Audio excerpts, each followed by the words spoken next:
It didn't take long for both Mirio and Izuku to arrive at the location Yuta had sent them. Perhaps it was because they both wanted to save that little girl. Maybe even more than Yuta himself did, if you were being honest. "Where is she?" Mirio asked, breathless. He had clearly run the entire way. Izuku wasn't in any better shape, panting as he caught up. But neither wasted time on pleasantries.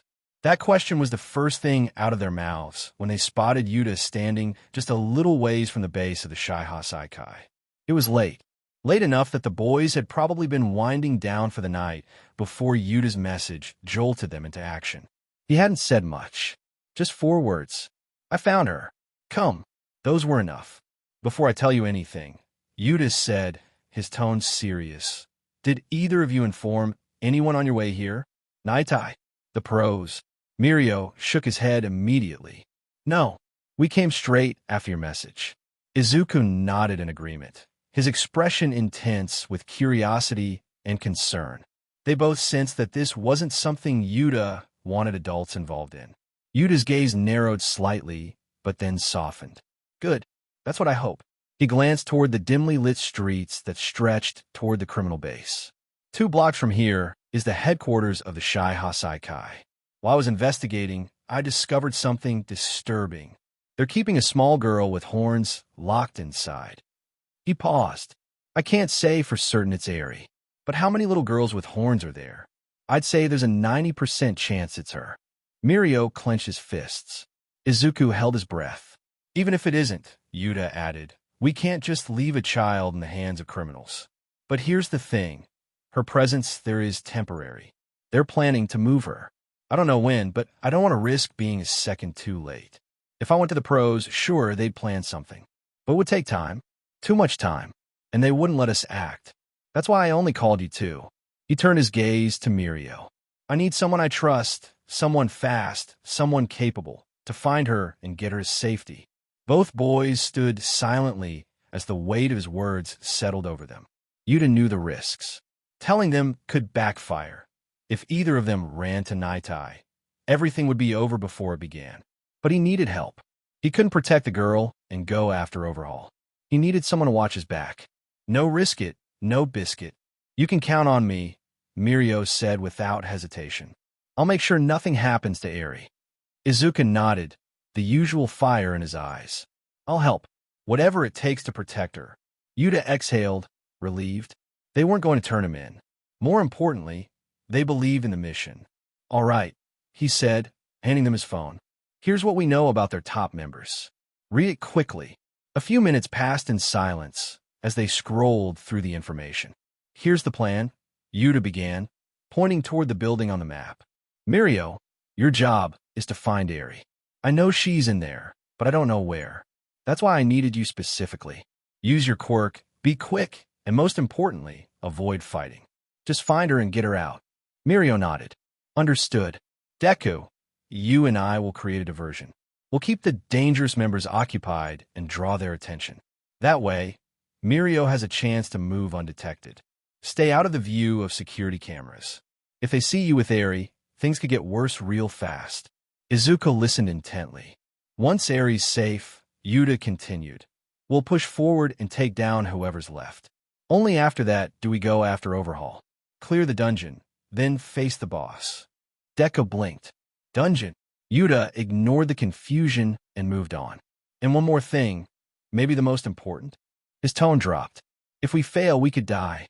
And even if we succeed, we're risking everything." He looked at them both, solemn. "We might lose our provisional licenses. We might never be allowed to be heroes again. I won't blame you if you want to back out. You have bright futures ahead of you. Don't throw them away for my sake." Yuta meant every word. Unlike him, Mirio and Izuku still had everything to lose. He wouldn't fault them if they walked away. They were good. They deserved to become heroes. But instead of doubt, both boys smiled. "If we weren't sure," Mirio said with a grin, "we wouldn't have come in the first place. We can't call ourselves heroes if we walk away from this," Izuku added. "Even if we lose everything, saving Eri comes first." Yuta looked at them and smirked, just like I expected. The classic shounen protagonists. "All right then," he said, rolling his shoulders. Get ready. It's time to go plus ultra.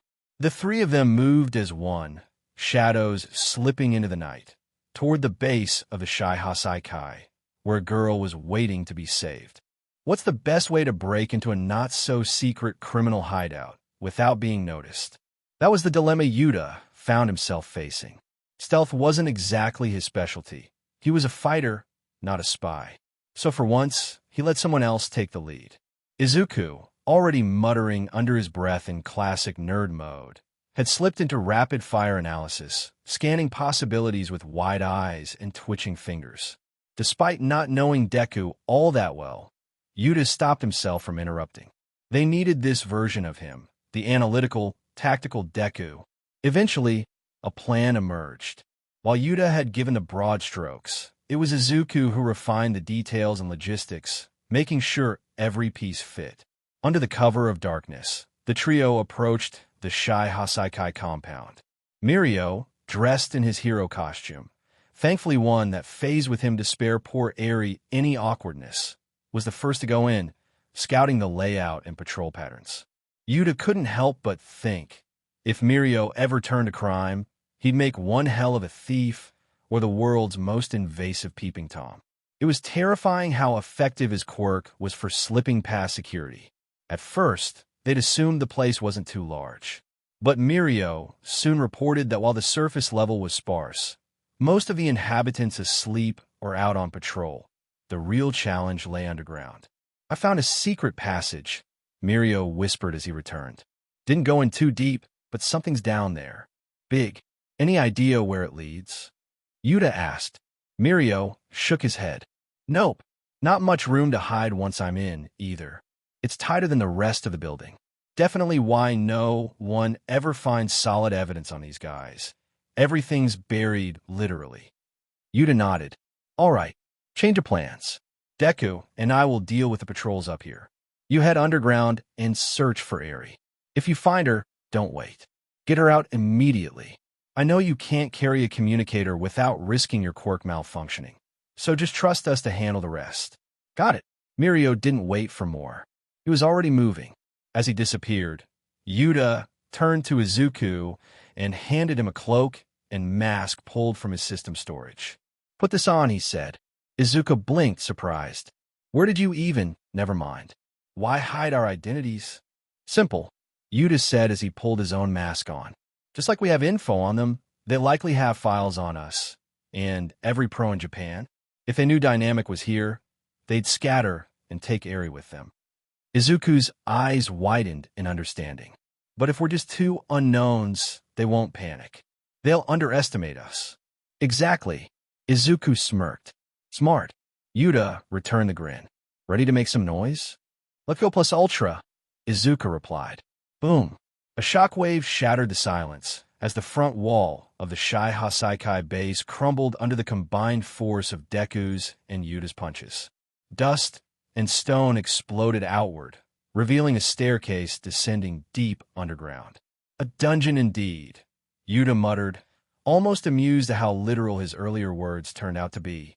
Before blowing the entrance, the two had already taken out the patrolling guards. Mere grunts. Small fry, really. But better to remove them now than let them cause trouble later. As chaos began to erupt within the base, Mirio was already making his way through the lower levels. Let's move, Yuta said. They rushed in. Inside the underground base, panic spread fast. No one had expected such a direct attack, especially not in the dead of night. What the hell's going on? One of the 8 bullets shouted, stumbling as the ground trembled from the earlier blast. Deep inside his lab, Overhaul scowled. He had always expected the heroes to come for Eri eventually. That was why he kept her location constantly changing, why he buried his operations so deep. But he hadn't expected them this soon, or this loud. Why wasn't there any warning, he thought, irritation flashing in his eyes. He snatched his walkie-talkie. Report. What's going on? A voice crackled through. 2 intruders, wearing cloaks and masks. They blew a hole through the entrance. Heroes? Overhaul asked. Not sure. They don't look like adults. Judging by their size, they're probably teenagers. Overhaul's frown deepened. Only 2. That's all we've seen. Find them. Subdue them if you can. Don't kill them. I want to know who they are and what they know. His voice dropped lower. And what about Eri? Is she still in her room? Yes, boss. She's still there. Good. Move fast. I want this mess cleaned up before it spreads. He clicked off the comm and stared toward the corridor beyond his lab. The war had come early, and not for where he expected. Hey, everyone. If you enjoy my quantum audiobooks, you can support me by becoming a Patreon member. Your support helps me keep creating, and you'll get exclusive perks. You can also access my audiobooks directly through Google Drive. Check out the link in the description. Now, let's get started. Rushing inside, the first few people who both Izuku and Yuta face were some nobodies. Not anyone strong. Before even they say anything, they were down and out by Yuta. Maybe they were only here to test out how strong both Yuta and Izuku were. Yuta's objective was to take down as many as they could, focusing on fighting more than advancing, so that they could attract attention away from Mirio. Finally, when those shy Hasakai guys noticed that those two intruders couldn't be stopped by just anyone, they had to send 8 bullets to stop both Izuku and Yuta. Both the boys saw 3 people in front of them. All 3 of them had masks on their faces, but both Izuku and Yuta knew who they were. Toya Setsuno, a blonde man with his face covered with the same kind of black crow-like mask which Overhaul wears. His quirk is steal. He can steal pretty much anything as long as it's not too big. Yu Hojo was a bald man with a white face mask covering his face. This man's quirk was crystallization. He can make crystals, basically. And last, a strange creature who both Yuta and Izuku knew was actually a man, was fully covering his head and upper body, which wasn't that big to begin with a rag. He was Soramit Sitabe, whose quirk is to pretty much eat anything he likes. I really thought that I get to fight some pros, but seems like this is... The blonde man called Toya was saying, but before he could complete his sentence, Yuta all but vanished from his place, and the next second he was in front of him, ready to deliver a power punch, sending him back toward the walls and knocking the man out in a single punch. OFA 15. Yuta purposefully held back not to kill the man, but he was mean with that punch. He pretty much shattered that Shy Hasaikai's jaw in one punch. No one saw Yuta moving back then. Even Deku, who had OFA, didn't see him. The reason is that Yuta used Shave to increase his speed to the level that it almost felt like he was teleporting. For this low-level villain, this was more than enough. People like Deku, who have strong quirks and have training, can spot him, but they have to be serious. Next, Yuta said. He was loud, making sure that the last 2 heard him. You bastard. The bald man looked angered and rushed at Yuta with his crystals already forming around him. Yuta, seeing the man coming, didn't panic. He just drew more power of OFA, going up to 30 and using another technique of Navy 6 style. Tempest Kick. Yuta twisted his body and threw a powerful roundhouse kick at the upcoming man. The bald man who was rushing towards Yuta stopped on his place. When he saw the kick launch way, before he was even getting close to Yuta, it was like the man in front of him was kicking the air, but little did he know that that's exactly what Yuta was aiming at. The next second, he felt a powerful air pressure shifting in front and rushing at him. And then he was blasted from his place to the wall. All his crystals shattered, and he was unconscious almost instantly.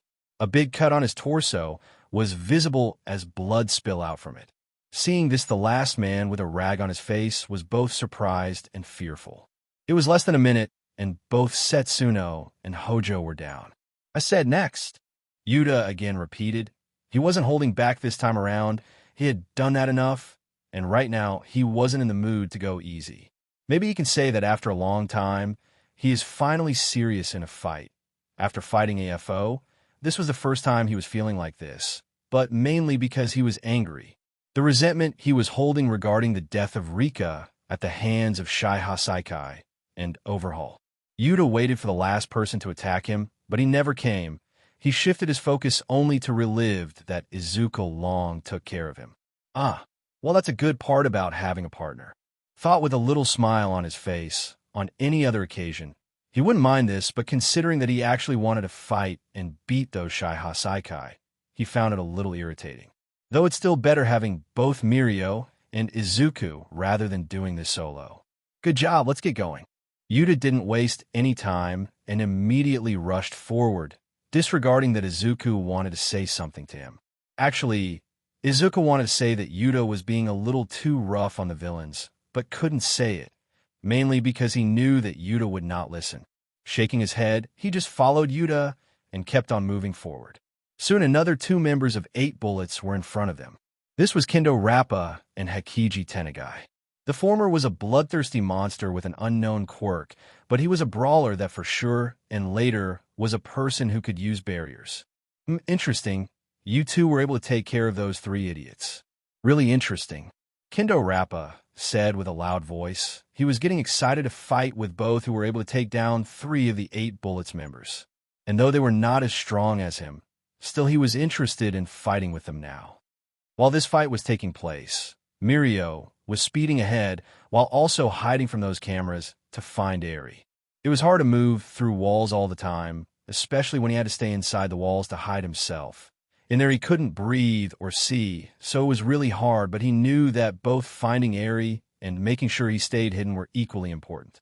After all, it's not just finding Eri, but also getting her out of this place safely was also a part of his mission. He can't do that if those villains are after him. As he kept on going forward, finally he stumbled onto a room which had a bed, and beside the bed was many toys.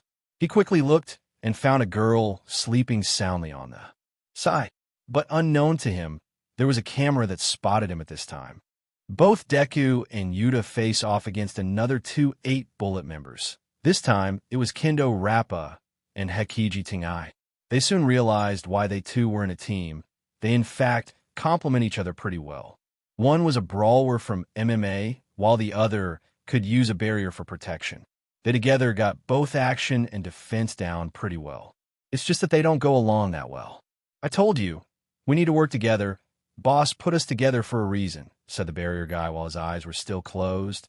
Shame Yuta so much wanted to use his Genjutsu to remove that barrier around him, even if only for a second. That's no fun. There's no point fighting like this. A fight with no damage taken is not a fight at all. Blood spilling and bones breaking is a real fight, said the muscular man with an agitated tone. Yuta was getting a feeling that he was one of those battle maniac who liked fighting too much like Mirko, or to some degree Maki. It's clear that with that barrier guy around, it will be hard to take them down. I could try to break the barrier, but that guy will just catch it again. No, I need to take out the barrier guy before anything. Yuta pondered. However, he didn't have time to think too much as his spider sense flared, alerting him of danger. With his fast reflexes, he instantly caught the upcoming attack from the big guy, and using paper body bent his body in unnatural angles to dodge the attack. For a big guy, you're pretty fast, ain't you? Yuta said with a little dangerous tint to his tone. Though he wants to beat living daylight out of every shy Hasakai member he can get his hands on, going after Overhaul was the priority. He was only holding himself back for one reason, waiting for Mirio to get Eri out of there. Huh, said the person who bends his body better than a hooker I got last night. You sure you don't have rubbers for bones? Asked the man with a little mocking tone. Who knows, maybe one day. Yuta replied with a smirk which others didn't see thanks to his mask, and neither understood what he was implying. But I don't need it right now. Certainly not to deal with you, Yuta said as OFA flared up around him. He was finally using enough to make the blue light around him prominent enough that it was visible to those villains while also turning his hairs slightly blue. This was a little counterproductive as this may give away his real identity. But again, no risk it, no biscuit. Yuta punched the man with equal ferocity as he was throwing his punches at him. The punches collided and formed shockwaves, which put both Izuku and that barrier guy in a tense situation. Izuku didn't rush forward. He couldn't handle the barrier guy without using too much of his OFA. Certainly, he didn't want to risk using that much uncontrollable destructive power underground. Not to mention he saw that Yuta was actually doing a lot better. He was pushing the big guy in a mask. Huh. Now, this is what I'm talking about. Kendo roared out as he tried to suppress both the pain coming from his hands as they collided with Yuta's fists and the amazement that Yuta was even able to keep up with his speed. His quirk wasn't anything especially, but it allowed him to attack at a very high speed. But to his amazement, The little boy in front of him was not only able to see all of his punches, but even able to counter them and dodge a few of them. Hardly anyone had ever done this. Well, it's not like everyone has a Mangekyo Sharingan in this world either. Yuta, on the other hand, just matched his opponent's speed, just so he wanted to see what exactly his quirk was. It was suddenly nothing flashy. His Sharingan was able to notice the unusual rotation of his hands, though. He wasn't sure, but that could be it. With his curiosity settled, he was again ready to dominate the fight. He was already using enough OFA to pretty much one-shot the enemy. Sharingan spun and easily found an opening in his opponent's attack patterns. He knocked back his fist to deliver a powerful punch, only for that punch to get timely blocked by that annoying barrier guy. Knew it, it's the support class, which is the most annoying in a dungeon raid, especially when the enemy has them. Yuta mutters. Strangely, his dungeon reference was still making sense somehow. "What are you doing, idiot? That attack would have put you down for good back then," said the barrier guy with a little tense tone. Though he didn't show it, but that attack from Yuta was a little too close for comfort, even for him. "I told you to butt off when I am fighting." But Kendo didn't think the same. For him, fighting was more important, and if he lost then it was because he was weak. Their bickering was enough time for Yuta to come out of his short period of irritated state, though he just wanted to smash that barrier guy for sure. But again, it was not a speed run, at least not until Mario saved Princess Peach. So he toned down his OFA, which was still at 30 to a mere 20. The blue lighting around him slowly died down, even his blue hairs, though there were only a few lines of blue in them, reverted back to normal black.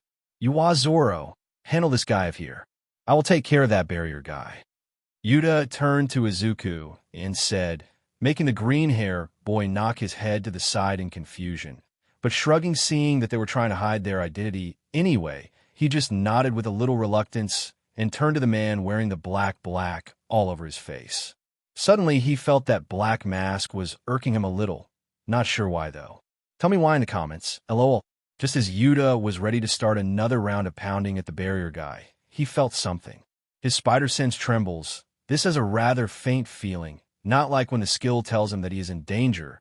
It is hard to pinpoint what it is exactly, but he knows that this feeling happens when something bad is about to happen. And just as his thoughts manifested into reality, all of them heard an alarm going on, and he instinctively knew that this had something to do with Mirio. Just my luck. Yuta curses under his breath. Yuta somehow knew that something is wrong, calling it an intuitive feeling that he had developed after going through so many times when life wanted to fuck him over. This was one of those times. He just knew it. "Sorry, but I will be cutting our meeting short," Yuta said suddenly, making others confused, and then the next second he was gone. It was exactly like teleporting. He just vanished from his place, and there was no lingering trail of him moving like the last time either. He was just gone. Both Izuku and Kendo were surprised seeing this, but the person who was the most surprised was the guy who can use barriers, because Yuta appeared right in front of him suddenly, this time golden lighting crackling around him. A powerful punch came hurtling right at his barrier, though this punch wasn't as strong as the last time when Yuta punched Kendo, but something was different. The barrier guy, who was first surprised upon seeing Yuta suddenly appearing in front of him, became relaxed after seeing that relatively weak punch, only for his eyes to open wide for the first time since he came. Because that punch completely shattered his barrier with just one hit. How is this? The barrier guy wanted to say, but Yuta right now had no chill. He didn't stop there at just shattering his shield. He knocked his other hand back and punched him hard, sending the guy flying at the wall, completely knocking him out unconscious with just one punch. Of course, the second punch was not a Rofa punch, but rather just normal an OFA punch. He still ain't sure what will happen if he uses that kind of weakening power against a normal person. Another thing that he has come to admit is that sometimes pure physical strength is not enough. Rofa at first felt like a gimmick to him, but the more time passed, it was getting more useful. Like just now, he might not have been able to bypass that barrier without at least using King's engine with OFA, needing to do a lot more damage, a risk he'd rather not take underground if not absolutely necessary. But Rofa solves the issue like magic. "Handle the other guy. I have to go," Yuta replied and vanished from his place again. Once again, neither of the two were able to see him moving. If Izuku didn't know that Yuta had a similar quirk like him, He definitely must have thought that Yuta's quirk was teleportation. Deka didn't bother pondering why suddenly Yuta was in so much hurry. He just put all his focus on the guy in front of him. He fully believed that in both Yuta and Mirio to save Eri, so he had to do this part well. With that in mind, he shifted his focus on the enemy in front of him, his only goal to beat the man in front of him. "Who are you?" Eri was surprised to see suddenly a blonde boy barging into her room. At first she thought that this was one of Overhaul's men, aka the bad guys. "Eri, are you all right?" Mirio, seeing the girl immediately call out, didn't even realize that he was scaring the girl by suddenly barging inside her room. She didn't reply, and that was only when Mirio realized that he actually frightened the girl. So he first calmed down. Right now he needed the girl to cooperate with him. Otherwise, bringing her out of there would be hard. "Eri, I'm here to save you. Let's get out of here," Mirio slowly said, trying to coax the girl. Eri, only after thinking a little, realized that she had seen the man. This was the hero she met before. But she was still hesitant to go with him. The shadow which Overhaul cast over her was too big. Mirio, on the other hand, seeing her hesitation, crouched down and slowly moved towards her. "Believe me, Eri, this time we will save you no matter what. Just believe in us. Let's get out of there." Mirio did his best to make her believe in him, though it was hard. But still, due to it being Mirio, it kind of worked. There was a reason why Yuta didn't come to pick her off himself. He had zero confidence in himself on coaxing the girl and making her willingly come along with him. Ultimately, he might just very well have to kidnap her from there. "Sign." Eri finally, after some time, gathered all her courage and put her small hand on Mirio's, ready to take her away. But that was when the situation turned dire for both him and Eri. The alarm flares up, making both of them tense. Knowing he didn't have enough time, Mirio can't help but just snatch Eri, almost jolting her and rushing out. "Sorry, Eri, but please bear with this for a little while. I promise that everything will be fine soon," Mirio said and rushed out.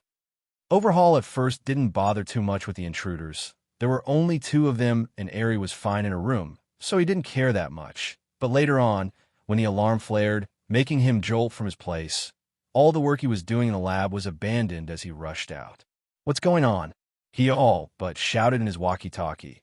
He was a little panicking because this particular alarm only rings in real emergencies. "Eri, it's the girl, sir." There's a third person along with the intruders. He suddenly appears in the girl's room. The other person hesitantly said to Overhaul with a bit of a tense tone on his part. Overhaul grits his teeth at this, though he was sure that he can handle pretty much anyone, but still even letting them go to Eri was a blunder. He got out of the lab and rushed to Eri's position, much like how others were doing right now. And this was how exactly Yuta saw Mirio running away and dodging a Shaiha Saikai member who was shooting at him while he still held Eri in his hands. Yuta, seeing Mirio coming with Eri on his hands, instantly shot and also blurted from his place. 1 second he was standing 30 meters away from Mirio, and the next he was kicking the man, shooting at Mirio, standing behind him, covering more than 40 meters in the blink of an eye. This was a time skip. "Get her out. Leave the rest to me and Izuku," Yuta replied without looking back at Mirio, because now had no reason to hold back.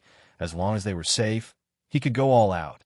That one attack was enough to one-shot the man shooting at Mirio. Yuta didn't hold back at all this time around, so the man went flying back and hit the wall with a thud. "Go. Leave the rest to me," Yuta replies as he cracks his neck, getting ready. Mirio, seeing this, only nodded and resumed his run. He had full confidence in Yuta that he could handle the situation. "I don't think so." That was when a voice came along, making both Mirio, who was already running away, and Yuta turn their head in the direction of the shadow from where 3 people came. Yuta knew them thanks to the information he had gotten from Night Eye. They were the last 3 members of the 8 Bullets: Shin Nemoto, Rikiya Katsukame, and Didoro Sakaki. Besides their names, he didn't know much about them. But that was fine. He was looking for a target practice before going after Overhaul. "Keep going, Mirio. Izuku is fighting a little further that way. Just get out of here and bring her to safety." Yuta remains calm even after seeing 3 of the 8 Bullet members and knowing that he has to fight them all along. In fact, to some degree, he was a little excited about fighting them alone. Mirio, though, at this time, looked a little hesitant, though he was sure that Yuta was strong, but 3-on-1 was still not giving him enough confidence. He glanced back at the little girl in his arms and gritted his teeth. He had to bring Eri to safety. Even after wanting to help out Yuta here, he couldn't, knowing that right now the only thing he can do is quickly take out Eri from here and come back to provide backup to Yuta. With that in mind, he once again turns back, running back once again. But the next second, he felt dizzy for some reason. He almost lost his balance, barely stopping from tumbling down. He had no idea what was going on, but the entire world around him seemed to move around like he was drunk. "We never said you can leave, brat." A gruff voice came. This was the man with a white mask completely covering his face and had an alcohol bottle in his hands. He took a sip before saying this, and Yuta saw that suddenly Mirio lost his footing. "Hey, I'm your opponent here. Why are you ignoring me?" Suddenly a voice came from beside the man who was just using his quirk on Mirio, making almost everyone stunned. They didn't even see him moving just now. It was Yuta, of course, who used time skip and appeared behind the man with an expressionless on his face. All three slowly turned their head behind, only to find Yuta knocking back his hand to land a punch right on the man he talked to. Boom! OFA acted up and the man was crushed where he was standing, before any of them could react. The bottle in his hand rolls down, while the alcohol spills on the ground. Such a waste. Yuta, seeing this, can't help but say, it's been a long time since he tasted good liquor. "Who are you?" the man with the chrome mask asked.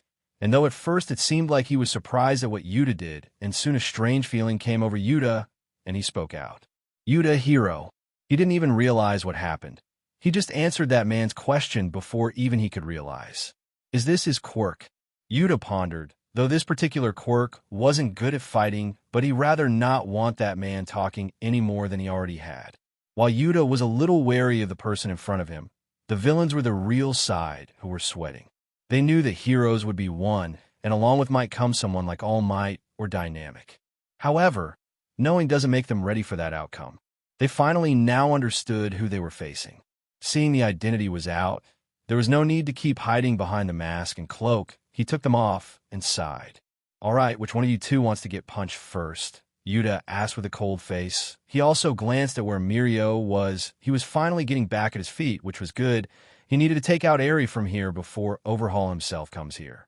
Hearing what Yuta said, the man who at first didn't look very impressive suddenly started to transform, and he grew. Getting bigger and more muscles started to appear on him.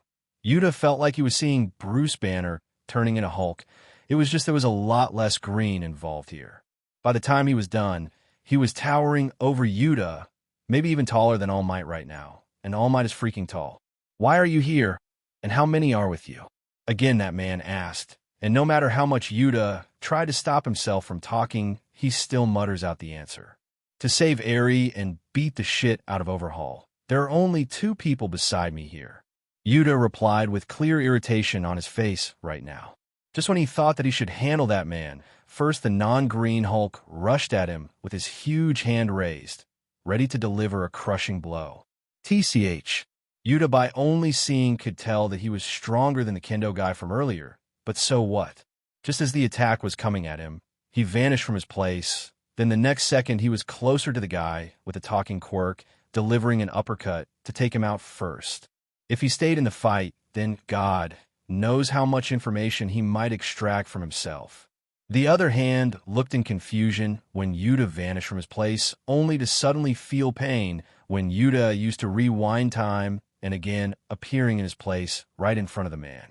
He has both his hands up while his fists facing the man, and his hand are extended. I only use this technique once on All Might because it takes too long to use, but with time skip. A smirk appeared on his face when he thought about it.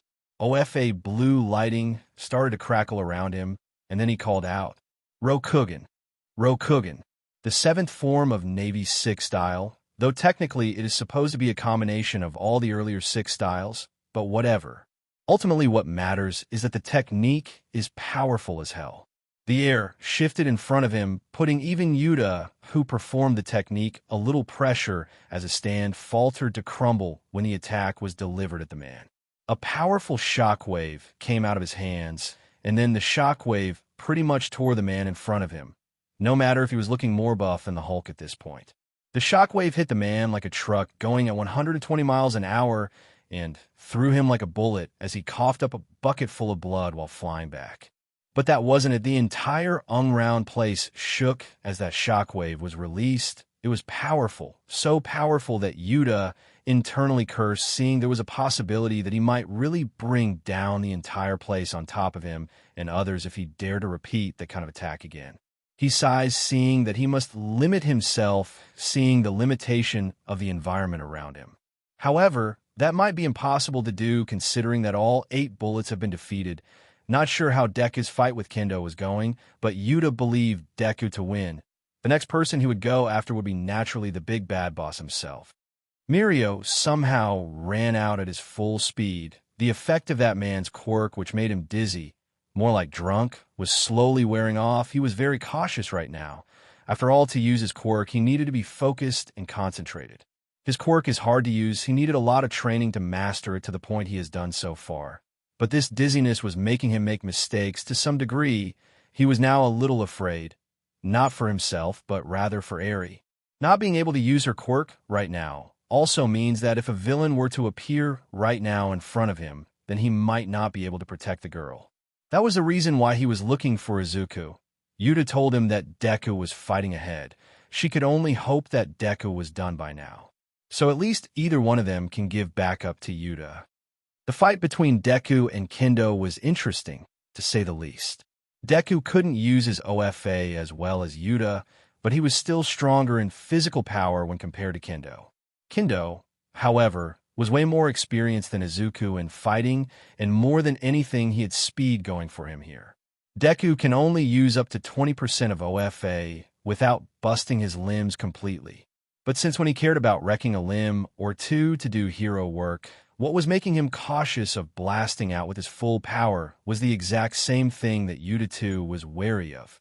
So when Moro caught up to Izuku, he was unfortunately disappointed upon seeing the fight between Kendo and Deku was still in full swing, and it was even destructive. At this point, even making my presence known is a bad idea. That Kendo guy might go after Eri. Mirio thought and sighed. Now there is no way. He had to bring out Eri herself. Mirio can only hope that Deku, after he is done here, can go back and give Yuta backup. And with that, he sneaked out with Eri still held close in her hands. Yuta came across a big room, feeling like he was entering the boss room in a dungeon, maybe because he could clearly see Overhaul standing there. He has to say that he was a little confused seeing how he was just standing there and not going after Eri. Strange, but he ain't complaining. It's time that he gets to beat him. I'm surprised you are just standing here and not going after the girl. Yuta asked, genuinely interested in why he was just standing there. I don't have to. Eri know what will happen if she acts like bad her. She's going nowhere. Overconfident much. Dynamic. I have been waiting for someone like you, or All Might to sooner or later come along to act like a hero and ruin all my plans. But even I have to say that I wasn't expecting you to suddenly raid the main headquarters at night out of nowhere. Impolite, even if you guys are supposed to be the good guys, that impolite, Overhaul said with no particular expression on his face. Though that long-ass mark on his lower face was not helping in that department. Sorry, I have a nag for being impolite when it comes to dealing with villains. Haha, I expected a grand event where multiple pros would come at me, but honestly, it's pretty disappointing seeing only 3 little kids playing hero. Says the man whose entire gang got fucked by the said 3 kids, and now will get his ass two-handed over to him in a few minutes. Words in the streets nowadays are that you are the next symbol of peace, the next All Might, his successor. I have to say that you surely don't sound like him. Finally, a little irritation was visible in Overhaul's tone. Yuta's trash talk acting up. I assure you, I punch like him, wanna try. Overhaul sighed as he snapped his finger, and to even Yuta's amazement, the entire underground place started to morph. There was no information about anyone on Shai Hasaikai having this kind of quirk. He maintained his calm, as even right now, there was no response from his spider sense. He believed in his senses, so he kept his calm. And, just as expected, that the moving walls never attack him, but rather open up a path for a person to be carried to Overhaul. This was the same man with that talking quirk. Yuta, seeing this, pondered why suddenly he came here. Hell, he didn't come, he was still unconscious. He was carried here by those moving walls, right in front of Overhaul. This society with Quirk is decaying. I will erase this false world. And no matter who stands in front of me on this path, they will have to go, no matter what price has to be paid. Overhaul said and touched the unconscious man, and then in front of Yuta's eyes the form of Overhaul started to change, almost turning into a giant monster. Seeing this, even Yuta was taken aback. This was after all MHA. Monsters like this don't exist here. He can understand if this was JJK or some other anime world. Sorry, just my luck. Well, seems like this one I can't one-shot like others, Yuta said, but there was a clear smile on his face. A good fight is always welcome when later on he's gonna kill this bastard. I was saving this for later, but whatever. Yuta glanced at the bottle as he took it out of his system space. A bottle of Tanduay rum in maximum effect. Dum, dum, dum, dum. Dum, dum, dum. The start of King's engine. Unnerved Overhaul. He wasn't the only one. There were many people still in the underground hideout of Shaiha Saikai, and all of them could hear the rhythmic blasting of Yuta's heart right now, and alongside the rhythmic beating came the pressure which King's engine brings.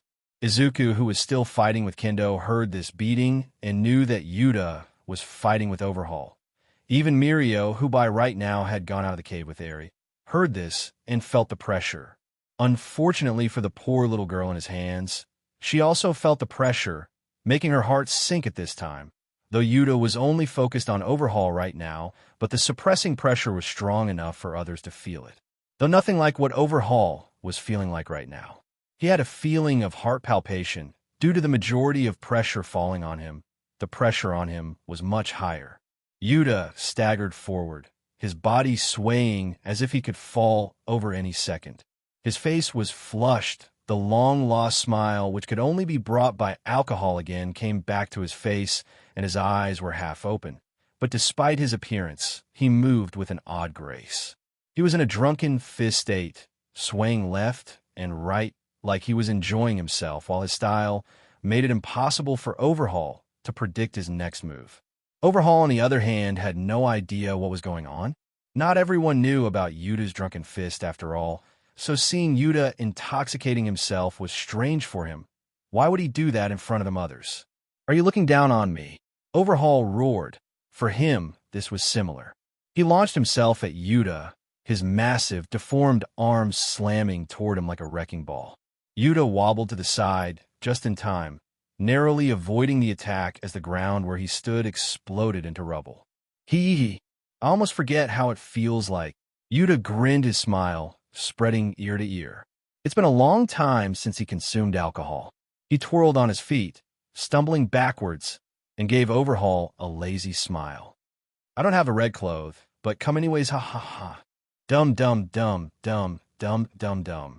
Hearing this, Overhaul looked even more mad and used his quirk to pretty much turn the ground into rubble, only to realize that Yuta wasn't there at all. He can't help but frown. He didn't even see the boy moving. Is he gone? Hearing this, Overhaul immediately snapped to where the down came from, but there was no one there. God, you almost freaked me out. Don't turn so suddenly like that. Overhaul's this time heard the sound just a little away from his ears. A chill rank on his ears, and he snapped his head only to find again no one there. You know what? Ha ha. You can't see me, ha ha ha ha ha. Bastard, where are you? Stop hiding. Overhaul shouted with clear irritation on his face. Okay. Suddenly Yuta appeared in front of Overhaul like using teleportation. Yuta darted forward with surprising speed, his fists coming up in wild, unpredictable angles. Hero no. Pistol. His first hit connected with Overhaul's side, followed by a spinning elbow to the chest. The force of the blows sent tremors through Overhaul's monstrous body, throwing the colossal body back. A sharp pain rang inside Overhaul, but right, and he gritted his teeth. That didn't sound nice. Maybe Ofa no. Yuta put his hand under his chin, looking curious but sniggering internally. You. Overhaul shouted and attacked Yuta again. Yuta swayed again, his body bending unnaturally as he dodged the hit.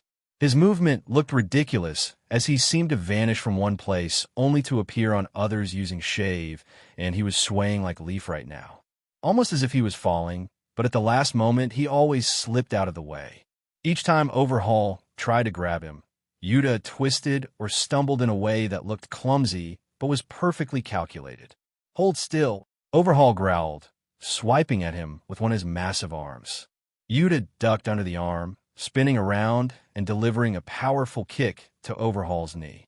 The force knocked Overhaul off balance for a second, but he quickly regained his footing and swung again, this time with two of his extra arms. The massive fists came crashing down toward Yuta from both sides. Yuta just smiled, and the next second he was gone. Time skip on display right now. Overhaul, seeing Yuta just vanish again, he frowned. He keenly noticed Yuta and realized that Yuta was not teleporting, but rather moving at a very high speed. But this time, he didn't even see him moving. Before Overhaul could react, Yuta was back at the same place where he vanished from before, rewinding the time for himself to appear there, staggering toward him. He threw a series of rapid punches, each one hitting a vital point on Overhaul's body. The strikes were fast and sharp, and even though Overhaul's monstrous form absorbed much of the impact, he could feel the growing pain with each hit. But only after getting attacked this many times that he realized that something was wrong. He felt that his power was wavering. His form was now harder to hold. Even Yuta, who was having too much fun to realize that he switched to using Rofa for a second by his instincts because he couldn't use OFA in full power in the underground. Dum dum dum dum dum dum dum dum. Wow, have you ever been kicked at the speed of light? Yuta snickered, and the next second he was gone, vanished from his place, only appearing right next to Overhaul using time skip. Overhaul then notices fire on his leg, making his eyes widen in disbelief. Diable jam. Boom! The next second he was thrown out like a rocket. Then Overhaul roared in frustration, slamming his hands into the ground. The earth shook, and massive spikes of debris shot up from the ground, aiming to impale Yuta. Yuta stumbled back, dodging and weaving through the attacks with ease. He leaped into the air, landing gracefully on one of the spikes, and using it as a springboard to launch himself at Overhaul. With a wild shout, Yuta delivered a powerful punch to Overhaul's face, the impact sending a shockwave through the air. Overhaul staggered back, his monstrous body struggling to keep up with Yuta's speed. He swung again, his claws slicing through the air, but Yuta ducked under while a mischievous smile in his face. Rofa 15 Overdrive. Gatling. Each punch Yuta threw seemed more powerful than the last, his drunken fist style allowing him to flow unpredictably between attacks. It was like the punches were homing missiles coming at Overhaul, who couldn't get a read on them. One moment, Yuta was barely standing. The next, he was landing brutal hits with pinpoint accuracy. Overhaul's frustration boiled over. He roared in fury, using his quirk to manipulate the ground beneath Yuta's feet. The ground split open, creating a chasm that tried to swallow Yuta whole. But Yuta jumped up at the last second, flipping in midair and landing a solid kick to Overhaul's face, sending him flying back again. That one for Airy. Yuta landed with a stumble, his hands in his pockets, swaying like he was about to collapse. He grinned. Seems like I'm getting somber, Sai. Come on, let's end this. Overhaul gritted his teeth, though his particular quirk helped him a little against reverse OFA, but after that many punches, he was all out of strength. That lack of kick put him out of his monstrous phase, turning him back. Overhaul was feeling the drain on him. It was like he lacked the energy to even move anymore, let alone use his quirk. Yuta's punches weren't that strong. It was only 15% of OFA, but it was Rofa, and that was the tricky part of this technique. All right, Yuta said, his voice no longer slurred. Time to end this. He planted his feet firmly on the ground and drew in a deep breath. His eyes sharpened, and his posture straightened, the drunken haze vanishing in an instant. With a burst of power, Yuta activated his full strength, using the energy from his reverse curse technique, and one for all simultaneously. This one for Rika. Yuta's eye shone with Mangekyo, and he put all his power to Rofa. Smash! The impact sent a shockwave through the entire battlefield. Overhaul's monstrous body cracked under the pressure, and with one final roar, he collapsed to the ground, defeated. Yuta stood over him, breathing heavily but still smiling. Yup, that sombered me up. Yuta stepped out of Overhaul's base, dragging the unconscious body of the villain behind him. His clothes were torn, and he was breathing heavily, but there was a look of relief on his face. He glanced around and quickly spotted both Mirio and Izuku waiting for him near the entrance. Their eyes widened as they saw Yuta emerge, practically unscratched, like the fight against Overhaul was nothing to him, and the weight of the battle finally started to lift from all their shoulders. "Yuta, we did it, we saved Eri," Izuku exclaimed, running up to him with a mix of excitement and happiness. Mirio was right behind him, his usual smile breaking through despite everything they'd been through. "Yeah," Yuta said, wiping some dirt from his face. "It wasn't easy, but I took him down." He motioned to Overhaul's limp form. "He's not going to be hurting anyone else for a while." Yuta said that with a strange tone, a tone which both found strange. It was certainly different than how he usually talks. Little did they knew that Orion still had plans in place. Mirio gave Yuta a firm pat on the back. "Great job, Yuta. You've saved a lot of people today, especially Eri." At the mention of Eri, Yuta's gaze shifted, and he finally spotted her, standing a little ways off with Mirio's cape tugged in her small hands.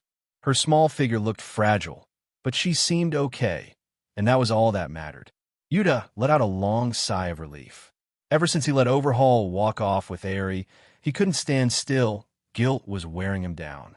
That plus the recent history he learned about Rika, it was even more glad that the little girl was all right.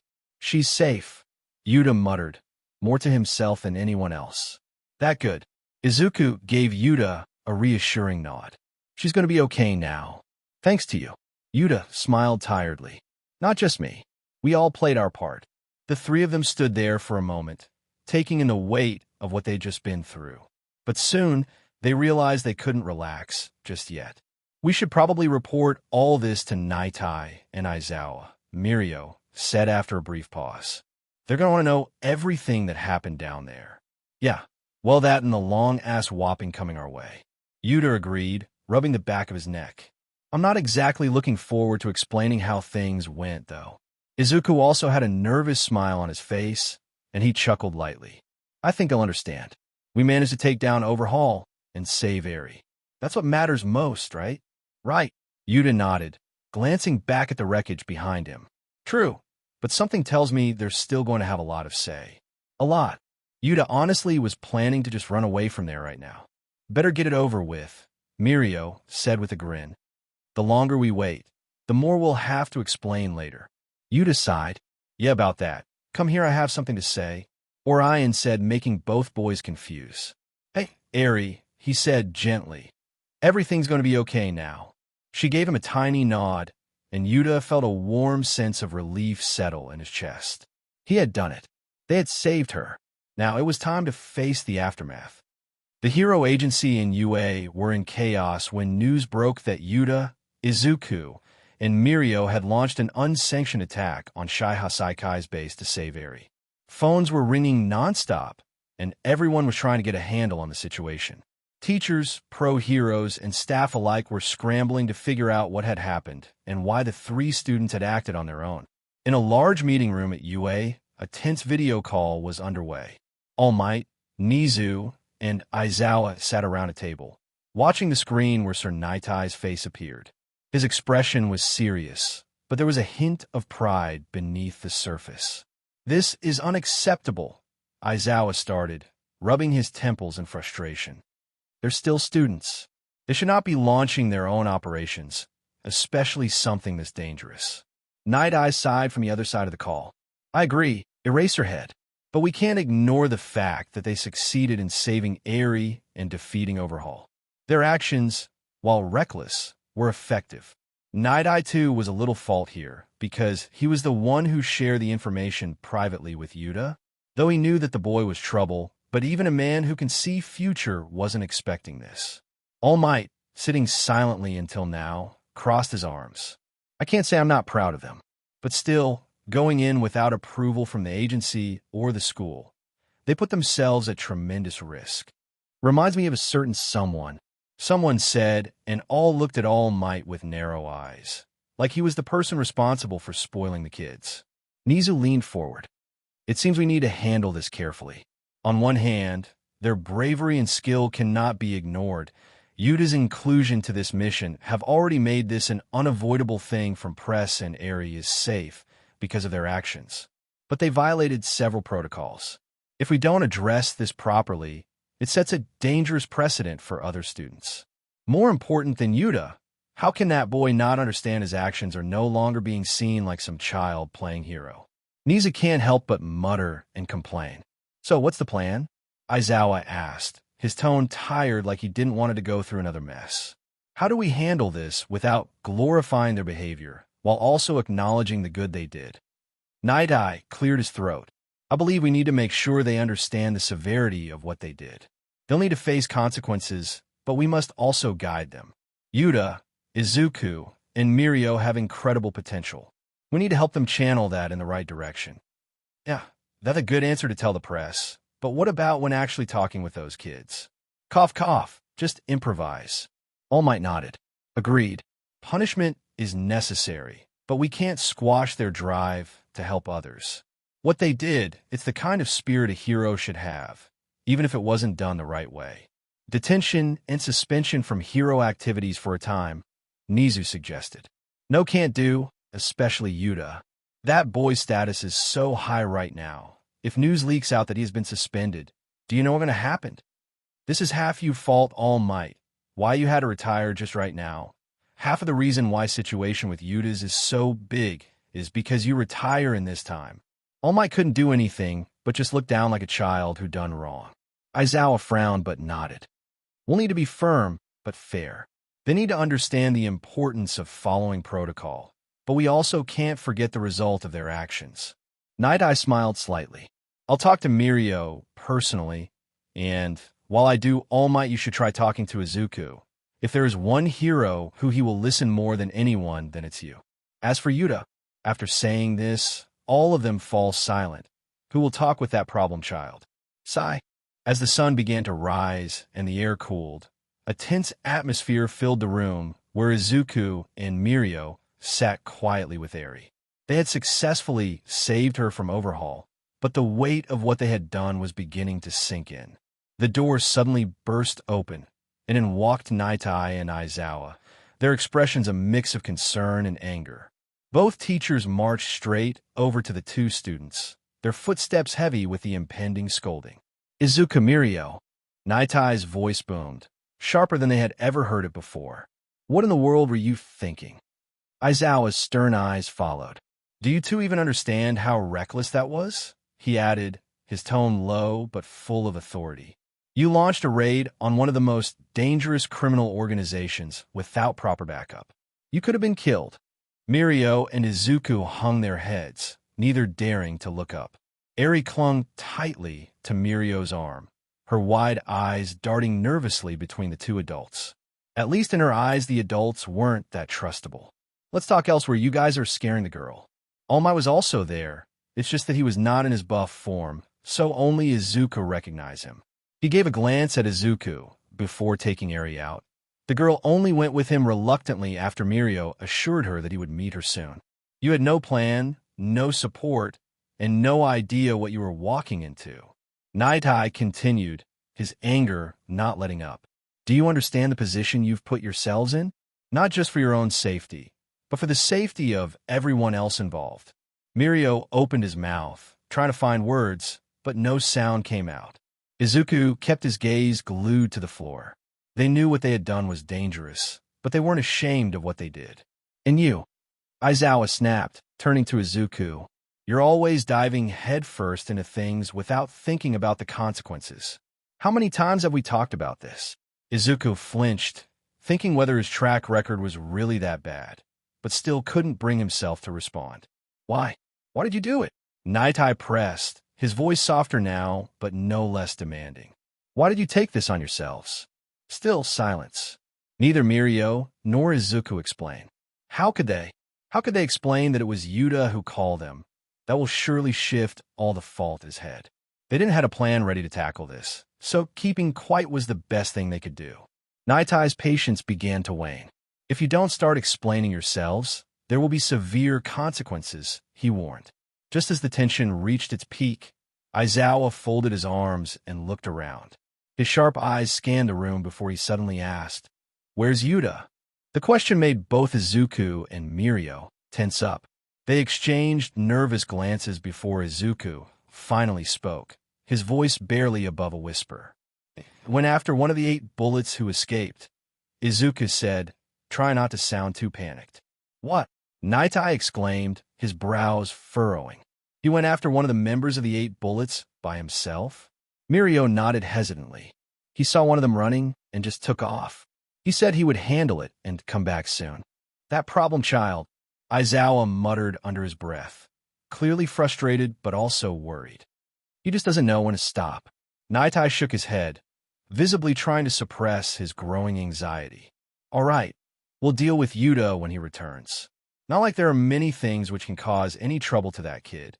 He himself is the biggest trouble out there of others. But for now," he turned his gaze back to Izuku and Mirio, "we need to get you two back and figure out how to handle this situation properly." As the police convoy made its way down the quiet road, carrying Overhaul in a high-security van, the atmosphere was tense. Overhaul, his arms restrained, sat silently in the back, glaring at the ground. He knew he was on his way to jail, and his empire was crumbling. More importantly, he won't be able to bring his adopted father back to his health like this. Suddenly, without warning, the van jolted violently to the side, causing the officers inside to shout in surprise. "What the?" Before anyone could react, the sound of metal being torn apart filled the air, and the van was forcefully stopped. The police tried to draw their weapons, but a thick, black mist appeared out of nowhere, enveloping the entire convoy. "Not today," a cold voice sneered. Shigaraki emerged from the shadows, his hand casually placed in his coat pocket, a deadly grin spreading across his face. Kirojiri stood beside him, his mist swirling ominously. The officers tried to defend themselves, but Shigaraki's decay quickly crumbled their weapons and anything they touched. He walked straight towards a van, eyes locked on Overhaul, who now stared at him in shock. "You didn't think I'd let you get away, did you?" Shigaraki said, his voice dripping with malice. He pulled open the van doors with ease, reaching for Overhaul. "What are you?" Overhaul started, but Shigaraki cut him off. "I'm here for 2 things. Your precious drug, and to tell you that I finally realized what you meant. I really don't need you." Without hesitation, Shigaraki placed his hand on Overhaul's remaining arm, and before he could react, decay spread rapidly, crumbling the arm to dust. Overhaul screamed in pain, his body writhing as he watched his arm disintegrate. Yuta POV, standing on the rooftop, hidden in the shadows, I watched the chaos unfold below. Shigaraki had just decayed Overhaul's arm. The van was destroyed, police officers lay scattered around, and Kirojiri's mist hung thick in the air. I sighed heavily, fidgeting with the mask covering my face. It was itchy. I shouldn't have cheaped out on this. "I can't believe I'm stuck doing this," I muttered to myself, peering down at the mess. All I wanted was to sneak in, kill Overhaul quietly, and sneak out. But no, of course Shigaraki has to show up. I shifted my weight, adjusting my black gloves. The disguise I wore wasn't exactly comfortable, but it was necessary. I couldn't let anyone know it was me. Why? Because heroes don't kill, that's why. Fuck. I wasn't supposed to kill Overhaul in the first place, even though I really wanted to. I could have finished him off back then, but the stupid rules stopped me. That's why it took so much work around to come back to kill him. Sigh. But seriously, I muttered under my breath. How did Shigaraki, of all people, manage to show up now? He's like that one annoying fly that buzzes around when you're trying to eat something. Wasn't AFO dead, then why he's still playing villain? My hand twitched, and I felt my frustration building. Now I had to adjust my plan. I wasn't just dealing with Overhaul anymore. I had to take out Shigaraki too. If I didn't, he'd probably just run away with some grand evil plan in mind. And I couldn't have that. I crouched lower, keeping my eyes locked on them. Overhaul was barely conscious, and Shigaraki, well, he was still gloating. Typical. Great, just great, I grumbled. Now I have to kill 2 villains instead of 1. I better don't hold back like usual and finish here fast. But deep down, I was kind of excited. With Shigaraki death, there shouldn't be anyone else left in the Ma story, which caused trouble. This would be easier if I didn't have to hide. I complained to myself again, adjusting my hood. If I could just show up and punch them into the ground, I'd be home by now. But no, can't do. I have to kill them in a way that others don't realize my identity. So I rather end this quick. I stood up, cracking my neck and rolling my shoulders. Time to move. There was no point in waiting any longer. I dropped silently from a rooftop, landing behind a building near the wrecked convoy. I could hear Shigaraki talking, still mocking Overhaul. He didn't even notice me yet. Perfect. All right, Yuta, focus. Step 1, get in there. With a deep breath, I activated 1 for all at full power, feeling the energy surge through my body. Every muscle felt like it was on fire, but in a good way. I wasn't going to let these 2 escape, not tonight. Time to move. In a blink, I used time skip. Everything around me slowed to a crawl, the world nearly frozen. I could see Overhaul's confused expression, his eyes barely registering my presence. Shigaraki was next to him, mid-turn, his hand reaching for something. Step 2, kill Overhaul. Without hesitation, I shot forward, my speed leaving a blur behind me. My knife connected with Overhaul's chest, and before he even knew what hit him, he was down. No dramatic speeches. No second chances. He was done. Step 3, take out Shigaraki. I didn't waste a second. Launching another time skip, I pivoted towards Shigaraki. He'd barely had time to register what was happening before I was in front of him. His hand twitched, likely trying to activate his decay quirk. Too slow. I struck.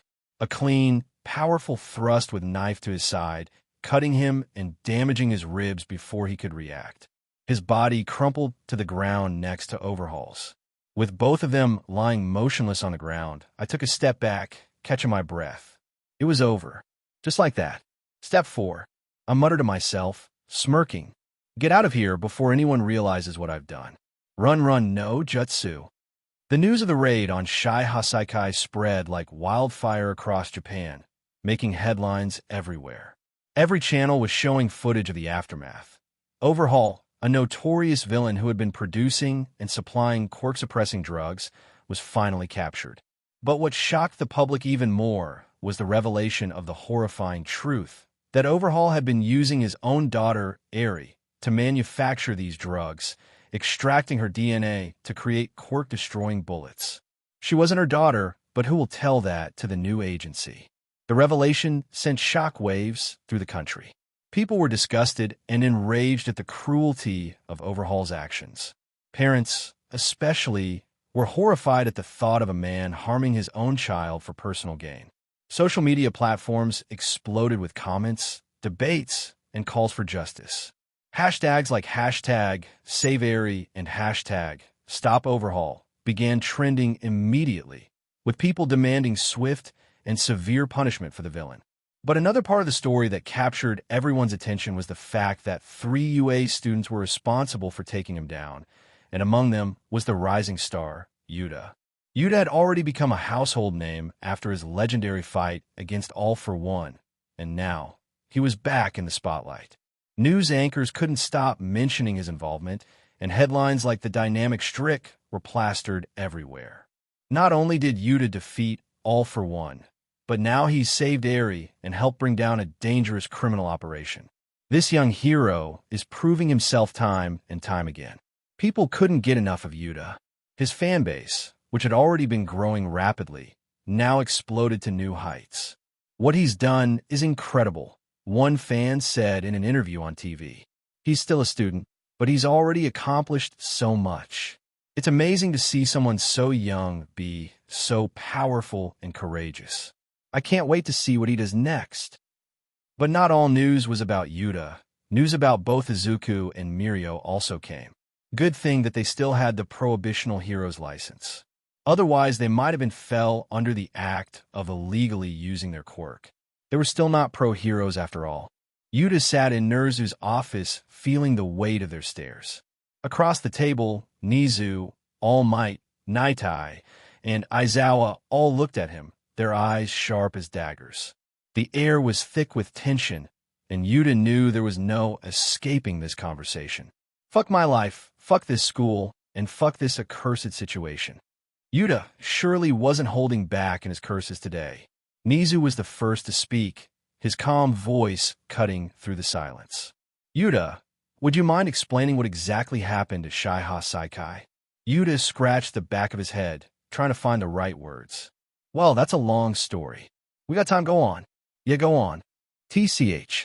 Well, fine. It started with me spying on Shaiha Saikai's main headquarters. Not having any leads, I was planning to test my luck there. Apparently, it worked better than I anticipated.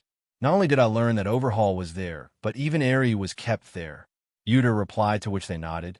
This much at least was clear to all of them, that somehow Yuta learned that both Eri and Overhaul were there, and that was why he attacked there like that in the first place. What they wanted to know was why he attacked in such hurry, and without telling them or calling for backup. Aizawa leaned forward, his eyes narrowing. You went into a dangerous situation with Izuku and Mirio without authorization. Why? Why not call for backup, or tell us what you found? Yuta sighed. He too knew what they wanted to hear right now. Look, I didn't plan on attacking the base. I had to attack the base. They were soon planning on moving and taking Eri with her. I'm not sure where, and I wasn't ready to let Eri be taken away by that bastard again. Knowing that in a few hours they were about to move on, I just had to act. I was the one who called both Izuku and Mirio. I knew they wouldn't tell this to save me, but they had nothing to do with this.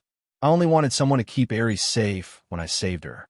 I can't protect her while beating the shit out of those Shaiha Saikai's members after all. I didn't tell any one of you because I knew that you wouldn't let me go in alone, and this was almost impossible to arrange a team that quickly. All faults lie with me. Please don't punish them. I will take full responsibility of this situation. Yuta said with a firm tone. He honestly didn't care whether he remained as a hero or not, but he would feel bad if either Izuku or Mirio's hero career happened to suffer. All Might's expression softened. Yuta, saving people is what we do, but you can't just rush into something like this. It was reckless. There wasn't much I could do, and hey, I am 15. I am supposed to be reckless. Asterisk, I twitch. Naitai crossed his arms, clearly torn between anger and understanding. They were about to scold him more before announcing his punishment before a message came to them. What you mean the convoy was attacked? Aizawa all but shouted. Yuta worked really hard to maintain his calm face. Only he knew how fast he had to travel between this place and that convoy area to remove any attention others might have towards him. I just hope that this works. What happened? Yuta asked with a raised eyebrows. Aizawa was about to answer, but seeing that it was Yuta who was asking, he decided against it. Okay, we'll talk later. For now, just go. Show yourself to Recovery Girl. And that's an order. Aizawa said with narrowed eyes. Aye, sir. Yuta and Izuku pushed open the door to their classroom, only to be met with an overwhelming rush of voices and bodies. The moment they stepped in, the entire Class 1A swarmed them. Everyone was talking at once, their faces lit up with excitement and curiosity. Yuta, Izuku, Kirishima shouted, throwing an arm around both of their shoulders. You guys went up against the Shaiha Saikai? How was it? What happened? Bastard, you call this loser but know me. Yes, you should have tell us as well. I will pretend that I didn't hear that. Do you know how dangerous that was what both of them did? Neither them or us should do something like that. How come you are still the class president after all this? Tell us what happened with all the details. Don't miss anything. They started to throw question at both of them, mainly at Yuta, seeing how he usually stays at the eye of the storm. WTF, I'm still president. How come I don't know of it? Yuta complained under his breath before looking for a certain invisible girl at the side of his eyes. He was to make sure that she wasn't angry at him. Last time she was furious when he went up against AFO alone. Did you really save a little girl? Mina asked meanwhile, practically bouncing on her toes. Her eyes were wide with excitement. Tell us everything. Yes, spill it. Kaminari chimed in. You two were all over the news. You also have one of the big three with you. You got to give us the details. Yuta raised his hands, trying to calm everyone down, but it was impossible to control the chaos. Everyone kept asking questions at the same time, their excitement contagious. Izuku scratched the back of his head, his face turning a bit red from all the attention. "Whoa, hold on," Yuta said. "It wasn't like we planned any of this, and before either of us tell you all what really happened, let me tell you that what we did was not right. It's very dangerous to attack the base of Shai Hasaikai alone. We did with our life online. I wasn't right, and I only did it because I had no other way. Believe me that if I had then, I would have chosen otherwise." Yuta said with serious tone. It was important for him to explain to his kids that this situation was dangerous. He has the system, but they don't. It would be terrible if they do something similar only to fail. This finally shut them down. They all calmed down. It was really dangerous. Overhaul's quirk is terrifying, but we couldn't just leave Eri there. She was suffering because of him. Izuku too nodded and replied. Jiro crossed her arms, looking impressed. Still, you guys went up against a whole villain organization. That's crazy. Yeah, Yuta said, shrugging. But only because there was no other option and we didn't do it alone. Mirio was there and, well, it was a team effort. I know it sounds cool and all, but honestly, it was anything but cool. So please, before you guys have any idea of doing what we did, think twice. I don't want you guys to lose your life just because you were influenced by us. This further calmed them down. They realized when they all saw how even Izuku was looking serious right now. Uraraka smiled warmly at the both of them. I'm just glad you're okay. We were all worried when we saw the news. The whole class nodded in agreement, and though the questions kept coming, Yuta and Izuku couldn't help but smile at the way everyone was so excited for them. Even if the situation had been dangerous, it was good to be back with their friends, sharing the story of how they helped save Eri. Talking with his classmates turned out to be more exhausting than fighting Tai Overhaul. Beating Overhaul was easy, but answering those noisy kids, and more than that talking with Toru after that was hell-level difficulty. Good thing I was holding on to the date card up to this point. She finally looked like she was ready to forgive me. Now I just hope that the upcoming date goes well. Please no twist like the last time. Yuta thought with a deadpan look on his face. But right now the real problem was going back home and facing Rika. When Yuta finally got home, his heart raced. He knew he had to face Rika, not the one who he still now was considering as a child, but the spirit Rika. He took a deep breath and opened the door. As soon as he stepped inside, Rika came running at him. She launched herself into his arms, hugging him tightly. Yuta, she cried, tears streaming down her cheeks. Yuta, why Yuta? Yuta felt a wave of emotion wash over him. He wrapped his arms around her, holding her close. I miss you too, Rika, he said softly. That wasn't what he wanted to say, but that what came out of his mouth, trying to steady his voice. She pulled back slightly, looking up at him with big, sad eyes. I was scared you wouldn't come back. Why you fight with him? Yuta this time felt that there was no filter. She wasn't acting like a child anymore. These was real, genuine emotions. And more than anything, he could tell that she wasn't a child. In fact, only now that he realized that the girl was looking older, like more than 10 easily. Rika, he said, but then paused, wondering how to start this conversation in the first place. Are you really the same Rika from back then? Yuta asked. He was a little taken aback by the fact that she was crying and directly rushed at him. This was strange because he had been away from her before, but this was the first time she acted like this. But this wasn't the time. He needed to know, really needed to know what was going on with Rika. There were too many questions, and now he just wanted some answers. Hearing him, Rika all but froze. She stopped moving altogether and just hung her head down, not talking anymore, or even looking at him anymore either. Rika, just tell me okay. Yuta said while still standing there. His spider sense never flared, so he knew that she never had bad intentions, so whatever it was, he wanted to deal with the girl with more softly. Rika still didn't say anything, but she was looking uncomfortable right now, like a girl who did something wrong. Maybe I should give her some time. Rika hesitated as she sat across from Yuta, fidgeting with her hands. The weight of her secret had been growing heavier with each passing day, and now it felt unbearable. She took a deep breath, her voice trembling as she began to speak. Yuta, Rika whispered, avoiding his eyes. Yuta tilted his head. That was surprisingly more mature sounding than I expected, honestly. Go on, I am all ears. She swallowed hard, her hands gripping the edge of her dress. I'm not like you. I'm not alive. Her voice cracked as she spoke. Well, that was the last confirmation I needed, Yuta replied without any particular expression on his face. Rika looked surprised and looked up to Yuta. What? You really expect me to not find out after all this time? Come on, give me some credit, okay? Yuta still acted like this was no but deal. I'm a spirit. Yuta sighed. Good. That was the better outcome than being a curse. Tears welled up in her eyes and said, I am sorry. I didn't want to lie. Okay, now she's crying like full-blown crying. Sighing again, he slowly got up and walked up to the crying girl. She was still smaller than him, though not anymore the 5-year-old girl that he first found. It's fine, Rika. Nothing to cry about. See, I am not mad at you. Yuta wasn't sure whether the girl was really a child or even had human emotion, but he can't just stand back while she was crying like this.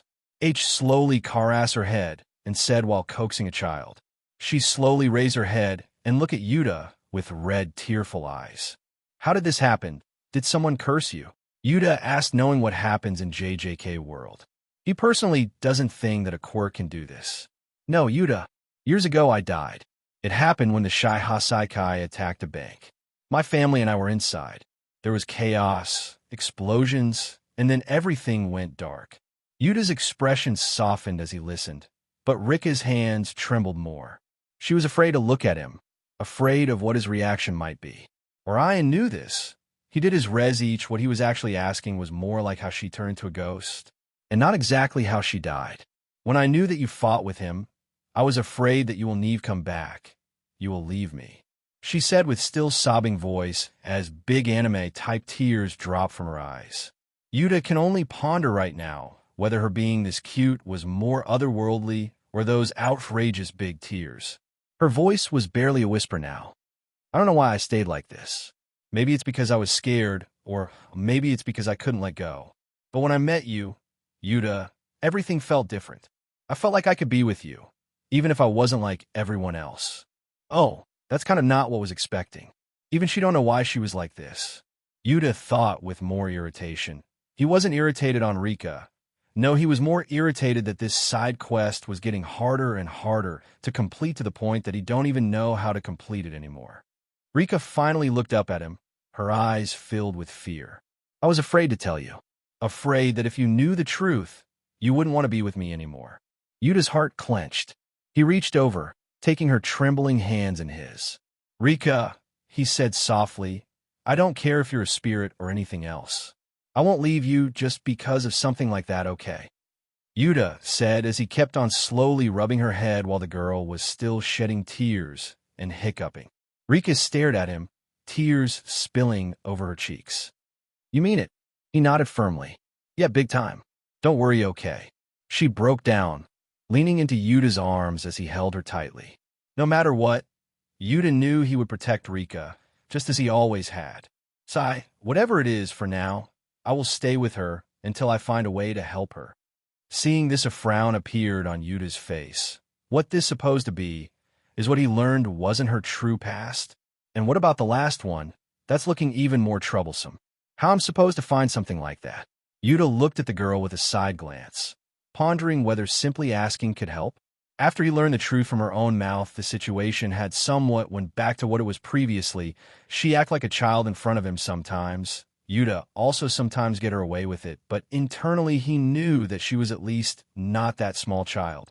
She died at the age of 12 or so. He himself was only 15, so yeah. Meaning no head pads for her when she managed to stay away from him for more than 10 minutes. Anyway, Yuta himself doesn't believe that asking her will help. She herself wasn't sure what was keeping her attached to this world. There are other things which was bothering her, like how she said that she died in a bank heist by some members of Shai Hasaikai. Even her parents were there, but according to Yuta's investigation, her parents are alive. She said that she was afraid that he will leave her like her parents. What does that mean? There surely was more mystery surrounding her death, at least more than it meets to the eye. The only way to get any information on this was now to directly contact with her parents. Though telling this to her might not be a good idea.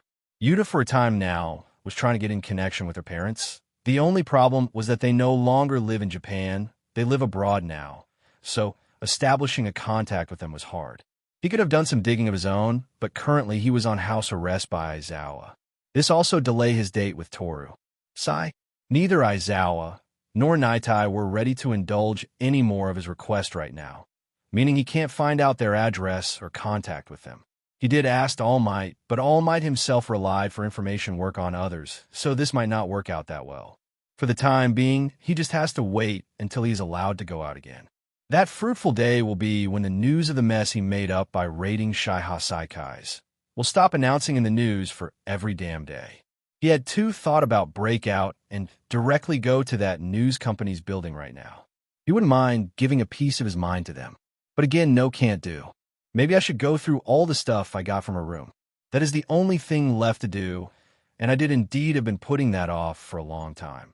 Yuta muttered to himself and thought.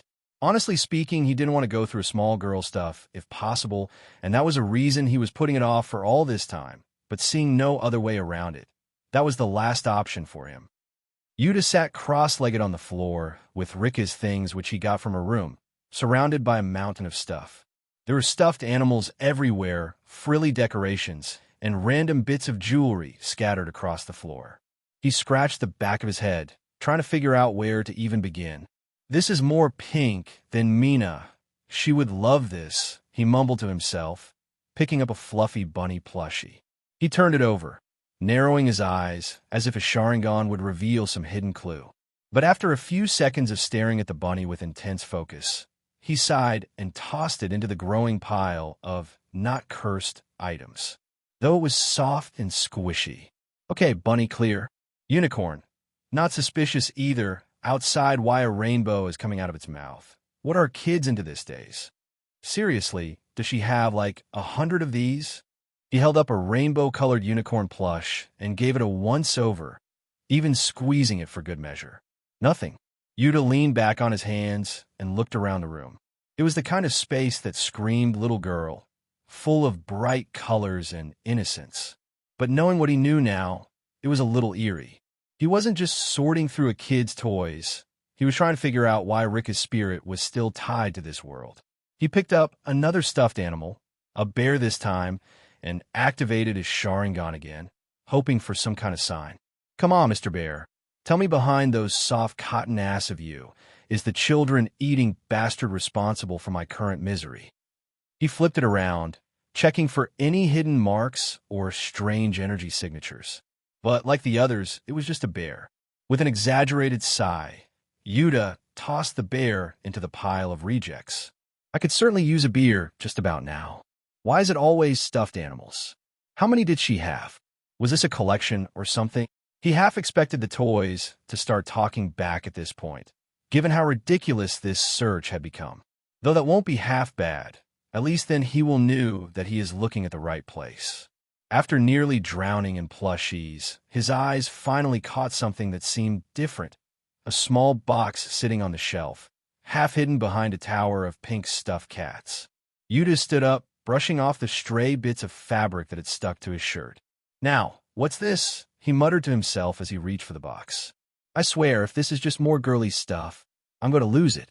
The box was plain, unassuming, and a bit dusty, like it hadn't been touched in years. He frowned, trying to remember if he'd seen it before. Suddenly, it clicked. This was the same box he had almost opened last time before Rika had interrupted him. His curiosity piqued. Yuta carefully lifted the lid.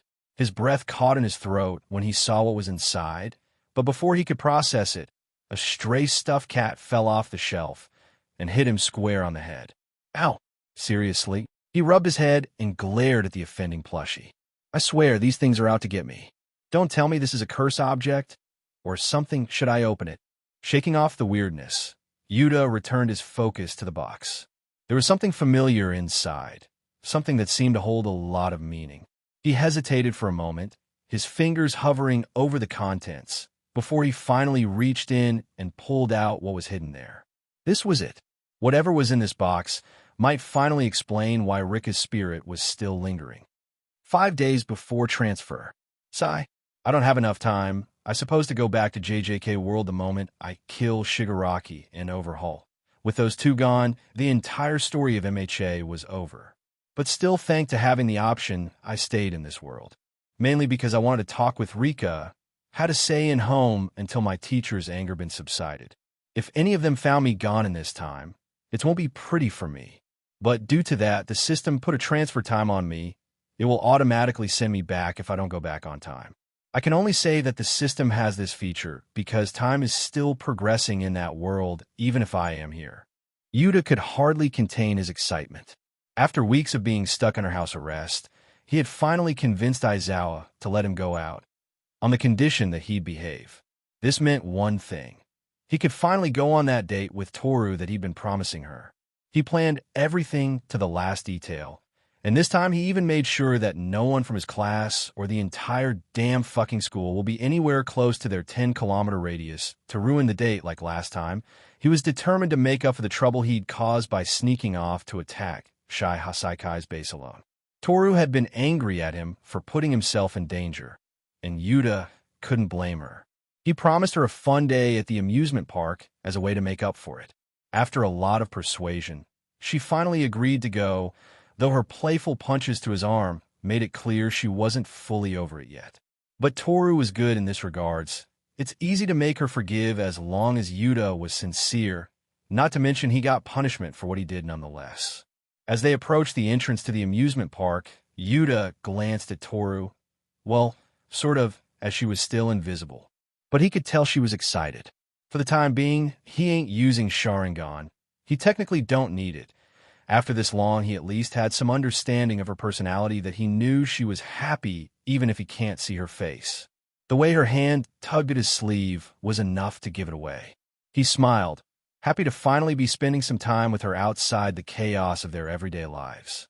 Yuta, I still can't believe you went after Shai Hasaikai on your own. You're lucky I even agreed to this date. Toru teased, though there was still a hint of real frustration in her voice. I know, Yuta replied, scratching the back of his head. But hey, I'm making it up to you today, right? Just let me spoil you a bit. Yuta gave a cheeky smile onto Toru. He didn't have his Sharingan open, but he could practically feel that the girl was rolling her eyes on him. You better, Toru replied, her tone softening as she dragged him toward the first ride they saw. The hell, since when she got this strong? She was really dragging him by the hand. The first ride she wanted to go on was a crazy roller coaster. All girls do that. Yuta's suspicion says that they want to see how their boyfriend bear with this. Only one thing to say, bring it on. We were having good time. Not only Toru stopped mentioning Shai Hasaikai now, but at the same time also grabbed Yuta, while most of those crazy dangerous rides, giving him a good feel of her boobs. Yuta wasn't good at telling how big they were. Even with Sharingan, there are dudes out there who can do that, to which Yuta only have to say one thing, get some help. Well, everything was going perfectly until it wasn't. Just as they were about to board the Ferris wheel, Yuta suddenly felt a familiar presence. His heart sank, and he groaned inwardly. No, it couldn't be. He robotically turned his head, only to see a cute little creature glaring daggers at him. Rika. Sure enough, when he turned around, there she was, his beloved spirit, hovering a few feet behind him. Rika had followed him, and she did not look happy. In fact, she was pouting, her small arms crossed over her chest as she stared at Toru with visible displeasure. Strange how neither of the girls are visible to anyone except me. 1 minute can Rika see Toru? Does that even matter right now? The real question I should be asking is what the hell she's doing here. Yuta, who is this girl? Rika whined, her voice echoing directly into his mind. Why are you spending time with her instead of me?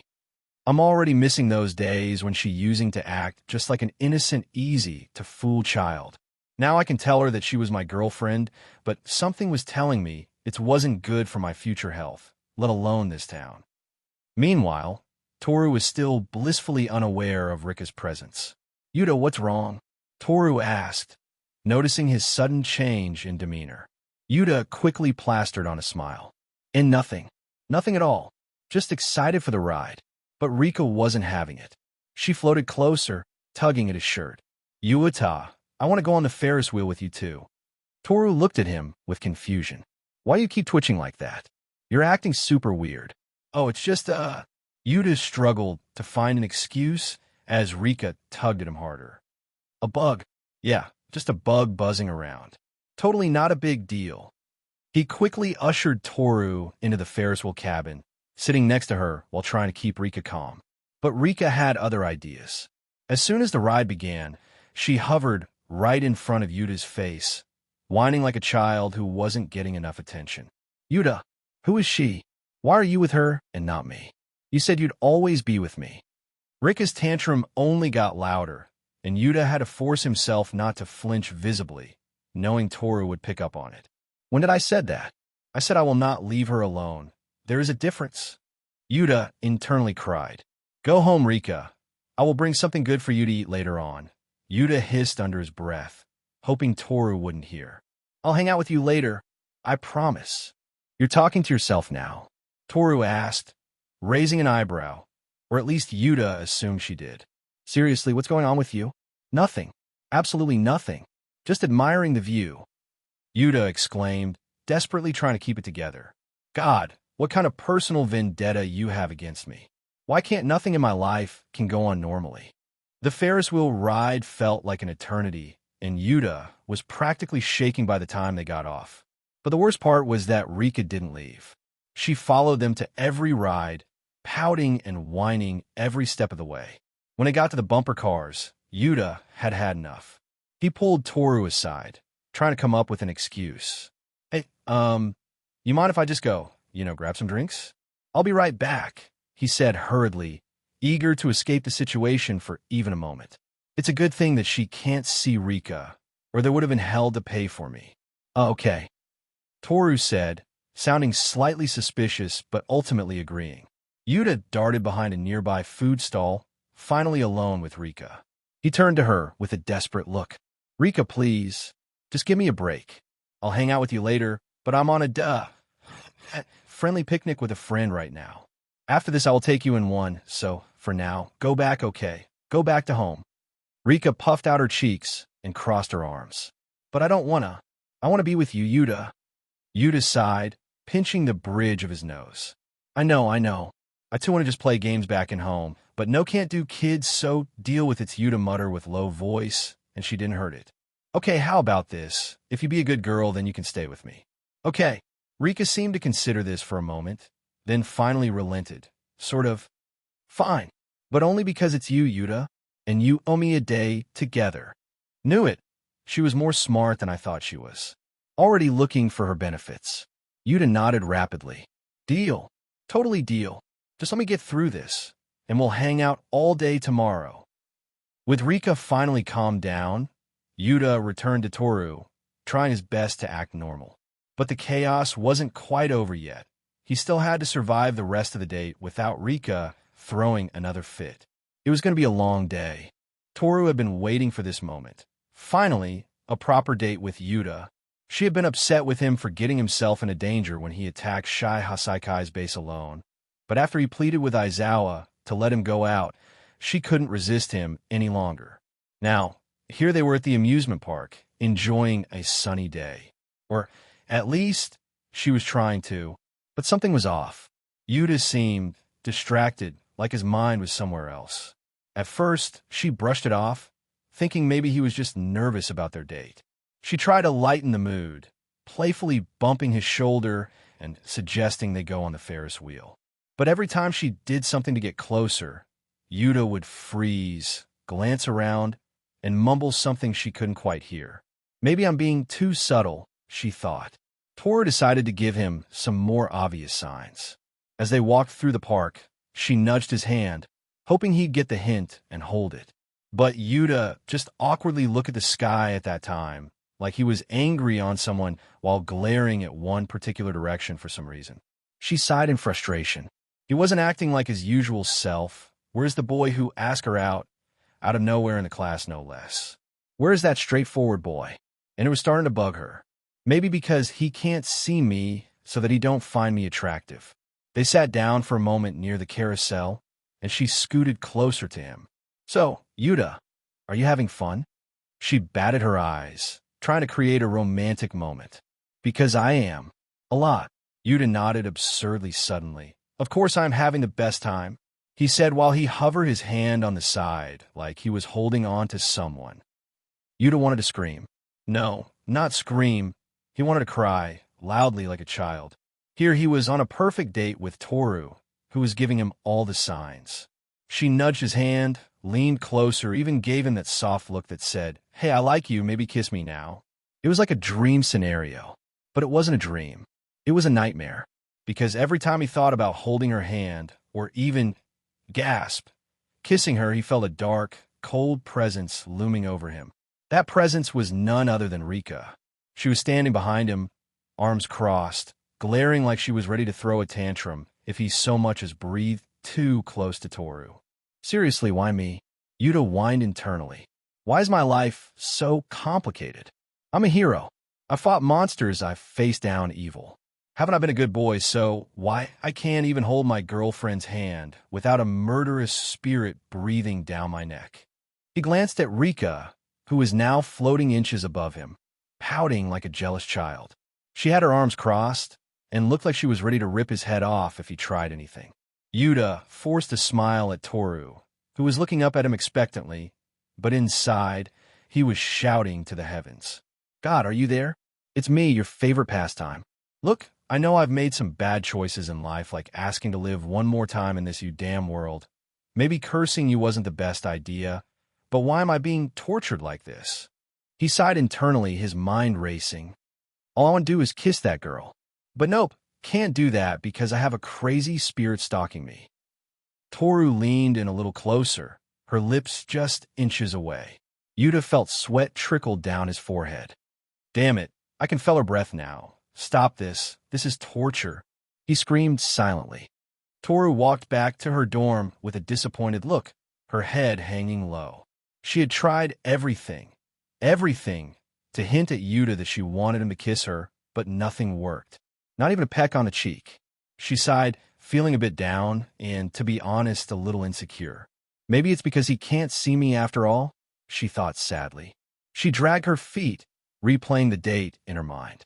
She had given him all the signs, leaning in, holding his hand, even practically spelling it out. Yet Yuta just stood there awkwardly, looking like he was in some kind of intense battle with nothing. Or at least, she couldn't see what he was so worried about. She sighed again, her invisibility suddenly feeling more like a curse. Meanwhile, Yuta was standing there, waving goodbye with a pained smile plastered on his face. But inside? Oh, he was crying. No, he was bawling like a toddler. Fuck it. Send me to a hentai world after this. I will show you what a villain is. I don't want this love comedy anymore. He screamed internally. He knew Toru was upset. He could see in the way she walked away, all sad and disappointed. It tore him apart, but he couldn't do anything. Rika, who was currently clinging to his arm like a jealous little sister, wouldn't let him. Every time he even thought about making a move, Rika would tighten her grip and stare daggers at him. This is so unfair. I wanted for such a long time. Yuta whined in his head, watching Toru's figure disappear down the street. I just wanted to have a nice date and maybe, just maybe, kiss my girlfriend. But no, I have a chibi Yandere spirit who won't let me even breathe in peace. Asterisk. As if to rub salt in the wound, Rika pulled on his arm, pouting dramatically. She was still floating next to him, glaring at where Toru had walked off. Yuta sighed and patted her head, trying to calm her down. Goodbye, sweet kiss. Goodbye, romantic date. Goodbye, happiness.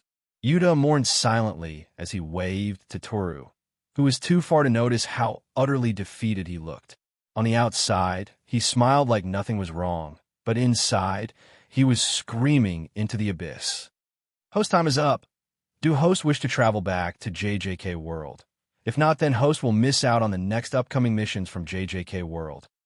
Sure, why now? Not like there is anything left in this world for any more.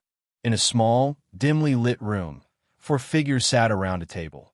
Gojo Satoru, Yudamheim, Principal Gakaganji, and Yaga. The air was thick with tension. The exchange event had just ended, but instead of celebrating, They were dealing with a much bigger problem. Cursed spirits had attacked the school, something that should have been impossible. "We have to face the facts," Principal Gakaganji began, his voice gruff. "There's no way those cursed spirits could have gotten inside without someone's help.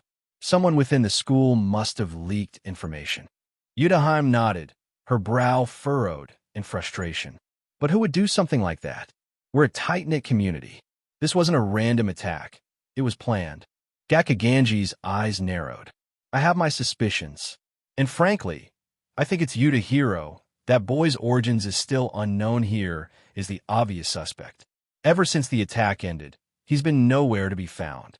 Gojo, who had been leaning back casually in his chair, suddenly straightened up. He was the one who took Yuda in the school, so it's somewhat his responsibility. His usual laid-back demeanor replaced by a rare seriousness. "That's a stretch, don't you think?" Gakaganji's face darkened. "He's been missing. And his power. Do you even know what his curse technique is? The boy lacks any curse technique, and still he is that strong.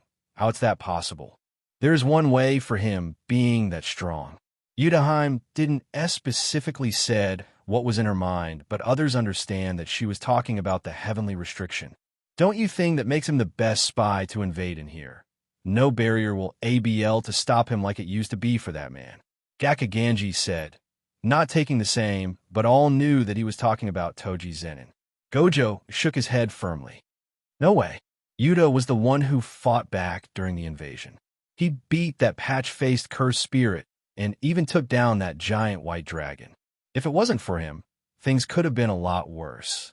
Gojo didn't actually say Yuda fighting with the patch-faced spirit. He only saw him baiting that white dragon before he disappeared out of nowhere, but his students saw him fighting from their side, so he believed in Yuda. More than anything, he saw something back then, which was taking his all attention right now. Back then he saw a figure which he thought he will never see again. At least he believed that he saw him. Yaga, who had been quietly listening, finally spoke. "We can't make accusations without proof. Yuda's been through enough already. Besides, if Yuda was truly involved, why would he fight so hard to protect the school?" Gakaganji grunted, but didn't respond immediately. He knew Yaga had a point. He himself personally had no problem with Yuda. After all, unlike Yuda Okatsu, this Yudahiro was mostly under their control and wasn't strong enough to cause any problem to the higher-ups. His main target here was actually Yuri, but something about the situation still didn't sit right with him. Yudaheim looked at Gojo. "So, what do you think happened, Satoru? If Yuda's not responsible, then who is?" Gojo leaned forward, his expression thoughtful. "I think we're dealing with someone who's been playing the long game. Whoever let those curses and knew exactly what they were doing. The question is, what was the goal? Was it just to cause chaos or something more specific?" Satoru sounded serious for once. Maybe it was because that image was still in his mind. He just didn't want to show to others what he was thinking right now. Gakaganji crossed his arms, his brows knitting together. If they were targeting someone, it could have been Yuji Itadori. He is Sukuna's vessel, after all. Yudaheim frowned. No. If that were the case, then they all directly would have gone after Yuji, but it felt like they were trying to buy time instead of just attacking us. Gojo chuckled lightly. Then they were after buying time. It's something wrong in the school, or maybe something missing? No, nothing. Everything is in order. Yaga replied with confusion apparent on his face. Yaga sighed, running a hand through his hair. Either way, we need to figure out who the spy is. The school is supposed to be one of the safest places for our students, and we can't let this happen again. Gakaganji nodded. Agreed. We need to conduct a thorough investigation. Check the records, watch the surveillance footage, interview anyone who might know something. If there's a traitor among us, we need to find them. And more than anything, starting looking into where is Yudahiro is. Spy or not, until In's here to explain where he was. He remained as a suspect. Gojo tapped his fingers on the table, thinking, okay, hop, time to get back into work, ladies. And before that, I better get my favorite sweet. Oh, I heard they're making a special edition of the sweets today.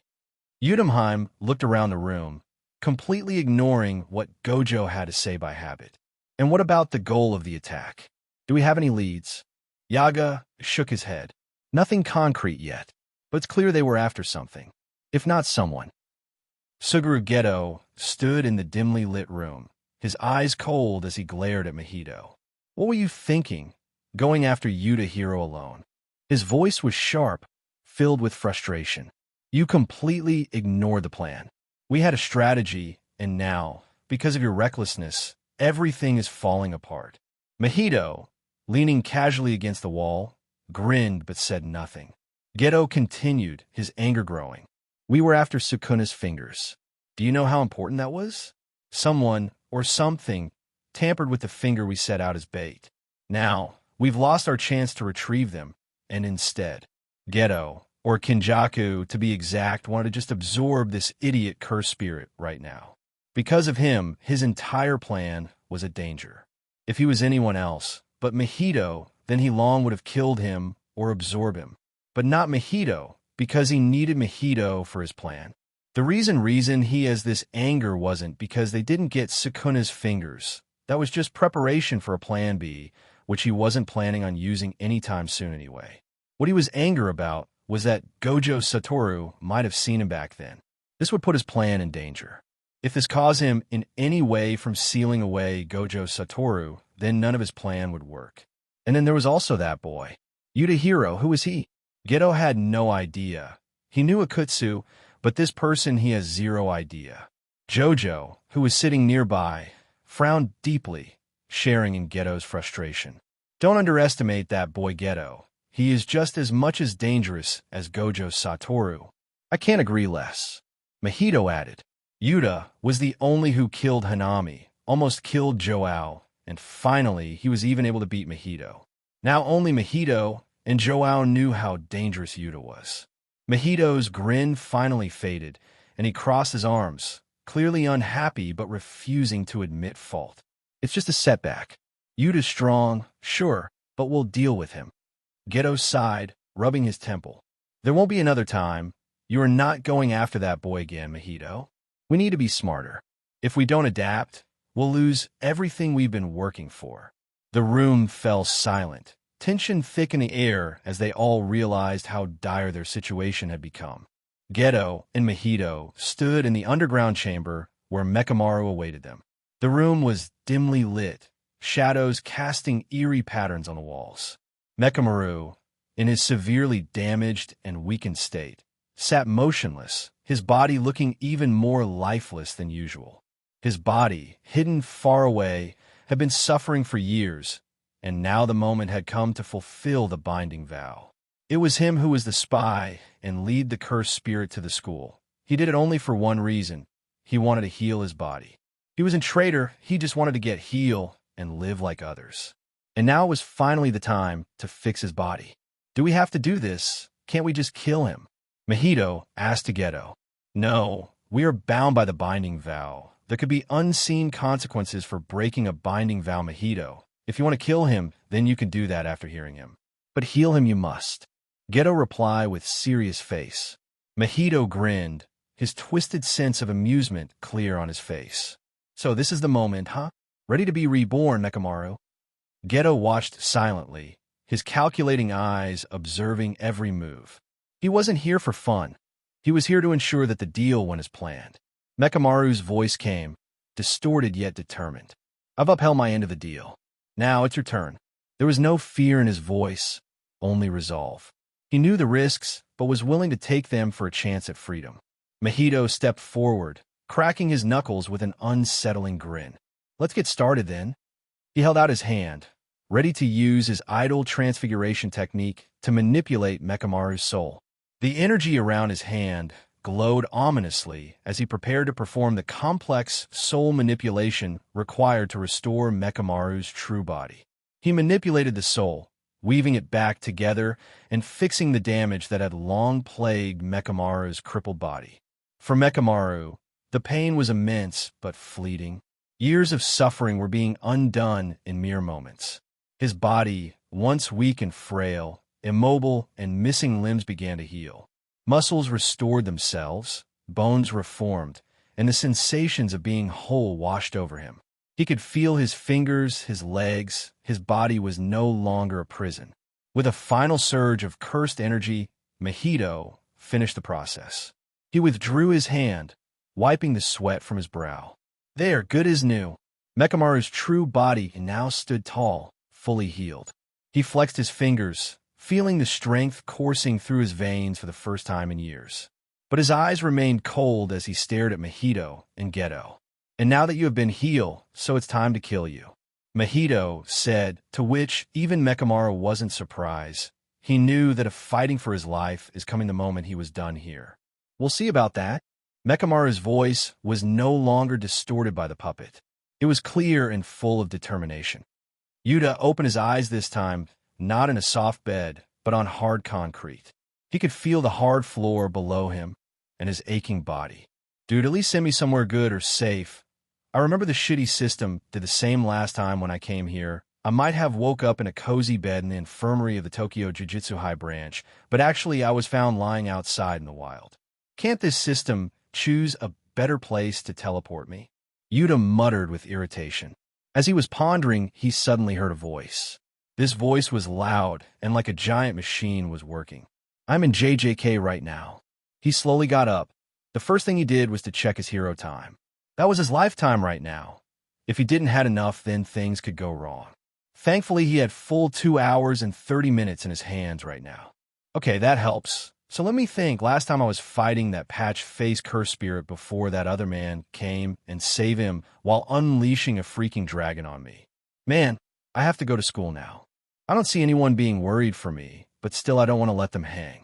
How long had it been since Yuta was still thinking when another loud sound came, making him pause on his way. Now he wanted to kill C, who was making this loud mechanical voice. It was surprisingly like Transformers fighting. Just when he was about to forget this pointless thing and went back to his thinking or even find his way back to the school, his spider sense started to tingle. His eyes shrank. Almost instantly, he used his OFA, and by using Soru, he vanished from his place. Just the next second, a freaking laser cut up the place where he was. It wasn't even a normal laser we see in Star Wars. It was a big-ass laser which literally cut the entire place he was in. Dude, I know it's Jujutsu Kaisen, but can't you wait 5 minutes before trying to kill me? Yuta all but shouted with clear irritation on his face. Next second, he vanished from his place and went where the laser came from. Upon reaching the clearing, he saw something which left him gawking there with his mouth open. The hell? A motherfucking mecha. System, you sure this is JJK? Yuta asked with dumbfounded expression on his face. Motherfucking mecha. But the system reply never came. What came was a childish voice, which he was very used to by now. Oh shit. Yuta, motherfucking mecha. She said while pointing at the big as mecha fighting some birdman. What you were doing here? Yuta asked with exasperation on his face. The little girl, who was not as little as it looked, cutely put one finger on her cheek like she was thinking and then reply. Yuta is here. Rika is here. A twitch appeared on Yuta's eyebrows. He knew that the girl was as innocent as she looked. This got to be acting. But he didn't want to say anything right now. Thousands of things were running inside his mind, like how she came here with him, whether others can see her like he do. There are people with curse energy in this world, and they sure can see cursed spirits. But more than anything, he was thinking whether there are things which can harm Rika here. Not good. I can't let her go close to anything close to a fight. Yuta clenched his fist. Asterisk smash. Another sound came, and Yuta would see that big-ass mecha lost power somehow. He got nothing to do with it. Right now, he just wanted to get Rika out of here. Even after he realized that that strange birdman was none other than the patch-face spirit he fought before going back to the MHA world. Yuta narrowed his eyes, his Sharingan activating to see things clearly. It was the same spirit. I don't want to just go there and beat him, but Rika is here. Yuta sighed, no planning to do that with Rika there with him. If you remember correctly, that guy can manipulate souls. Probably the worst kind of enemy to fight against with Rika around. Come on, Rika, let's get out of here. But Yuta, motherfucker, and stop saying that as well. Yuta immediately said. He sure was in bad influence to the girl. Rika put her one finger against her lips like she won't say anything after that, though the giggles escaping her mouth wasn't helping. Just as when Yuta was about to take Rika and get out of there, he saw a notification coming. Minor quest, Comdrade in need. Main quest, save Mekamaru. Reward? G-fucking-re. Now Yuta really seems exasperated. I all but forget that you used to give quest, at the worst possible time, that is. Irritatedly, he muttered under his breath and looked back at the big mecha. Sign he looked back at Rika and put her down. Now, listen, Rika. I'm going to go and save that mecha, okay? You will stay here. Don't move and don't come near the right, okay? Yuta asked. Okie dokie. You promise? Pinky promise. Yuta asked again, now no longer believing what the cute little devil says at face value. Rika quickly nodded her little head with fight eyes like she would never break the promise. Okay, then stay here, okay? Yuta and jump from there, ready to save this Mechamaru fellow. You remember he met someone like him before, but he can't remember exactly. The air was thick with tension as Mechamaru, now fully healed and piloting a massive, armored mecha, squared off against Mahito. The mechanical limbs of his battle suit whirred as he moved, unleashing a barrage of attacks. Mahito dodged with ease, his sadistic grin never leaving his face as he taunted Mechamaru. Is this all you've got? You think that oversized tin will save you? Mechamaru's voice echoed through the mecha, determination clear in his tone. This isn't just a suit. It's my life's work. You won't get away with what you've done. The mecha's arm shot out, firing beams of cursed energy, and Mahito had to leap to avoid them. Mahito's cursed energy flared, and his hand transformed, elongating into a grotesque weapon as he launched himself at the mecha. The two clashed fiercely, the sound of metal and cursed energy crackling through the battlefield. For a moment, it seemed like Mechamaru had the upper hand. He managed to land a few solid blows, even damaging Mahito's soul slightly, causing the cursed spirit to wince in pain. Mahito growled, his mocking demeanor replaced by irritation. You actually hurt me, Mahito sneered, though his eyes glinted with fury. But it ends here. With a swift motion, Mahito moved in close, dodging the mecha's heavy strikes with ease. His sharp, elongated hand found its mark as it slashed through the thick armor, cutting deep into the power supply of the mecha. Sparks flew as the machine began to whine and sputter. The lights in the cockpit flickered, and Mechamaru realized what was happening. No! Mechamaru gasped as his mecha powered down. The giant machine collapsed onto the ground with a loud crash. Mahito stood over the fallen machine, grinning with twisted satisfaction. You fought well, but it's over now, Mahito said, raising his hand to deliver the final blow to Mechamaru, who lay helpless inside the powerless mecha. But just as Mahito's hand was about to strike, a blur of movement caught his eye. A surge of golden cursed energy erupted from behind him, and before Mahito could react, Yuta appeared in front of him, his fist colliding with Mahito's face with a force that sent the cursed spirit flying back. Again he felt the weakening effect of this attack, and his soul, which was already a little damaged from earlier wince and pain. Yuta stood tall, Sharingan in eyes, the air around him crackling golden lighting of Rofa. Before you go picking fights with others, first complete the one you already have picked, Yuta said, his voice calm but filled with resolve. Mahito staggered to his feet, wiping a bit of blood from his mouth, surprised by the sudden intrusion. You? Me, Yuta replied with equal intensity. And you, what the hell you are doing here, fighting with this bastard? Yuta didn't look at Mechamaru, who was gasping for air, and stood there in disbelief that he was still alive. Mahito's grin returned, though it was strained. Good. Now it's time to kill you one and for all. You're going down. Mahito stood and was ready to open his domain. But before that even could happen, Yuta, who was in front of him, vanished and appear in front of him. Not so quick, you piece of shit. Rofa 10 overdrive, Gatling. Sorry, bruh. I don't take an enemy seriously who I already have beaten. Yuta smirked as he punched the shit out of Mahito and tossed him to the ground. Due to using Rofa, now Mahito had next to zero energy left to even move, let alone fight back. The fight ended even before it started. Just because Yuta wasn't playing around this time, he was seriously mainly because he wanted to end this fast and get Rika out of there. As long as that enemy is Sukuna, that is. Suddenly Yuta thought of something and edited his sentence just in case someone later call out to him on this. What the? Mekamaru looked at the fallen Mahito, who was even unable to move, in surprise. He wasn't much better right now, but still, Yudahiro was able to beat a special grade curse spirit like it was nothing. Just how powerful is this boy? He thought and glanced at the boy who looked just like Okatsu. Asterisk clap clap. Great, great. That was a really good fight. Suddenly the voice came, making Yuta frown. His spider sense were tingling. Though this was a little different kind of tingling, not showing a particular danger, but a dangerous presence. It's you. You're the one who was back then. Yuta narrowed his eyes, wondering who is this man with snitches on his forehead.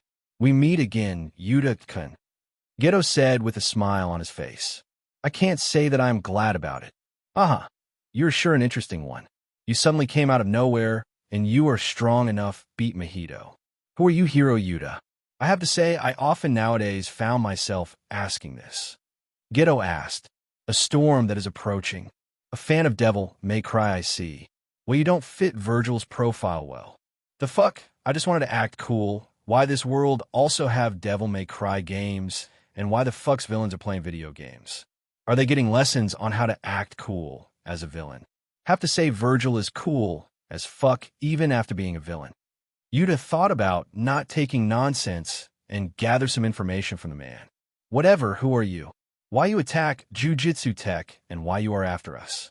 Yuta asked, keeping his face straight even after the other party saw him trying to act cool. I am a dead man who shouldn't exist, just like you. Why someone like you who can even damage Mahito's soul exist is beyond me. Geto said, and Yuta can sense the situation was getting worse. There was a pressure starting to building around him. Yo, this guy is some sort of hidden boss or something. This presence is strong. Yuta's mouth twitched, and he was tense. Knowing what a person can do gives him huge advantage in fight. Even beating a powerful person who is stronger than him was possible. For against someone who is strong and he had no idea about. Yo, Kankuro, you know this guy? Yuta asked. Don't call me that. Mekamaru snapped, but unlike Yuta, he knew who the man standing in front of them was. That is Geto Suguru, a special grade curse user who used to be a sorcerer in Jujutsu Tech. And I even heard that he was supposed to be deaf. Mekamaru said, making Yuta nod. Okay, though I was asking more in terms of what he is capable of doing, like his curse technique, and how strong he is. Yuta asked again. I heard that he can control cursed spirits, said Mekamaru, and that finally gave some idea to Yuta what he was up against.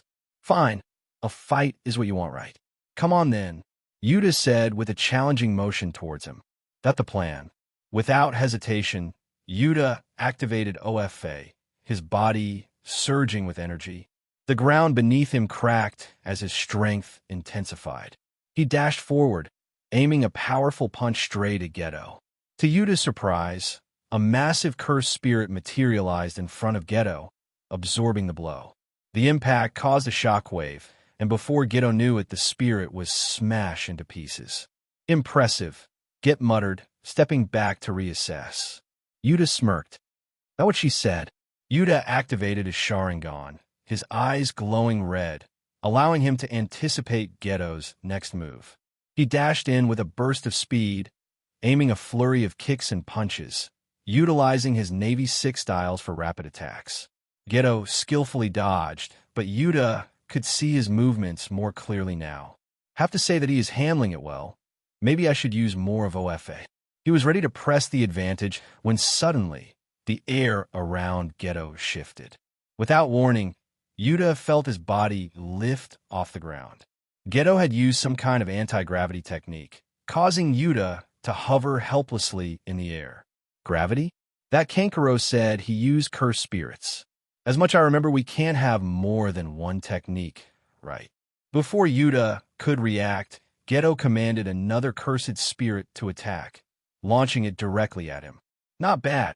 Yuta grinned, using time reverse to blink out of the cursed spirit's range, reappearing in front of Geto like before. But I can do better. Yuta reversed time just enough to regain his footing and launched a counterattack. Using OFA, he moved like a blur, aiming directly at Geto's blind spots. But as soon as he got close, Gedo unleashed a swarm of smaller cursed spirits that intercepted him mid-strike. Gedo narrowed his eyes. "You're fast." To Yuta, that didn't seem like a compliment. Gedo, or Kenjaku to be exact, didn't saw that move from Yuta earlier, making him frown. He didn't knew about time skip, so it makes sense, and that bastard don't like things going out of his control. Suddenly, Yuta felt a surge of cursed energy flood the battlefield. Gedo activated his reverse curse technique, healing a small wound Yuta had managed to inflict earlier. At the same time, a massive cursed spirit, nearly twice the size of the previous ones, appeared and charged at Yuta. Yuta dodged, flipping through the air with precise control.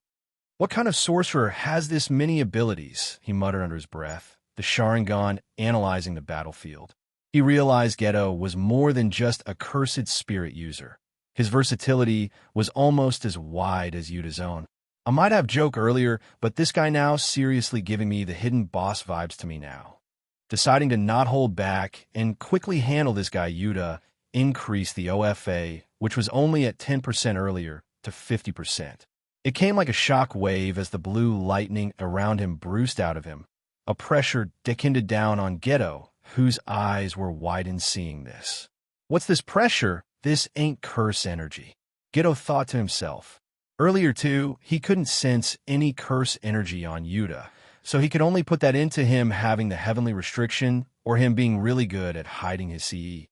But if that's the case, then he had no idea how to explain the phenomenon in front of him right now.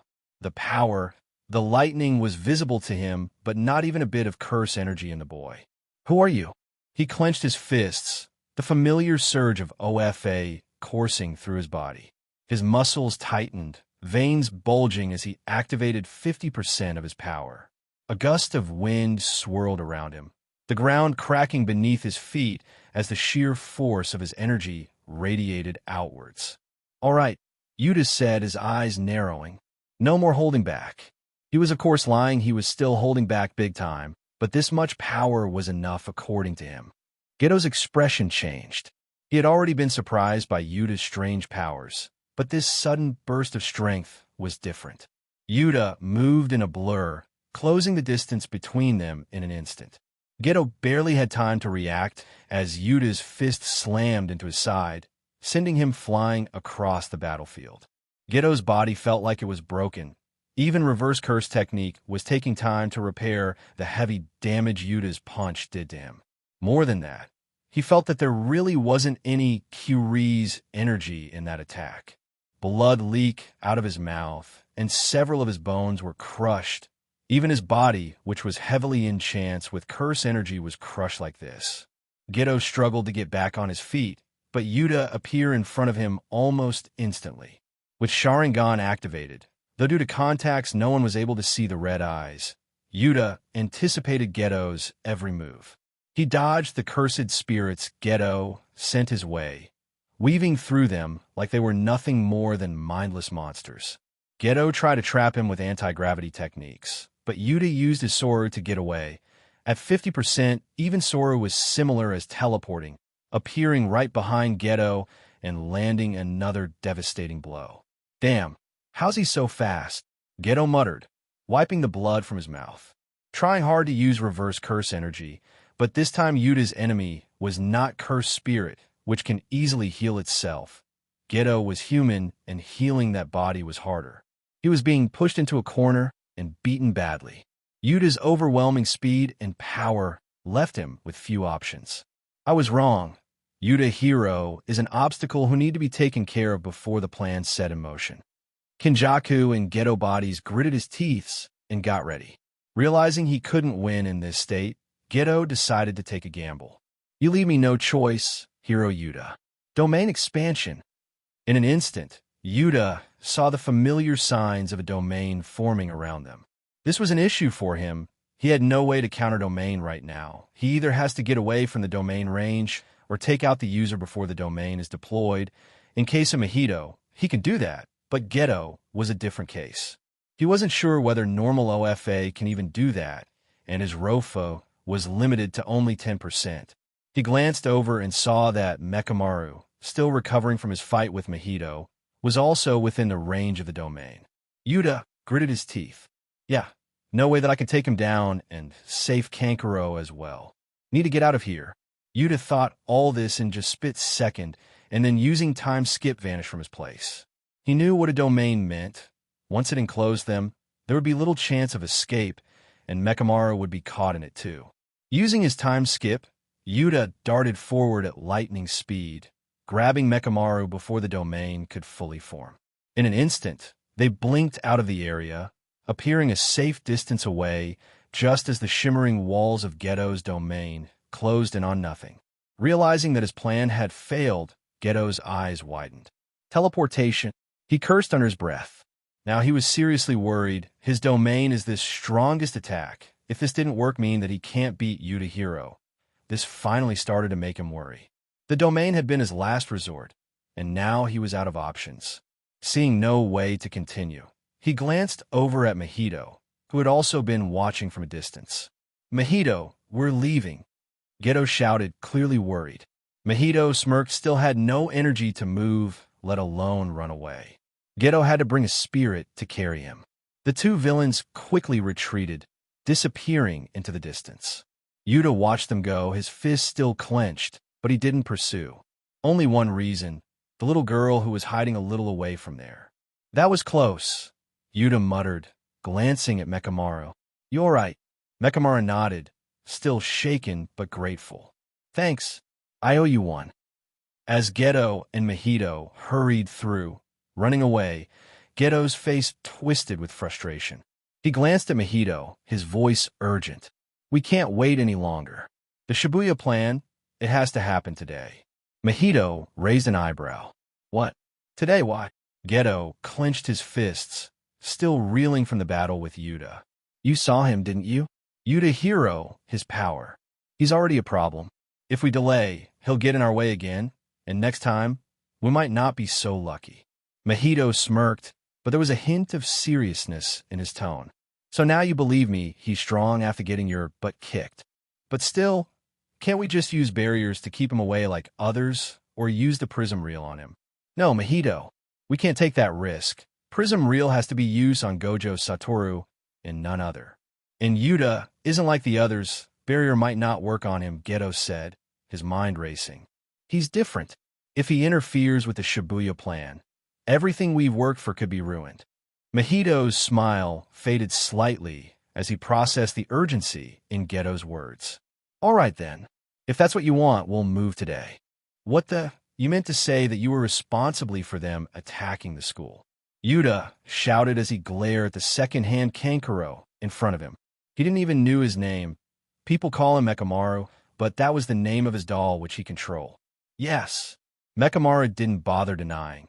He just accepted the fact. You sure got guts to accept that, but if you are with them, then why were you fighting with those cursed spurts in Geto? Yuta asked with confusion. He had near next zero information about Geto and his plans. He never saw the second season of Jujutsu Kaisen, let alone the culling games afterwards. I did because I wanted that cursed spirit to heal my body. Mechamaru said, no particular expression on his face, but his tone was a little remorseful. Well, that has nothing to do with me. The teachers at school will handle that. Just tell me, which side you are in for the time being? Yuta asked and intently looked at Mechamaru. I am on the sorcerer's side, Mechamaru said with a serious tone. Well, I'm not sensing him lying. Fine then, it's time to get out of here. Yuta nodded and looked around, but seeing that they were in the middle of basically nowhere, he pursed his lips with a little irritation and sighed. He didn't want to run all the way back to the school if he didn't have to. But then he looked at the boy who can use puppets. Do you have a car? Yuta asked with suspicion. Car? No. Come on. You have a fucking Megazord in your underground parking, but not a car. Yuta didn't say this out loud. Sighing, he took out his phone to call the school to send a car to pick them up. He don't have the authority for doing that, but he loses nothing by requesting right. 1 minute, what are you doing? Mechamaru, seeing Yuta dialing in numbers, immediately said, and using a string pulled the phone out of his hands. Hey, what are you doing? Yuta asked with irritation. He don't like people touching his phone. Wait, let me explain. Mechmaru quickly gave the phone back, seeing that Yuta was looking at him with threatening eyes. Going back to the school right now is not good. It's counterproductive. Mechamaru, said Confusion Yuta. Counterproductive? How? Because Geto is planning to attack Shibuya Station soon. Shibuya Station? Why would he do something so pointless? Is that tired of being a curse user that he planned to become a terrorist? What? No, listen please. They're planning to set up a trap for Satoru Gojo there. I am not aware what they are planning, but we have to act now. Makamaru said with much passion. Dude, are you listening to yourself? That Gojo Satoru you're talking about. What trap can trap that man? Yuta just roll his eyes. In his eyes, Satoru was very similar to Saitama in this regard. Nothing can stand in front of them. I know what you're talking about. And believe me, that man, Geto Sugura, knew this better than anyone else. So it means something when the plan was suggested by him. He surely have a way to trap Gojo. Mechamaru tried to convince Yuta, while the said boy was still pretending like he didn't care. Trapping Gojo Satoru. It honestly doesn't even sound possible, let alone actually doing it. But if I have learned something while watching so many animes, that anything is possible as long as a smart villain is planning or power of friendship is playing. Fine, but isn't that even more of a reason to go to school and tell this to others? Yuta raised his eyebrows with a questioning tone, wondering what the cheap Kankuro was thinking in his brain. No, let alone Gojo. Even more sound minds won't believe us. Yuta heard this thought of a white-haired man calling out, "Don't worry, I am the strongest." A deadpan look appeared on his face, and he nodded. There really wasn't anything he could do about that man. Sigh. Not to mention, even if the attack happens, we might not be able to participate due to the school holding us down. Mechamaru said, but Yuta understood the hint. In fact, only after hearing this that he realized that his own position might be not that great. No doubt Kankuro here was a traitor. Temporarily may it be. But I myself am also not in clear. I went back to MHA World right after the attack and the exchange event. This was bad, though I have nothing to do with the attack, but I can already see those old bastards putting all the blame at me. It makes sense I vanished without informing anyone. Yuta mutters with a headache coming to him. For now, maybe not going back to school was indeed the right option. Fine, you win. Tell me what you were planning. Yuta asked with a sigh. Simple. We need to go to the Shibuya station now. Mechamaru added, making Yuta eyes widen in surprise. It's happening today? Yuta asked with a shocked face. Maybe. Well, I don't know when they're planning to do it, but seeing how Geto ran away, I doubt that he will delay any longer. Your presence will surely urge him to launch the attack in Shibuya earlier. I see that happening. If Kankuro here knows their plan, it's possible that Geto should also know this. His plan will be exposed if he delay. Fine, then let's go. Good. What good? The problems still remain. We have to walk all the way to Shibuya now. Yuta said with irritation. Oh, can't you make a card or vehicle like you did with those puppets? What do you think? I'm a car mechanic. Sign. At night, the chaos in Shibuya began without warning. A massive, impenetrable barrier appeared around Shibuya Station, trapping civilians inside and preventing jujitsu sorcerers from entering. Alarms went off across the jujitsu world, and soon the news spread to every sorcerer in the area. Only Gojo Sensei can get through the barrier, one of the senior sorcerers reported. It's designed to keep everyone else out for some reason. What about the civilians? Asked Ajichi, concerned. There are hundreds of people trapped in there. Can they be escorted out? Cursed spirits are flooding the station. Another sorcerer added, looking grim. It's a full-scale assault. Principal Yaga frowned. Gojo wasted no time, stepping through the barrier without resistance. He immediately bumped to a person and apologized. He was more focused on finding the real person behind this attack right now. He was like this because he couldn't find any cursed spirit above the station. Knowing that there was nothing here, he entered the station. As he walked deeper into the station, he could feel the presence of powerful cursed spirits. Nothing in front of him, but thanks to his 6 eyes, could tell that they were special Graydon cursed spirits. Just then, Gojo sensed something large and dangerous approaching. Jogo and Choso appeared before him, blocking his path. But that wasn't the only thing He looked around and noticed that they were surrounded by many civilians around them. Gojo was no idiot. He almost instantly understood that they were trying to do here. Well, Gojo said, smiling. Using the civilians, can't say I haven't seen that before. I'm pretty sure that we are late. Yuta said with a deadpan look on his face. His legs were killing him right now. Damn, it was far from this place.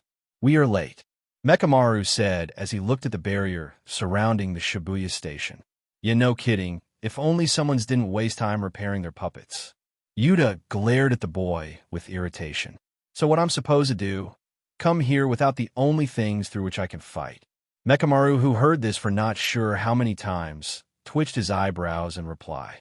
Whatever, what are we supposed to do now? We can't get inside if I am not wrong. Yuta replied with raised eyebrows. Though he wasn't sure whether he himself can go through that barrier or not, but he asked nonetheless. He wasn't sure how this barrier works sometimes. Technically, they shouldn't even bother with those civilians who don't have curse energy, but right now, this barrier is trapping those same people inside. So he is not sure whether he can go in. Guess I have to test out for myself, Yuta thought with a sigh. But little did he knew that Geto did manage to create an obstacle even for him. Rika wants ice's cream. Suddenly a voice came, making both Yuta and Mekamaru narrow their eyes with a sigh. I now believe you even less that you're not Okatsu, Mekamaru said, making a vein pop on Yuta's forehead. How the fuck I'm supposed to know that this Yuta Okatsu have a curse spirit named Rika? I appeal of this being a conspiracy. Yuta sighed. At least in his case, they got not a bloodthirsty curse spirit, but rather a cute little loli. No Lolacan, though. Just look at her. Which curse spirit is this cute? Have you seen any? Yuta snorted and asked. Yeah, my ex. Okay, Oakley. You got me there, but I highly doubt you had one in the first place. You just wanted to sound cool. Yuta exasperated.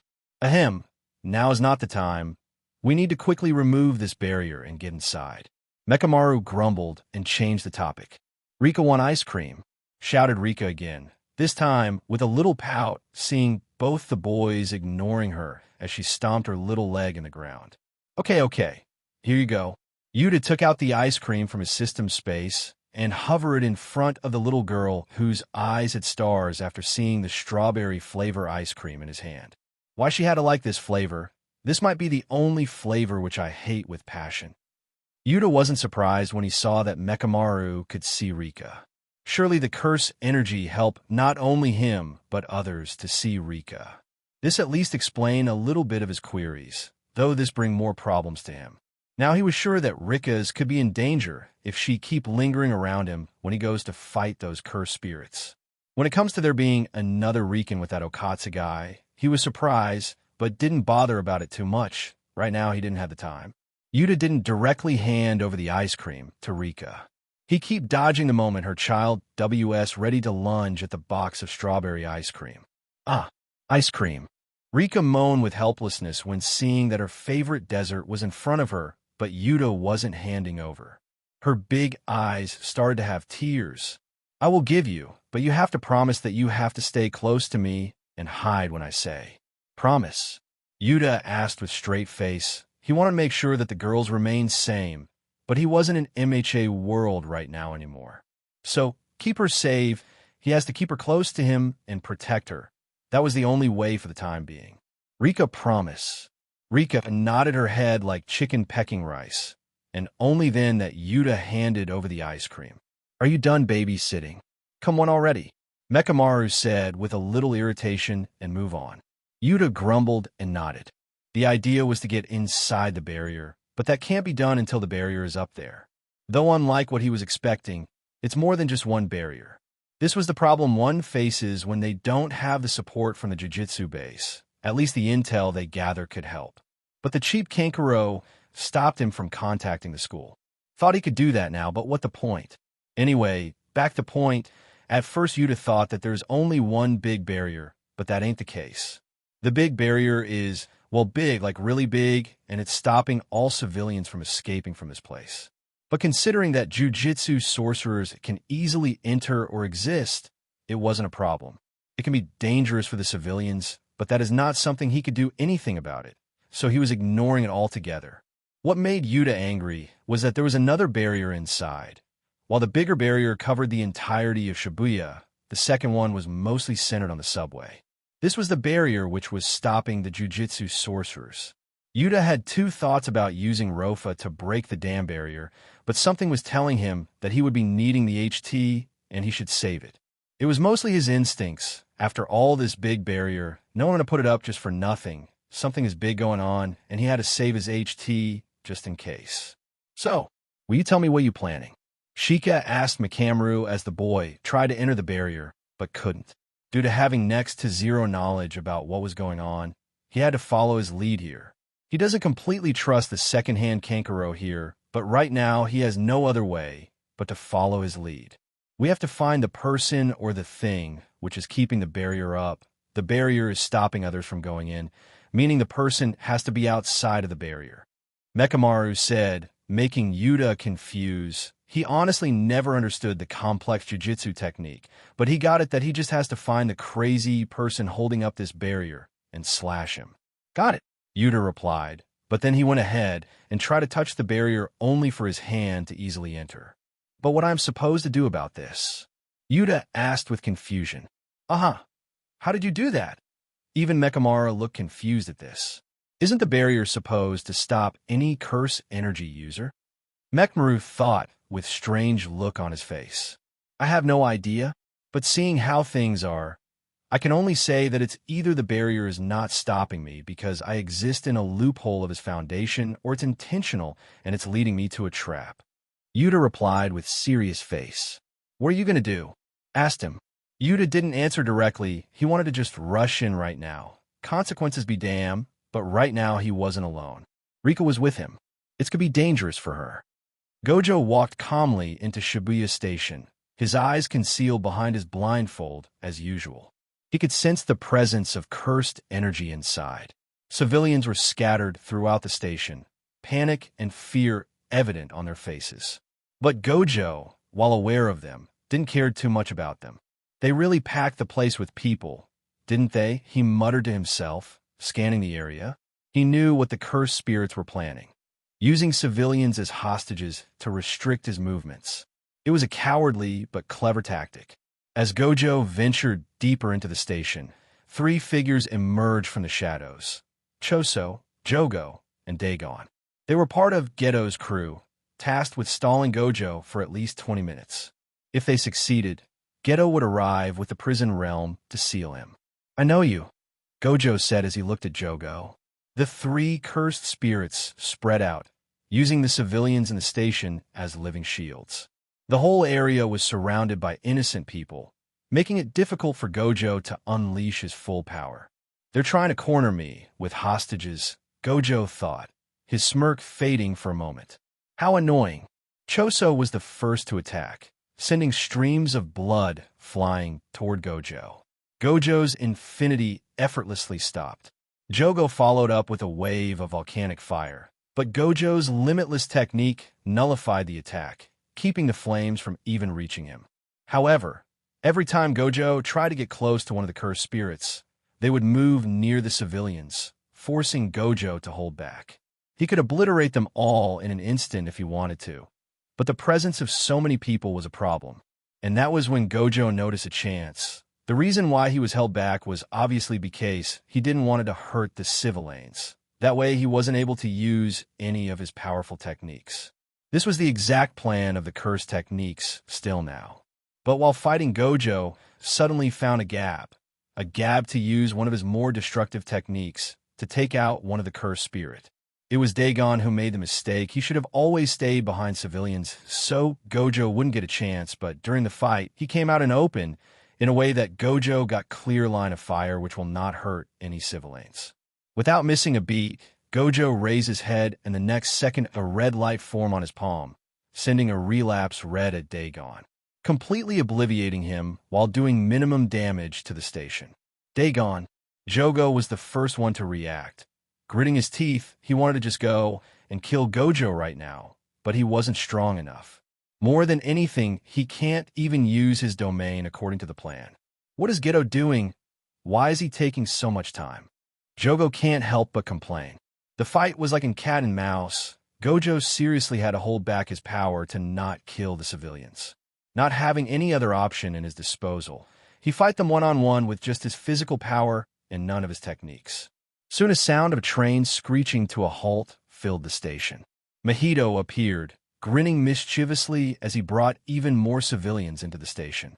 The train doors opened, and dozens of panicked people poured out, filling the space even more. More toys to play with, Mahito taunted. Let's see how you manage this. Now surrounded by even more innocent lives, Gojo's movements became increasingly restricted. The cursed spirits continued to press him, using the chaos to keep him from going all out. Gojo's eyes narrowed. He was getting pushed to his limites mentally. And while this fight was going on, other jujitsu sorcerers were also doing their job. Like a team of Maki, Nobara, and Obito Zenin was heading inside the station. Another team was led by Nanami, contained the potential man and the masked boy, and there was also Yuji with Mei Mei. All of them moving out at the same time to find the person who has casted the second barrier inside and stop them to lift the barrier. Yuji alongside Mei Mei and her younger brother, Ui, arrived at Shibuya Station. They acted surprisingly laid back for some reason. Their mission was to investigate the mysterious barrier that had appeared around the station and, if possible, then remove the person maintaining the barrier. They ended up entering the different entrance in the subway because they wanted to quickly clear out the area. As Yuji entered his area, he immediately sensed cursed energy lurking nearby. Just as he moved deeper into the station, a large, bug-like cursed spirit appeared before them. Its grotesque form skittered across the floor, its multiple legs clicking menacingly. Are you one of those juju sorcerers? No, wait, it was jutsu sorcerer. The cursed spirit fumbled to try to get it correct. You mean jujitsu sorcerer? Yuji replied to correct him, though his face was dark seeing how the curse was eating a man alive. Don't tell me. I know what you are. I am smart after all. The curse hissed and lunged at Yuji. Without hesitation, Yuji charged forward, his fists clenched. Where is the patch face curse? He shouted, dodging the bug spirit's attack with ease. His speed was impressive as he weaved through the monster strikes. Yuji slammed his fist into the cursed spirit's body, sending it crashing into the wall. The curse screeched, its body twitching. He was surprised to see that the human in front of him was even capable of holding himself back. Yuta thought hard about it, and finally he realized that he had no other option but to enter the barrier and fight whoever is on the other side. It's not like he didn't want it to, but it's just that he didn't want to go in there with Rika with him. However, if you don't do that, then things can go south really quick. Jogo, Mahito, Dagon, and lastly that ghetto guy. He by now has seen all of them, and all are special grade. Especially both Jogo and that ghetto Suguru was way too strong for anyone to fight alone beside himself and Gojo. Mahito, too, is a buggy character, seeing how he can attack the souls directly. If you remain to stay back, then chances are when this cursed spirits comes out, many people will die, that including those from the Jujutsu High, which he can't have it. I'm going in, stay, and provide support for others. More than anything, people needs to know what is going on inside and what that madman ghetto is planning. Tell them, Yuta said as he got ready to get inside. I see, here, take this. Mechamaru nodded with understanding and then passed a small, ugly-looking token to him, which looked like the face of one of his puppets. What is this good luck charm? A communicator. You can keep in contact with me with this. Mechamaru rolled his eyes and then tossed the things at Yuta, grabbing at Yuta's smirk and then just nodded. Sure, thanks. Rika, come we get in, beat the bad guys now. Okay. Rika, who was still eating her ice cream, chirped happily and nodded. With that, both step inside the barrier, ready to fight anything he see inside. Seeing them go, Mechamaru just sigh and move on. He also had his own goals. Above anything, he had to find and secure a certain blue-hair girl. That was his top priority for the time being. Though he couldn't do that right away because he first had to find a way to at least bring down the first barrier so that others can leave this place. To do that, he had to find the person was holding onto this barrier in the first place. Being the smart mind he instantly looked at a place where that kind of person would be right now. That person would be in a place where he can see the entire city.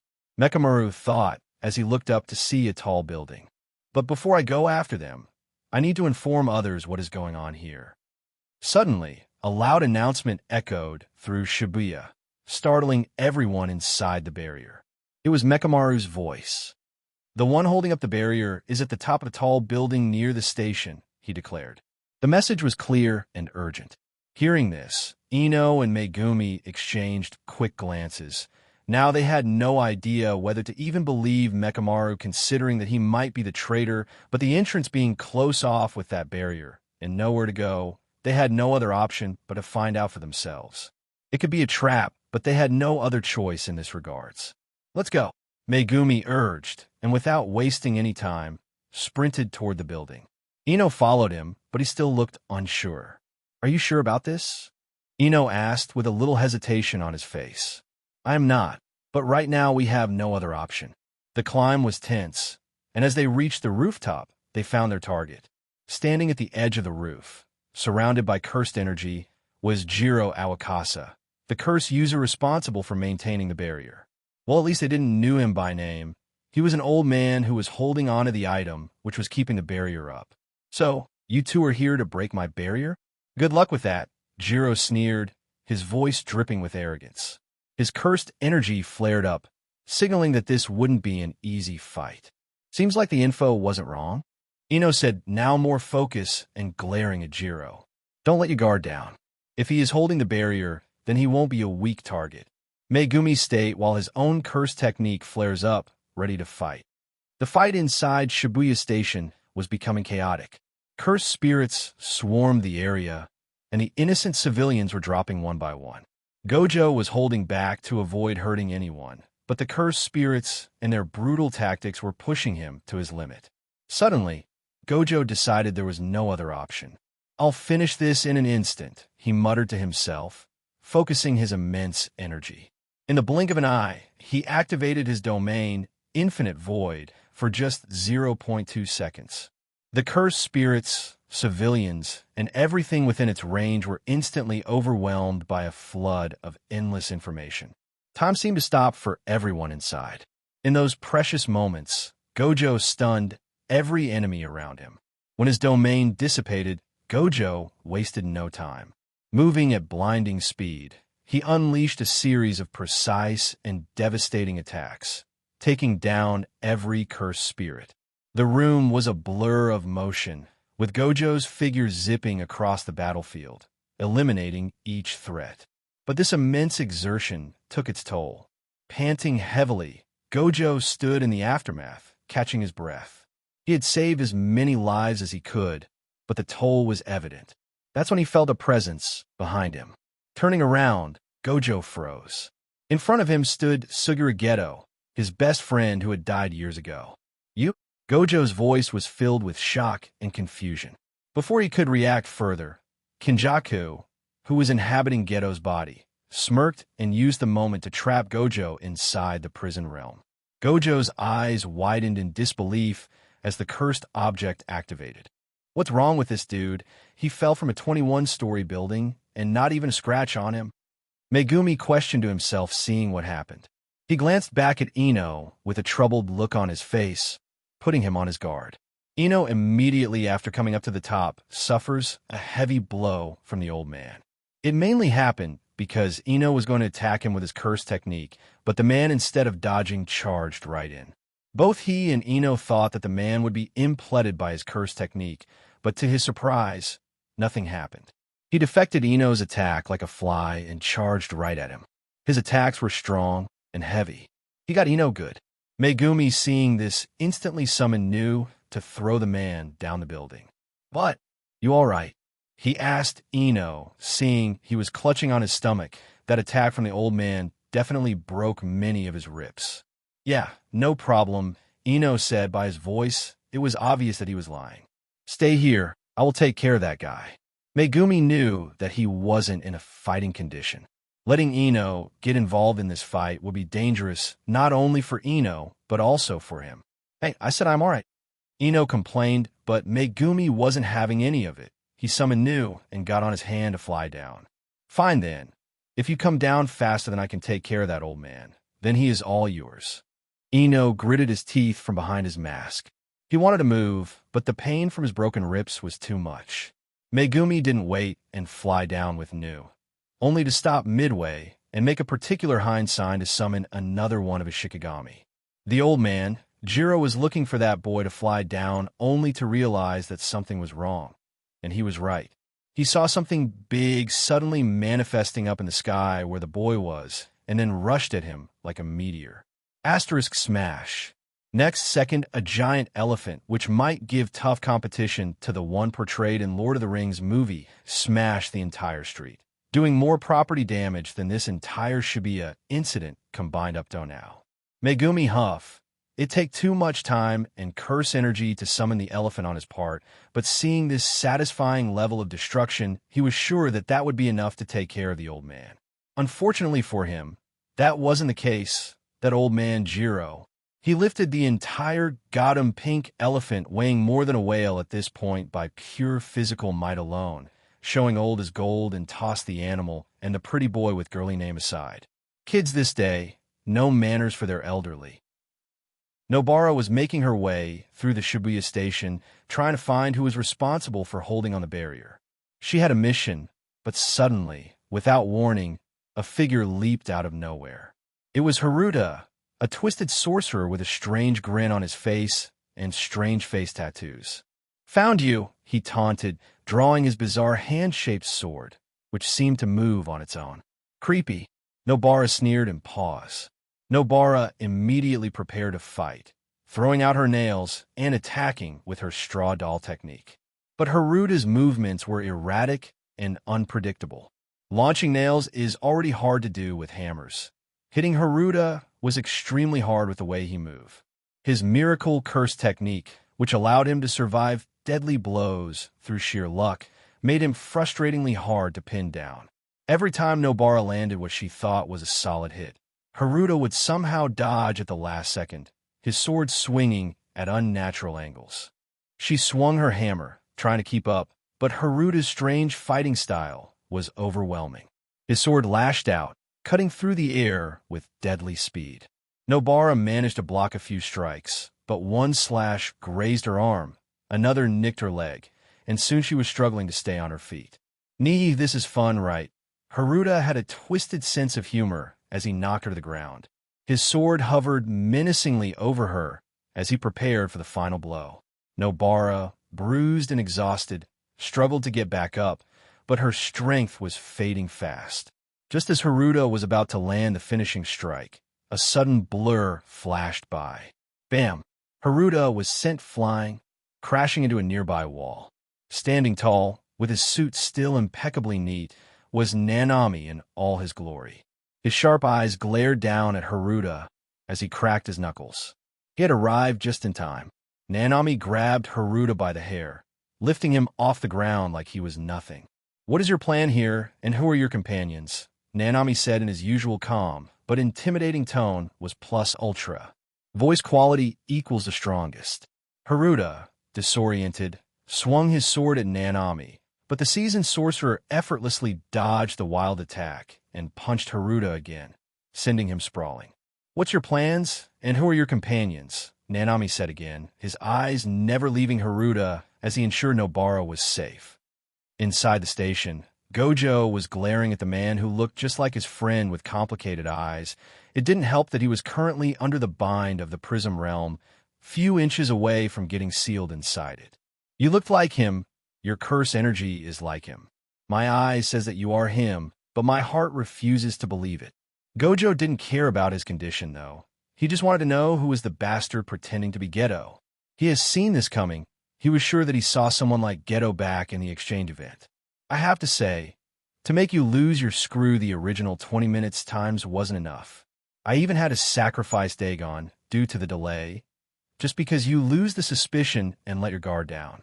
That little visit to the Tokyo Jiu-Jitsu Tech certainly didn't help me in his regard," Geto said as he opened up his head to show Gojo a brain with a mouth and teeth inside Geto's body. Gojo called out for Geto, just like in the anime, and Geto body really reacted, trying to choke Geto, making Geto surprise and land laugh. "Interesting, but let's end the fun here, shall we? It's finally time to start my plan." It's time for the era for jujitsu to come back. Kinjaka laughs maniacally. You won't succeed, Gojo said nonchalantly like he was sure that he won't. Oh, I don't think so. After all, you won't be there to stop me. Kinjaka smiled. Gojo snorted at that. He just smiled and replied, I'm not only one who can stop you. There are still special grade sorcerers. Oh yeah. Honestly, it doesn't matter. They're no Satoru Gojo. They can't do nothing. Maybe, but there's one, Satoru said with a smile on his face. You mean Yuta Okatsu? He can never be another Satoru Gojo. Kinjaku replied nonchalantly like he already won the game. Okatsu has the potential to rival me. But I ain't talking about him, and you know that too, right? For someone who planned this all, you must. Gojo narrows his eyes with a little smirk playing on his face. Hero, do you really think that boy can stop an entire era to unfold? Kinjaku narrowed his eyes. I don't think I know he can. So much confidence, why? Is because he is your student. No, of course not. It's nothing sentimental like that. I believe he can because that bastard punched me right in the face and it hurt like a bitch. Gojo now had a full-blown smile on his face. Kinjaku at this pause. He understood the implementation. Have fun handling that boy, Satoru said before finally getting sealed. Kinjaku was frowning now. He knew that he himself can't kill Yuta. He tired and it didn't work. Jogo, he suddenly called out. Jogo looked at him with his one big eye. Go and activate Plan B. We might need it. Yuta entered the barrier with Rika floating right beside him. The moment he entered, he saw something which stopped him on his track. He saw an old woman's dead body lying with blood all around on the floor and a big muscular man with black hairs and a scar on the right side of his lips smiling at the corpse. The hell? Yuta wasn't surprised due to the corpse or the man without any curse energy. He was surprised because the moment he stepped in, he felt his sense tingling like they saw Godzilla coming. He immediately got tense, but that too was late, as before he could figure out what was going on, a big punch came right at him. Not having time to do anything, he could barely block it, only to feel his bones break at the impact and getting sent flying back with so much speed that he felt like he was fighting with All Might again. Yuta! A cry rang out in Yuta's ear. This was Rika calling out for him and on the verge of crying. Even Yuta himself didn't realize what just happened right now. 1 second he saw a big fist coming at him, and the next second his hands were broken and he was sent flying out of the barrier. I'm all right, Rika. Don't worry, Yuta said with gritted teeth as quickly reversed the time, and before he knew it, he was again inside the barrier with all his body intact. Yo, old man.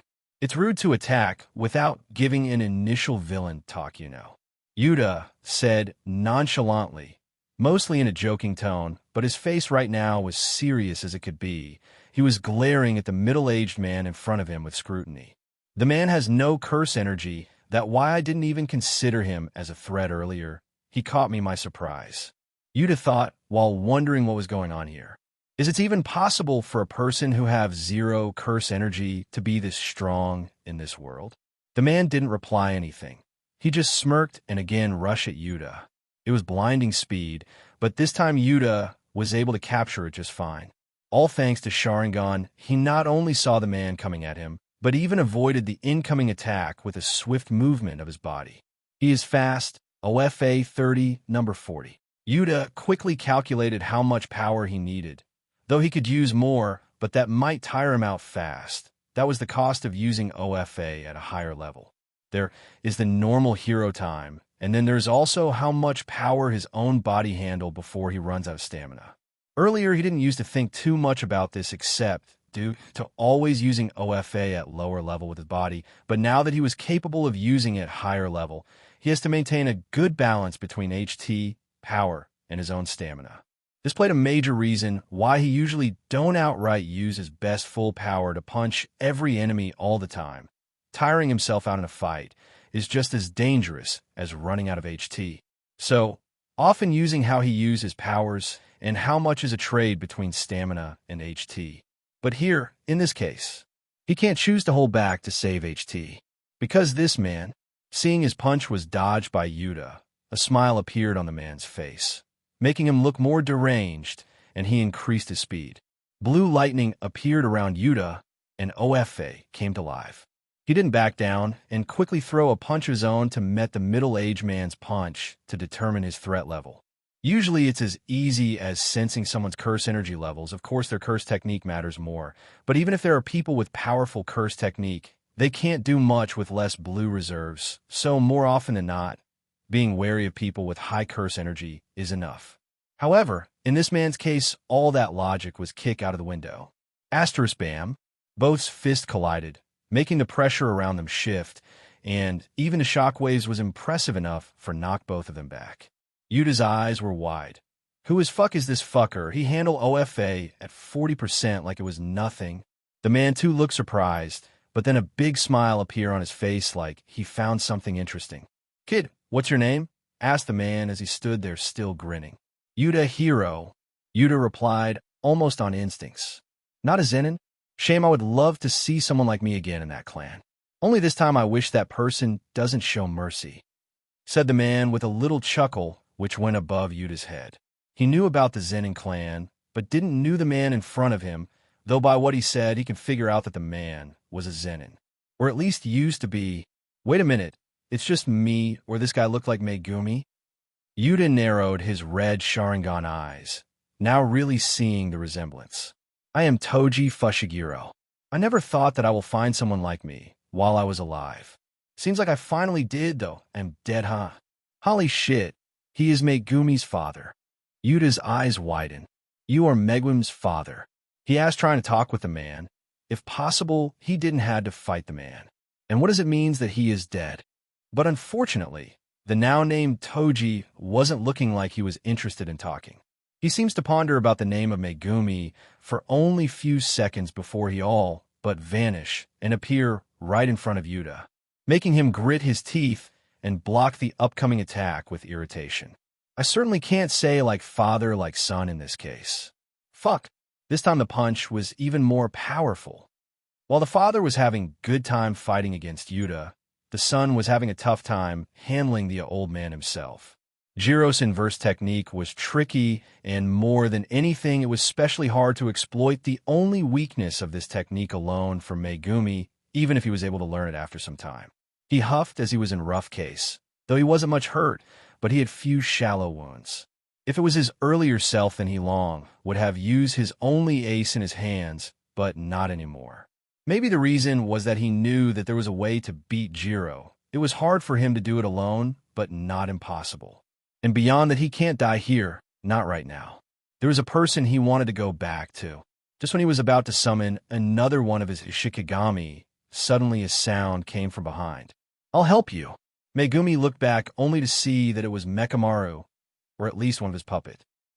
Megumi was hesitant at Mekamaru. He was the top suspect to be true traitor in the school. I know what you were thinking. I can't explain myself now only to help you. I am on the sorcerer's side.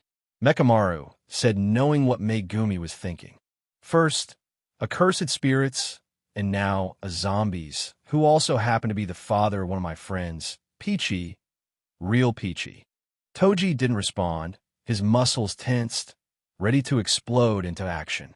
A gust of wind blew past as Yuta aura flared, the ground beneath his feet cracking slightly from the sheer power. All right, already, come on. Yuta muttered, focusing on Toji. Let's see what you've got, old man. Toji vanished in an instant, closing the distance between them faster than Yuta could blink. Yuta barely had time to raise his arms in defense as Toji's fist collided with him, sending shockwaves through the air. Yuta slid back, feet digging into the ground to stop himself from being launched into the next city block. What kind of monster this guy is? Is he really Megumi's father? Or did all the warrior genes go in his case? Yuta can't help but complain seeing heavy all those attacks were. Toji Zenin or Fushiro, whatever, was a monster. Dude, no warming up? Seriously? Do your generation don't know anime logic of slowly revealing true power to the enemy? Yuta groaned, rubbing his sore arms. No response. Toji's blank stare remained the same. Of course, nothing. Why would I expect a zombie to have banter? Yuta sighed, realizing the fight was going to be one-sided in the conversation department. Toji came at him again, fists flying with deadly precision. Yuta ducked under one punch, then leaned back as Toji's other hand swiped at his face. With a grunt, Yuta launched a kick aimed at Toji's ribs, but Toji blocked it with ease, countering with a backhand that sent Yuta spinning. Yuta caught himself mid-spin and skidded across the ground. So it's not just muscles, you know how to fight. Yuta for the first time felt like he was lacking muscles, maybe the only other time beside facing All Might. He surged forward with one for all, boosting his speed, trading blow after blow with Toji in a flurry of fists. Every time Yuta struck, Toji either blocked or deflected, and when Toji attacked, Yuta barely managed to dodge or counter in time. They clashed again, the force of their punches causing shockwaves that shattered nearby windows. Yuta threw a right hook, but Toji ducked, countering with an uppercut that Yuta barely blocked in time. Toji followed up with a series of brutal strikes, each one faster and stronger than the last. Yuta dodged, ducked, and weaved, using every ounce of his speed. He even had trouble predicting how Toji was moving. He was very agile for a big man like him, and more than that, that man has an excellent fighting instinct, one of the best he has seen. Even his Sharingan sometimes wasn't enough to cope up. In fighting skills and his raw instincts alone, he was better than anyone in MHA world. Even the likes of All Might and AFO don't compare to him in those regards. No homo, but you are very close to make my heart go wild. Yuta exclaimed, sweat pouring down his face. Though it was a joke, but he was honestly thinking of using King's engine right now. It's been a long time since he had to use King's engine outside, enhancing his mere 10% Rofa. Are you even listening to me? Hello, zombie guy. Throw me a bone here, at least grunt or something. That was another thing's making him irritate. When he fight with other opponents, he at least have some sort of reaction from them. When he trash-talk them, or would try to get under their skin. But this guy, Toji, still expressionless, launched a roundhouse kick. Yuta ducked under it and shot a sarcastic look. In this regards, I have to say Megumi went after you. As Yuta said this, he finally noticed a shift in Toji's face. For a split second, he stopped, his predator-like eyes going unfocused and his relentless attack stopping. Yuta, seeing that Megumi's name was working, planned to use it more, but before that another punch was launched at him. He dodged the punch, then twisted in midair to deliver a kick to Toji's shoulder. Toji didn't even flinch, his body absorbing the blow as he grabbed Yuta by the leg and threw him across the battlefield like a rag doll. Yuta hit the ground, bouncing twice before he flipped back to his feet. I'm really starting to hate this guy, he grumbled. Don't hurt Yuta. Suddenly a shout came, making Yuta pause. He told her to stay hidden. But there she was, the small girl, standing in front of Toji. Oi, what are you doing? Stop the... Yuta shouted, was about to launch a time skip with Soru to quickly save Rika, but he saw something strange. Toji actually stopped in his place. Yuta's Sharingan saw how Toji's muscles were inserting force. He was trying to move forward, but it was like he was stuck in one place. He couldn't move. Yuta blink and blink again. For a second, there was confusion on his face before he understood what was happening after connecting some information he got about Rika when he was digging info about. Even as a spurt, she can use her quirk. Yuta was confused, but right now wasn't the time. Though her quirk was strong, but it also comes with its own set of problems if he is not wrong. He rushed at Rika, and within second of her using her powers, she found herself getting scooped away by Yuta in his arms. Hey, I told you to stay hidden. Yuta said, while looking at the panting little girl in front of her, while he was also happens to clutching her chest. Narrowing his eye, he sighed. This was a good thing that she was a spirit right now. But you were hurt. Rika had tears in her eyes, and even though she seemed to be in pain, she said this, making Yuta's eyes soften. Sai, don't worry. I am okay. So go and hide and count to 100. I will beat the villain before you do so. Yuta smiled a gentle smile before putting her down. But, Rika wanted to say something, but Yuta stopped her. No, but just hide and start counting. And see why people call me a hero. Yuta smiled back and then turned back to Toji. Seeing this, Rika pursed her lips and run away to hide. Yo, sorry, but gotta cut the fun in half right now. So get ready. Toji didn't react. He was just getting used to being able to move his body again. It was a strange feeling, but no matter what, he wasn't able to move. Yuta didn't bother anymore. He got serious, and with this a sudden rhythmic sound of beating heart resounded all around him. Megumi and Mekamaru stood over the defeated body of Jiro Awasaka, both breathing heavily from the intense fight. Mekamaru, still operating his mechanical body from far away, looked around cautiously, checking for any more surprises. Suddenly, Mekamaru's mechanical eyes flashed as his hidden surveillance camera feed from Shibuya Station came through. His expression hardened, and he quickly turned to Megumi. "Gojo has been sealed," Mekamaru said, his voice low but urgent. Megumi's eyes widened in shock. "What did you just say?" He was still on guard against Mekamaru. "I've been monitoring the situation. It's confirmed. Gojo is trapped by a certain artifact by the person who orchestrated this entire thing. I was watching everything with my cameras." Megumi narrowed his eyes, still not fully trusting Mekamaru due to his past affiliations. "And we're just supposed to take your word for it?" Mekamaru didn't flinch. "Believe what you want, but this is the reality. We have no time to waste. If we don't let everyone know, it could be a disaster." Megumi paused, thought about it, and then finally nodded. "Fine, I'll announce it." After defeating the bug-like curse spirit, Yuji stood catching his breath. His plan was to regroup with Mei and her brother, but suddenly he noticed something change. The barrier around Shibuya Station was lifting. Did someone beat the curse user holding it up? Yuji thought, surprised. Seeing the opportunity, he decided to head straight into the station. Just as he was making his way in, an announcement blared through his earpiece. "This is Megumi Fushiguro. Satoru Gojo has been sealed. I repeat, Satoru Gojo is sealed." Yuji's eyes widened in disbelief. "Gojo-sensei, sealed?"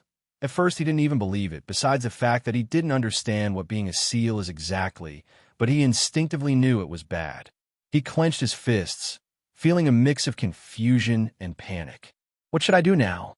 Should I find the others? Should I help Gojo-sensei? As he mulled over his next move, Yuji suddenly felt a strange presence nearby. He looked up and froze. A tall figure stood before him, glaring with intense hatred. It was a man with distinctive markings on his face. "You, Itadori Yuji," the man growled, his voice filled with venom. Yuji's heart pounded. He didn't recognize the man, but he could feel the murderous intent coming off him. The man took a step forward, fists clenched. "I'm Choso. You kill my brothers. Now I'll kill you." "Huh? Your brothers when?" "I promise I didn't kill anyone." Yuji wanted to say. No matter what Nanami tried, Haruta seemed to evade every attack by sheer luck. His movements were unpredictable, and the boy's strange, almost miraculous fortune allowed him to slip away unharmed. Nanami scowled, watching Haruta disappear into the distance. Frustrated, Nanami was about to give chase when he noticed something. The veil over Shibuya was starting to lift. At the same moment, the grim news came through his earpiece.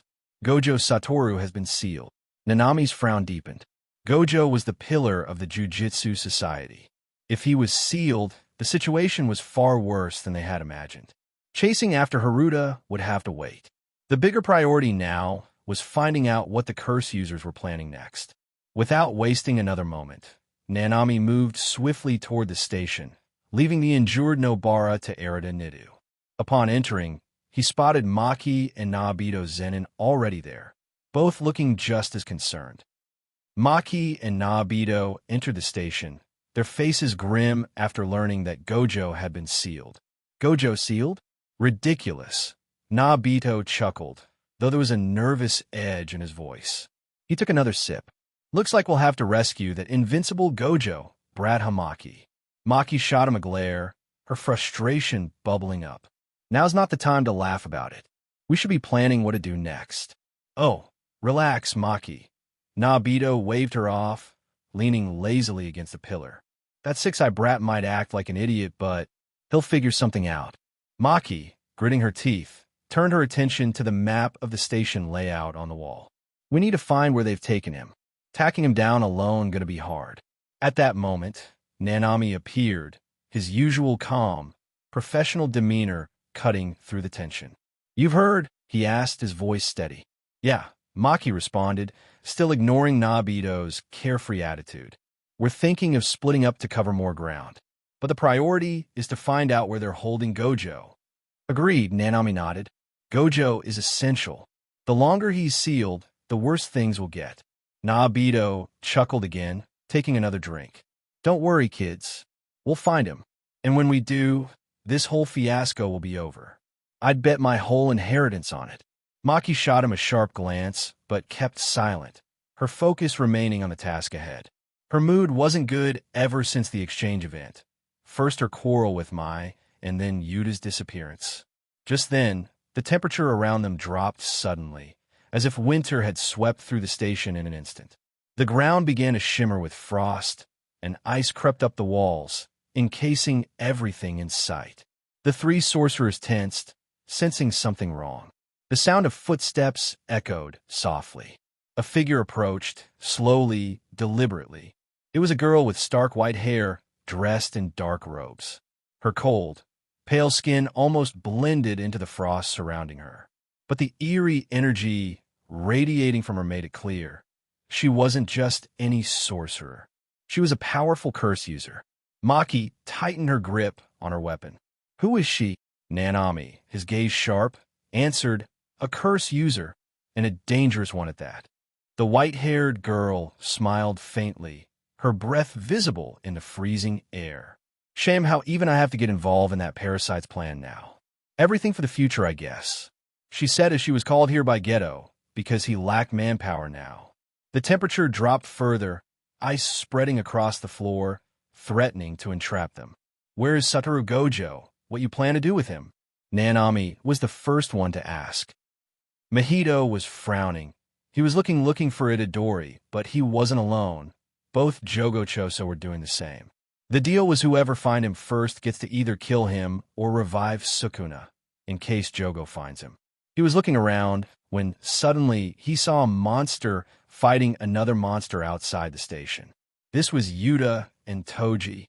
If there was one person who Mahito wanted to kill more than Yuji Itadori, then it was Yuta Hiro. But he knew that he can't do it. Even with his domain, he can't do it. Let alone him. Even Geto wasn't able to do anything to him. Grumbling, he moved on to find another target in anger. And soon he found them. What we have here, Mekamaru. Last time you were quite lucky. Let's play you again, shall we?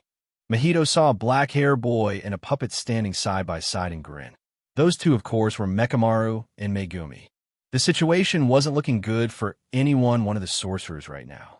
Yuji fought hard against Choso, but here, without Mekamaru's intervention, he was having a very hard time dealing with Choso. But somehow he was able to win. He himself wasn't sure what happened at the end, but Choso freaked out during the fight, and that won Yuji an upper hand. Came at a cost, though. Yuji ended up losing a lot of blood and ended up passing out. Others weren't faring better either. Dagon was strong, but Yuram was pure impossible for Nanami, Maki, and Nobito Zenin. At least she didn't use a domain like Dagon in the story. This was in relief. There honestly wasn't anything close to a fight in this regard. She was way too strong for them to handle her. Maki and Nanami immediately at a disadvantage while Nobito was able to do some damage with his projection sorcery. But it was limited. Just pure speed is useless if he can't even move in all that ice. Her abilities, however, were a lot more forgiving than Gojo's fire. Even after getting almost frozen there wasn't any death yet on the sorcerer's part, unlike what Jogo did the moment he arrived at the battlefield. Or maybe it was her how wasn't going all out, more or less playing with them. We can't go no like this, damn it. Maki cursed, shivering already with all this cold. Both Nanami and Nobito weren't that different either. Seems like it's coming to an end soon. I too should end this now. Yuram said, glancing at a certain direction, and a smirk appeared on her face. She sensed Gojo moving towards a particular direction, a place where Yuji was, and the smile appear on her face was erratic. Finally, it might be the time for her master to come back. She wondered whether to kill the people here or let Sukuna have his fun with them later on. But then a sound came, making everyone a halt at their place. This, Yuram narrowed her eyes. It wasn't just because of the sound, but the inherent pressure this sound bring to her and others. Maki, Nanami and Nabito too snapped their head from where the sound came from. Maki especially had her eyes widen a little bit. Is this him? She spent quite some time with Yuta during missions, so she knew this particular sound.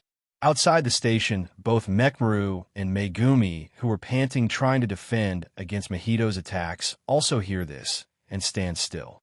But none of them knew this sound as well as Mahito. His body froze. He remembered this beating of heart. It recently have gave him quite a few nightmares. Dum dum dum, dum dum dum, dum dum dum dum dum, dum dum dum dum dum, dum dum dum dum. Rhythmic beating spread across all over the station. The violent blue lightning crashed around the figure of a single boy who now had blue glowing hairs and eyes. Power was oozing out of him as he stood in one position and kept staring at Toji with a smirk on his face. Dum dum dum dum dum dum. I got some extra HT by saving that cheap Kankro back then, so I'd just rather use it here against you.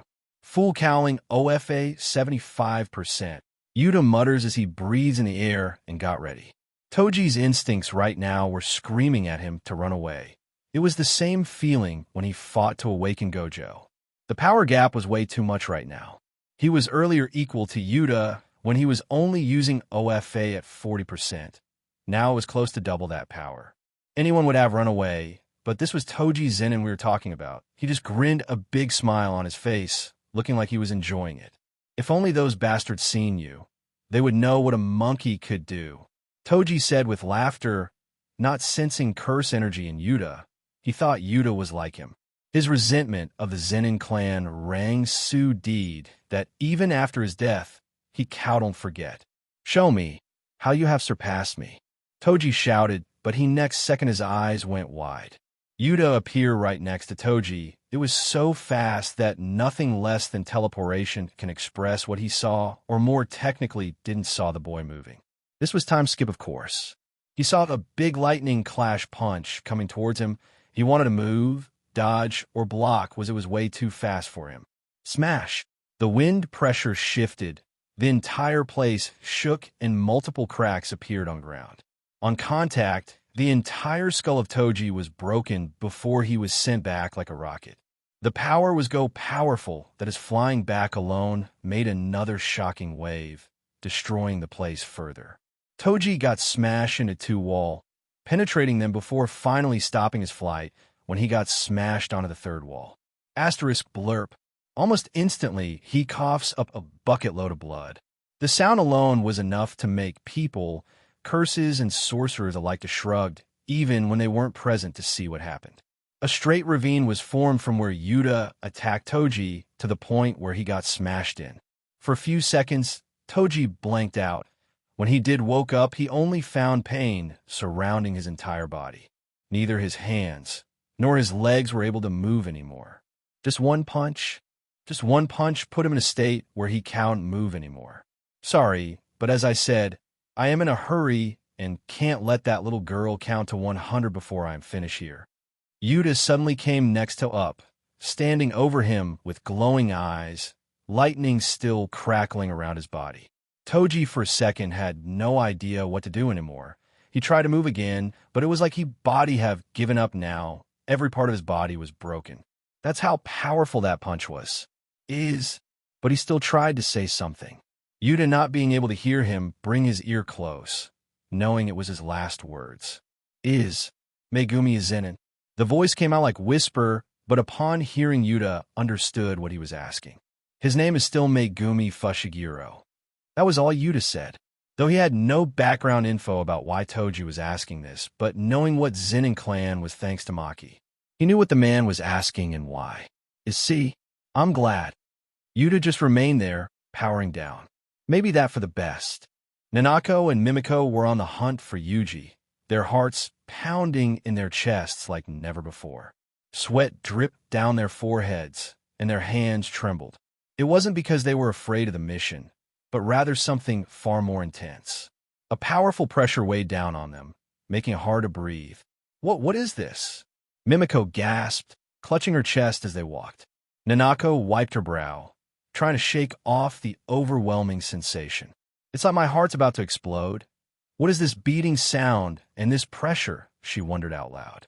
It was Yuta, of course. Because of him being relatively weak, they had hard time maintaining their cool when Yuta started his King's Engine to fight against Tiaji. It was only for a few seconds that he started his King's Engine, but it was hard for the girls and pretty much any normal civilian to withstand this powerful pressure he unknowingly exerted. Now that Yuta has learned how the Conqueror's effect works with his King's Engine, he doesn't hold it back. This gives him an extra boost in a fight. But that also means that people around him also get caught up in the pressure which he exerts. Another reason why he nowadays don't use King's Engine, if not absolutely have to. The need to use this power actually make it stronger. It will not work as well if he used this power all the time. Another reason why it's stronger is just because he was using it with OFA and ROFA. After all, ROFA is only 10%, but OFA goes up to RFA. After what felt like forever, but was only few seconds at best, the pressure eased slightly, and they finally spotted Yuji. "There he is," Nanako whispered. They approached quickly, and, without wasting time, Mimiko pulled out the Sukuna finger they had been holding onto for this moment. Jogo stumbled upon the scene where Nanako and Mimiko were with an unconscious Yuji. He watched in disbelief as they forced one of Sukuna's fingers into Yuji's mouth. His eyes widened in alarm, realizing what they were doing. He wanted to do the same, but at least he first wanted to form some kind of deal with Sukuna before making Yuji eat the fingers. "Move," Jogo commanded, stepping forward and making Nanako and Mimiko back away instantly. They glanced at each other, fear creeping into their expressions as they stared at the volcano-headed cursed spirit. "Don't interfere," Nanako warned, trying to sound confident, but her voice wavered slightly. Mimiko, gripping her talisman tightly, was ready to fight if necessary. Jogo, however, didn't pay much attention to their words. "He's already eaten one finger. Well, seems like it can't be helped," Jogo muttered to himself. He had no choice but to push forward with the plan. Without wasting time, Jogo produced the remaining Sukuna fingers he had been carrying. It weren't many. They were supposed to get those fingers after attacking the Jujutsu tech, but the plan didn't work. Something happened to the tampered finger, so Geto wasn't able to find the fingers when attack happened back then. This was in fact because Yuta attacked the finger bearer with Rofa. He knelt down by Yuji, who remained unconscious, and forcefully made him swallow them one by one. The sisters watched in shock as Jogo pushed more cursed energy into Yuji's body, helpless to stop him.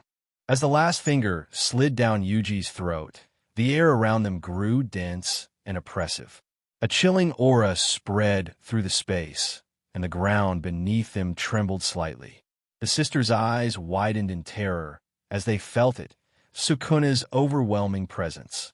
This was very similar to what they felt before when those beating sound was echoing in the entire Shibuya station. Yuji's body tensed, and slowly, a twisted smile formed on his lips. When his eyes opened, it wasn't Yuji anymore. It was Sukuna. Sukuna stood, stretching his arms with a casual, sinister grin. "It's been a while," he said, his voice low and dripping with malice. He stretched his body and felt the power inside him. "Half of my power, still 10 fingers to go, huh? Should be enough, though." Sukuna smirked, and the smile definitely looked evil. He glanced at Jogo and then at the terrified sisters. "So, what now?" he asked, clearly amused by the situation. Maki, Nanami, and Nabito suddenly felt an intense pressure in the air, one that made them all tense up instantly. They exchanged uneasy glances, not knowing what had caused it. Even Nabito, who often kept a relaxed attitude, couldn't brush it off. They didn't know the source, but it was powerful, overwhelming, even. On the other side, Yurom, who had been preparing to kill everyone in the station, froze as she sensed the unknown force too. Her expression darkened. This wasn't the energy of some random sorcerer. It was something different altogether, not curse energy for sure. For a moment, she hesitated, tense at the pressure that made even her cautious. Then, as quickly as it had appeared, the pressure vanished. The suffocating aura lifted, leaving an eerie calm in its wake. Maki and Nanami exchanged relieved looks, but they remained on guard. Naobito took a sip of his drink, still watching their surroundings with narrowed eyes. Both Maki and Nanami looked a little envious as they saw Naobito drinking. It was chilly now, due to Urom, so a little drink wouldn't be had honestly. False warm it may be, it could help. Urom, now focused again, was ready to carry out her mission and eliminate the humans in front of her. But before she could move, the ground beneath them began to tremble violently. The entire station shook as the ceiling above them cracked and crumbled. Huge chunks of debris started to fall. "Moo!" Nanami shouted, as the three of them dodged the collapsing ceiling. The rubble crashed down, kicking up dust and debris, filling the air with chaos. When the dust settled, they saw a figure standing amidst the destruction. The person responsible for bringing down the upper level had entered with a bang, literally. Yuta. Maki was the first one to recognize who this was. His arrival was nothing short of dramatic, having just obliterated his way through the upper ground to reach the underground station. He stood amidst the ruins, calm, yet exuding strength. He had clearly come ready for a fight. Yuta glanced around at them, taking in the situation. "Yo, been a while, Maki. How are you doing?" Yuta waved at Maki when he saw her with a smile. "This guy." Maki's eyes twitched. Yuta wanted to talk with her a little more, but she saw Nanami, an old man, and the woman with powerful curse energy who was glaring at him right now. "I guess I'm in the right place," Yuta said, cracking his neck as he prepared to jump into the battle. His presence immediately brought a sense of hope to his allies, but also a renewed tension, considering that it was possible that Yuta might be a traitor, though there was no particular evidence to that. However, just as Yuta was ready to charge in, another wave of intense pressure suddenly swept through the Shibuya area. It was dark and sinister, filled with malice. Yuta, Maki, Nanami, and Naobito all felt it, but they couldn't pinpoint what it was. Urom, on the other hand, knew exactly what this pressure was. Her eyes narrowed as a smile crept onto her face. "Sukuna," she whispered, recognizing the overwhelming cursed energy that could only belong to one person. Realizing there was no point in engaging with Yuta or the others anymore, Urom made her decision. Without hesitation, she turned away from them, her focus now solely on Sukuna. She had to get to him. "I'll leave the rest of you to your fate," Urom said coldly before vanishing, moving swiftly in the direction of Sukuna's presence. As she disappeared, Yuta, Maki, Nanami, and Naobito could only wonder what they were up against next. The tension in the air was far from over.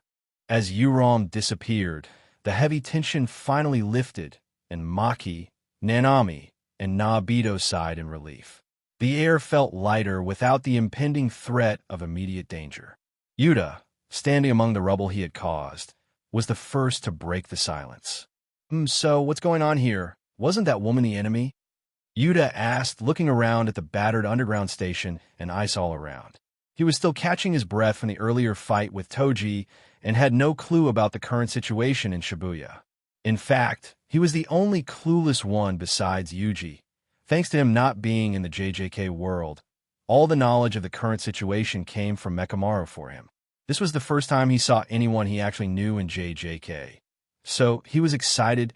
He just wanted to go Maki and ask tons of questions from her. But before anyone could answer, Maki crossed her arms and shot him an annoyed look. "Before you ask us anything, where the hell have you been?" she demanded, her voice sharp. "We've been down here fighting for our lives, and you show up crashing through ceilings like it's nothing." I was dreading this talk honestly. Hope they buy the excuse I have." Yuta thought with a sheepish smile on his face. Yuta scratched the back of his head, looking sheepish. "Sorry about that. I was fighting someone above ground. That man was super strong. As for where I was, well, it's a long story. To sum it up, I basically chased after that man who attacked us in the exchange event. Took a long time to track him down, and things happened," he said with an awkward grin. "Why didn't you say that then? You should have told that to us. There was no message from you." Maki narrowed her eyes, glaring at Yuta. "Would you believe me if I say that I forgot?" Yuta replied, not having any other reply besides this. Honestly, It was his fault. He shouldn't have gone back to MHA World right after the attack and the exchange event. Somehow I don't doubt that, Maki muttered under her breath. She clearly didn't want to say that out, but Yuta heard nonetheless. Hey, what's that means? I'm not that bad. Yuta's eyes twitch. Sorry, but hey, it was worth it. I saved that Mekamaru guy from kicking the bucket. That's how I even learned that you guys were here and this entire fiasco was taking place. Yuta chirped. Maki was still glaring daggers at him, but before she could say anything, she was interrupted. Nanami, maintaining his usual calm demeanor, stepped in. We don't have time for this. Gojo's has been sealed. The situation is dire, and we need to move quickly. He said that and then looked at Yuta. For now, we will believe you, Yuta hero. But after this, we need more information on what you have done and why. Nanami said, making Yuta nod. He knew that he couldn't escape this, but he could only hope that somehow he can escape this problem. That's fine and all, but who's that little girl beside you? Naobito was the one who spoke this time. Sukuna stood over the bodies of Nanako and Mimiko, their lifeless forms sprawled on the ground, blood pooling around them. His cruel smile widened as he turned his gaze toward Jogo, who stood a few feet away, trembling slightly but masking his fear. I'll make you a deal. If you can land a single hit on me, I'll cooperate with whatever it is you're planning. Jogo hesitated for a moment, knowing full well the difference in their powers. But he had no choice now. He had to try. Fine, Jogo spat, preparing to attack. Without wasting a second, Jogo unleashed a barrage of flames, his cursed energy surging through the air as he directed a massive fireball towards Sukuna. The fight at best was entertainment for Sukuna and nothing more. He wasn't planning on working with Jogo anyway. He honestly was planning to play a little more with Jogo, but that was when he felt something. This was a particular curse energy, which intrigued him. Seems like I'll be ending this fight sooner than later after all. Sukuna smirked, and then suddenly fire appeared around him, making even Jogo, whose entire thing was fire, wide his single big eye. Let's end this in one shot, shall we? Sukuna smirked. Back with Yuta and all of them were making their way towards the underground area where Gojo was sealed. You act like hero, but this? Maki said, and looked at Rika, who was lurking around Yuta, with confusion. Being a person who was in Okatsu class, she was well aware who Rika was. The girl looked exactly like the girl whose spurts linger around Okatsu. I assure you that I am not Okatsu, Yuta replied with a little irritation on his face. It was the same with Mekmaru, and honestly he didn't like it a bit. It was like he was a copycat. Sigh. Soon they arrive at the underground station where Gojo should be sealed. But there was no one there. Yuta thought that at least Geto should be there, but that wasn't the case. There, Naobito said while pointing at a particular cube, which seems like Hulk himself smash on the ground, forming many cracks at the ground. What's that? Yuta asked with confusion, not sure why the old man was pointing at that thing. For Yuta, the seal was more like a prison or what he saw in Naruto. So he looked confused. It's the Prism Realm, Nanami said while moving towards the cube. Huh, really? If so, then why is it here? Shouldn't Geto have taken this thing or something? Yuta was really confused now. Little did he know that that was the plan, but it was Gojo Satoru which we were talking about here. Mahito faced off against both Megumi and Mekamaru. Mahito grinned maliciously, his eyes flickering with sadistic delight as he launched attack after attack at the pair. Mekamaru had already explained to Megumi about Mahito's terrifying ability to manipulate souls. Don't let him touch you. Mekamaru had warned Megumi earlier. If he does, he can alter your soul. It's instant death. Can't you bring more of your puppets here? I'm not the best opponent for this guy here. Megumi shouted. He too was only hanging in the battle thanks to his Shikigami's. I can't. This is the only working puppet I have at this moment. Mekamaru muttered through gritted teeth as he fired a barrage of energy blasts toward Mahito, who effortlessly dodged them. Maybe the only good thing was that Mahito haven't used his domain yet. Mahito's laugh echoed through the battlefield. Oh, come on. You already tried one of those. Last one was even bigger than this. Do you really think that this will work on me? His hand extended unnaturally, reaching out toward Megumi, who barely managed to dodge. Sweat dripped down Megumi's brow as he kept his distance from Mahito, trying to think of a plan.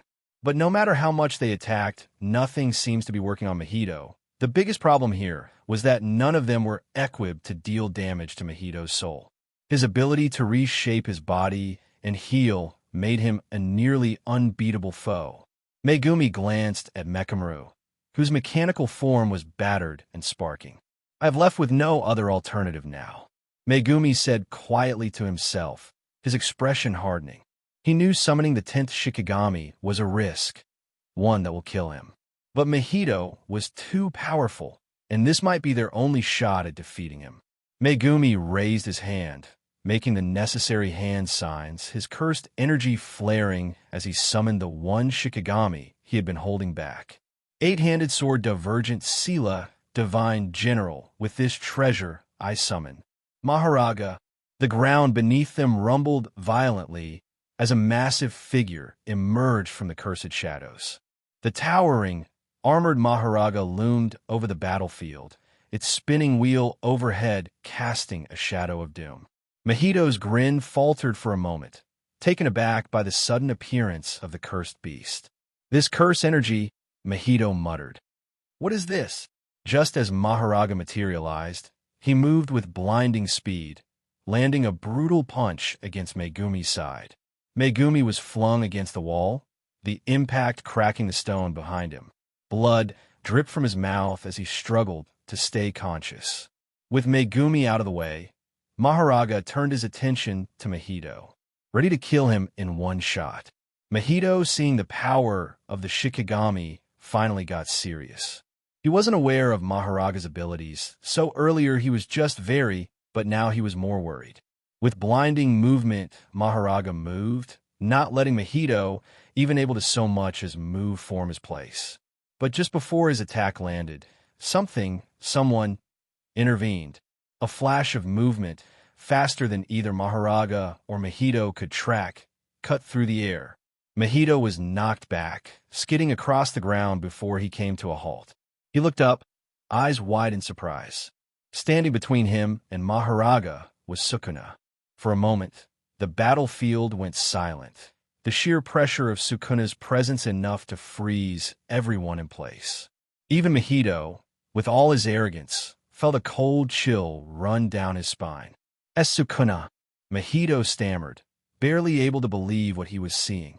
Sukuna glanced down at Megumi, who was at the verge of death, and quickly healed him, not letting the boy die right now. A grin crept across his face, but it wasn't friendly. Don't touch him, Sukuna said coldly, his voice laced with warning. Mahito, still stunned, took a step back. Why are you? Sukuna cut him off with a single look. I don't need to explain myself to you. Get out of my way and stay here, don't move. Sukuna said, knowing fully well that if Mahito got away, or either him or Megumi died, then the ritual will over. So he can't let that happen. Turning his attention to the monster in front of him, he was intrigued. Been a while since I had a good fight. Come on, bring it on. Sukuna voiced and rushed at Maharaga. Maharaga was the same. Thought Sukuna wasn't his target as per the ritual was concerned, but Sukuna was in the ritual ground. ADN was standing between Maharaga and his target. Enough to go ahead and kill him. It's strange. Why would they just leave this thing and Gojo inside him here and not take it with them? Yuta asked with confusion, though part of the reason was evidence considering that even for him lifting that thing was hard as fuck. Gojo surely was putting infinite amount of weight into it. We are not sure, but be on your guard, Nanami said while surveying the area. The place was filled with dead people and corpses of the curses. What just happened in here? Maki wanted to know. The dead troll made sense a little bit, but what about those people who were just standing there like statues? What happened to the people who sealed Gojo in the first place? Can you open it and release him? Yuta asked to Nanami. He seems like the only person here who might be able to do that. I can't. I have zero speciality regarding this kind of curse objects. We have to bring this back to Jujutsu High. Nanami replied. Then maybe I should give Rofa a shot? Maybe it will work. Yuta pondered and actually was about to do that when everyone there felt the ground trembling. This trembling was slightly different, and more than anything there was a powerful pressure and a presence of curse was lingering. This not got Yuta mutter with a frown coming. The feeling was familiar, but much more powerful. Yuta rushed out of the station, leaving Maki, Nanami, and Nobito behind as he tried to make sense of the chaos happening in Shibuya. He was worried about Yuji right now, because he knew this particular evil curse energy. It was of Sukuna. Others might don't know, but he who have fought with Sukuna before and have Sharingan, which gives him near-perfect memorization skills, could tell that it was Sukuna. Maki, Nanami-sensei, I will see what is going on outside. Stay inside. Yuta shouted and rushed out. Nanami wanted to stop him. He too knew that whatever was happening outside was far more dangerous than anything he had witnessed so far. So he didn't want Yuta, a minor, to go out there. But unfortunately, Yuta was gone before others knew it. Maki too wanted to go after him, but this time Nanami stopped her. No, whatever it is, neither you or me can handle it. Leaves it to him, Nanami said with firm tone. Maki didn't like it, but stopped, because she knew that she would be only a hindrance if she followed Yuta right now. Riki, you two stay with them. Yuta, only after running out a little bit, realized that the girl was still following him. No, I will stay with Yuta. Rika protested, making her stand clear. Yuta didn't want her to come, but there really was no way to stop her. Though still now, there was no attack. He had a face that actually worked on Rika and her ethereal body, which only he can touch, but he didn't want to take any chance. It was honestly strange that he is the only one who can touch her even in this world. Rika, Yuta raised his voice a little, trying to reprimand him, but the girl huffed, not budging from her stance. TCH, troublesome girl. The moment he stepped outside, the sight before him made him frown. Sukuna had taken over Yuji's body, and he was locked in a fierce battle with a colossal monster, Maharaga. The two combatants clashed violently, the ground beneath them cracking under the sheer force of their strikes. Buildings crumbled around them, and the air buzzed with cursed energy. Yuta could sense the immense power radiating from both Sukuna and Maharaga. The devastation was overwhelming. The hell? I aspect Sukuna, but who is that or what is that? Yuta muttered to himself, his eyes narrowing. Try to remember anyone from the anime he remembered, like the monster he saw or anything he learned in this world, but there was nothing. Even worse, he could still sense the presence of civilians scattered around Shibuya. They were at risk of being caught in the crossfire between these two monsters. As he stood there, torn between jumping into the fight or finding a way to help the civilians, a sudden notification from his system flashed before his eyes. Major quest, Hero of Shibuya. Main quest, save everyone in the Shibuya area by stopping both Sukuna and Maharaga. Rewards? Ah, you and your annoying time to drop a quest. Yuta clenched his fists while glancing at Rika, who was too looking at the destruction. Not only you're asking me to stop Sukuna, but also that monster at the same time. I am sure that Sukuna is much stronger than what he was last time. It's clearly visible. And that monster who is giving Sukuna a run for his money. Sukuna here only have 50% of his power, as he only consumes 10 fingers. And if that wasn't enough, I have to do that while protecting the civilians. What kind of BS quest is this? Yuta wanted to complain. He wasn't Satoru Gojo to handle the odds like this. He was sure that he can overpower them mostly, but the real problem would be their healing. Normal punches, no matter how power, won't work. He knew this thanks to his past experience. As for Rofa, the quest which demanded him to hide his Rofa or RCT power from Sukuna is still active. The quest was till of an unknown time. Now he can't stay how long that will go on. Even if he let go of the quest and use Rofa, will mere 10% of it will work against these two monsters? Yuta frowned. He had been holding back on using Rofa for this very reason. He took a deep breath, trying to calm himself. All right, I need to figure this out, he muttered under his breath, scanning the battlefield. Sukuna and Maharaga were still going at it, neither showing signs of backing down. At first both looked mostly equal, but then Yuta found that monster was actually overwhelming Sukuna. It would be so easy to just let them beat each other to death while casually standing here. But just because of this damn system, I have to enter this madness. Yuta saw both the monsters detoying, building, and throwing cars at each other, making him form. I can't let them destroy everything. There could be people in that building. Yuta thought. He had no option but to act. Maki thought at first decided to stop, but soon she just couldn't stop herself and ended up following Yuta. Nanami-sai seeing this and followed. When he touched the prism reel, he noticed that the weight of the cube reduced down to the point that he could easily lift it. Maybe Gojo sensed his presence or recognized his curse energy.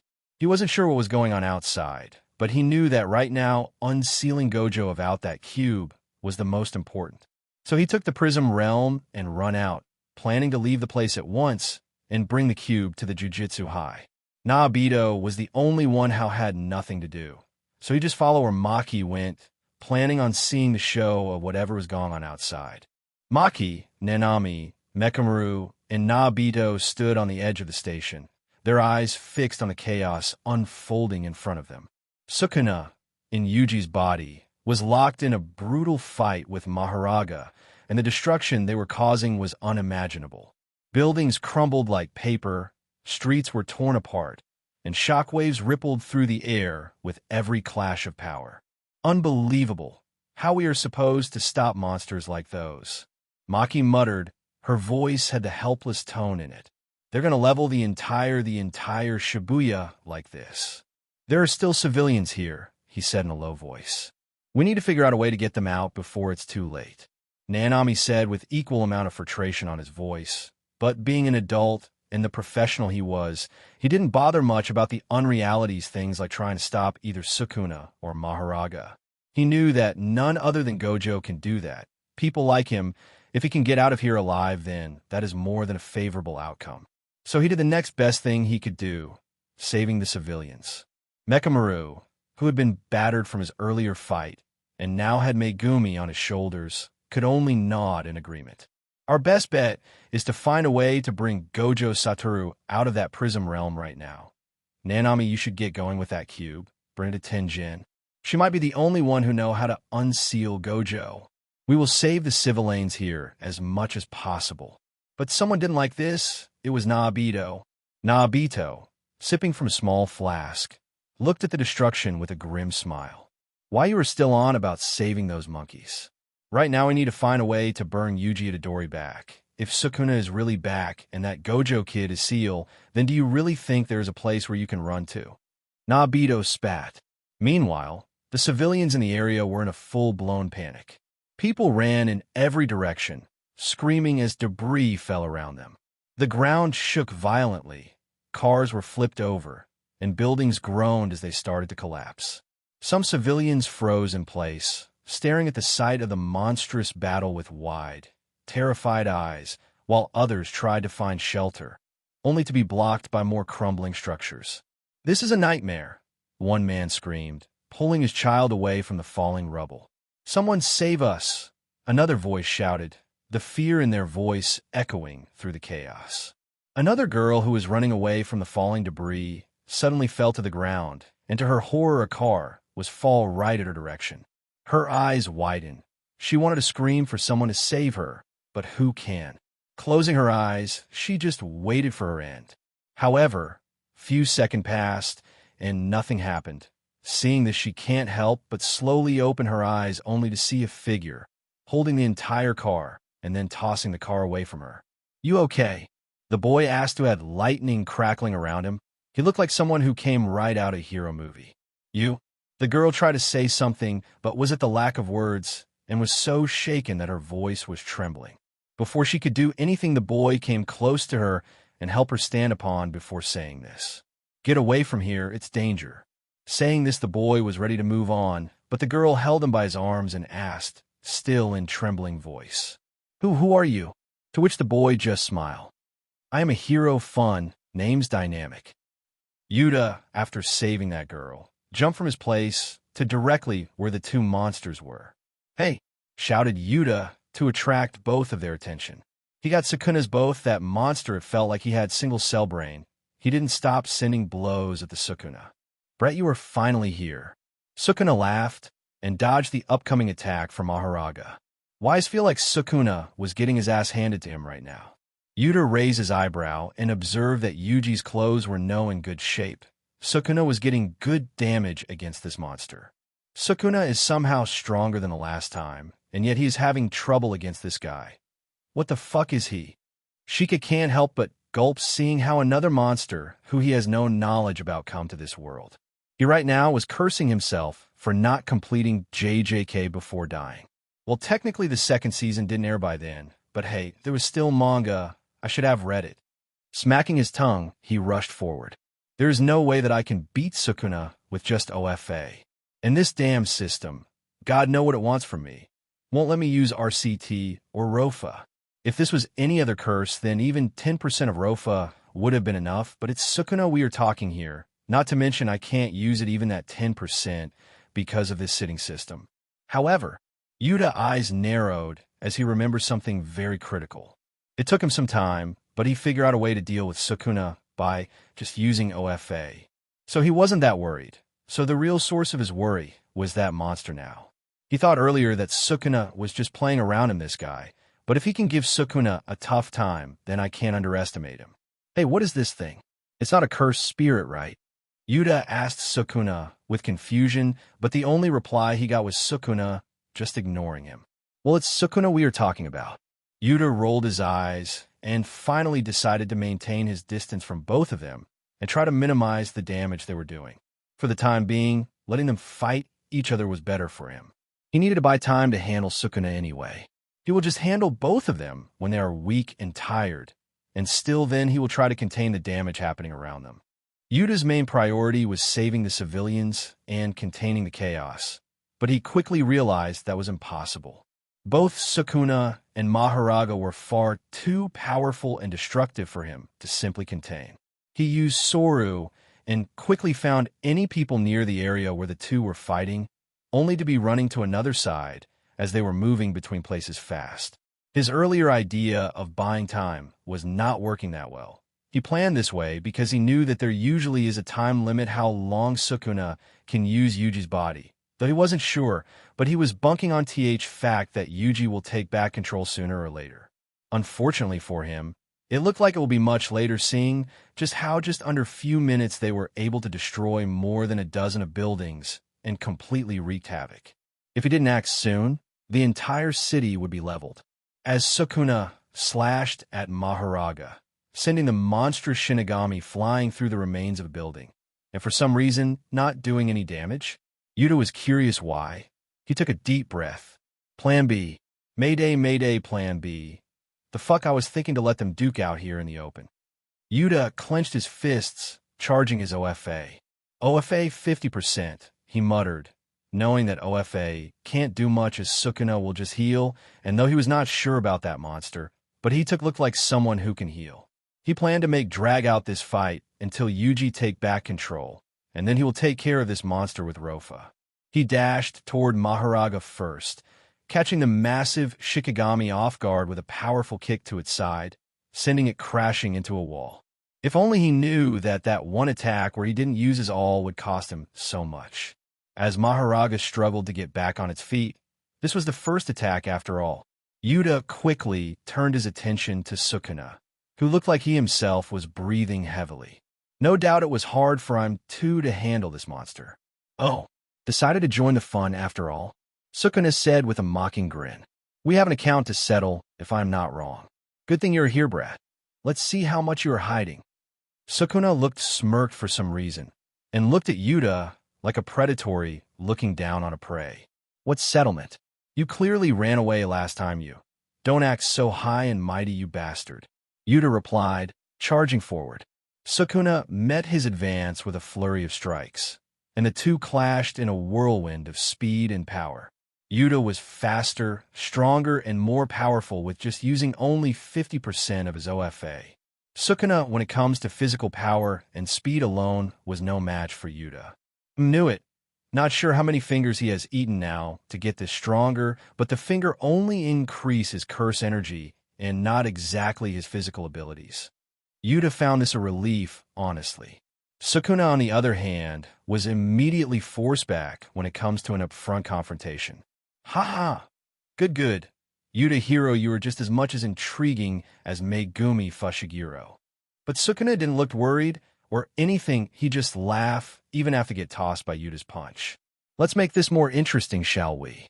Sukuna said, and started throwing his slashes finally at Yuta, making his eyes widen. Due to Sherina, he was able to see those slashes coming at his way, and it wasn't at all comparable to his previous slashes when he fought. The range was better, they were faster, and more than anything there were many of them rushing at him at the same time. Shit! Yuta panicked, seeing little to no room to dodge them. But just as his Sharingan was spinning to use time skip or revive, he stopped. Suddenly, Maharaga rejoined the fight, slamming its massive arm into the ground where Yuta and Sukuna had been standing. Both dodged in time, but now Yuta found himself in a three-way fight. Maharaga was relentless, attacking both Yuta and Sukuna indiscriminately. "Oi, who is this monster, and why the fuck he's hell-bent on destroying any and all thing his path?" Yuta, annoyed by the monster, asked again to Sukuna. He himself wasn't sure how many times he has cursed himself by now for not reading JJK manga. But Sukuna didn't answer. He just smiled like a maniac who was having fun watching people fight and suffer. Yuta had to move fast, dodging both Sukuna's precise strikes and Maharaga's devastating blows. He leaped into the air, delivering a powerful kick to Maharaga's head, causing the Shikigami to stagger, but felt something wasn't right. At the same time, he blocked an attack from Sukuna. Maki, Naobito, Mekamaru, and Nanami stood together, watching in shock as Yuta jumped into the middle of the intense battle between Sukuna and Maharaga. The destruction from their fight had already left much of Shibuya in ruins, but now Yuta was fighting toe-to-toe with both of these monsters. "That idiot, what does he think he is doing?" Maki all but shouted, clearly sounded worried sick as her eyes wide. "And he has pushed back Sukuna. What the fuck?" "Language," Nanami reprimanded. Naobito took a sip from his flask, though his usual calm demeanor was shaken. "That's not Okatsu, is it? That he was the only special grade with the name Yuta in Jujutsu High," he said, his voice low with disbelief. Mekamaru, though badly damaged from his earlier fight, couldn't believe what he was seeing either, even after he saw Yuta right both Mahito and Geto earlier. "I had the same thought, but their powers are very different. But what I'm having hard time wrapping my head around is why I still can't sense any curse energy in him. Am I the only one?" Nanami watched quietly, his usually stoic face betraying a hint of amazement. "He's managing both of them. Where do Satoru pick up these monsters from? But that will not last long. No matter how strong, the kid can't handle everything by himself. We need to hurry and find a way to release Gojo." Nanami was surprised, yes, but even then he think rationally and was on the original plan. Just then, Nobara arrived, breathing heavily from running. "What in the world just going on? That idiot's let Sukuna let out again. Why you all are standing like statues here?" she asked the moment she arrived, but then her eyes widened as she saw Yuta exchanging blows with Sukuna and dodging Maharaga's monstrous attacks. "When did that idiot came back?" she gasped. "It's that Okatsu?" she asked in confusion. Sigh. And while this was happening, there were other people in the Shibuya who too was watching this fight. They were able to see both Sukuna and Maharaga. Due to Sukuna, right now wasn't a curse, but was in Yuji's body, and of course Mohagara is no ordinary Shikigami either. And they all saw this two monsters destroying everything until a boy appeared and right both of them, while also saving many people who came in between the crossfire. Yuta gritted his teeth, sweat dripping down his face as he dodged another vicious slash from Sukuna. Many he wasn't even able to, and got many shallow cuts all over him. The pressure from Sukuna was immense, nothing like what Hit was when he caught him first. And that wasn't his only problem. There was another monster who was turning out to be more challenging and dangerous than Sukuna. His punches and kicks had landed solidly on Maharaga earlier, and they worked just fine, but then suddenly they weren't anymore. It was hard to say. Even Yuta couldn't describe it, but he has felt something similar before. It was like fighting that Noma with shock absorption. His attacks slowly started to do far less damage than they should. Sukuna smirked, dodging Yuta's attacks and countering with more deadly slashes from his cleaver-shaped energy. Yuta narrowly avoided a fatal hit, but he wasn't unscathed. Blood trickled down his arm, where Sukuna's attack had grazed him. His arm wasn't the only part of his body which was bleeding at this point. He so much wanted to just use RCT to heal himself right now, but thanks to the useless system he can't. What? Brute force not working anymore. How do you even call yourself a sorcerer is beyond me. Though I'm interested how you even have this kind of power with curse energy, Sukuna taunted, his grin widening. Yuta clenched his fists and charged again, trying to land a solid blow, but its Saitai Maharaga came in between, landing a brutal kick to Yuta's stomach, sending him skidding across the ground. The hell? What's wrong with Spider Sense? It was working just fine before on this monster, and now it's like they don't even register him anymore. Yuta groaned, feeling the impact in his bones, but he quickly pushed himself up, refusing to back down. As Yuta tried to regain his momentum, Maharaga lunged at him from behind, and Yuta spun around, ready to meet the attack. He sent a powerful kick toward Maharaga. The hit didn't connect like it had before.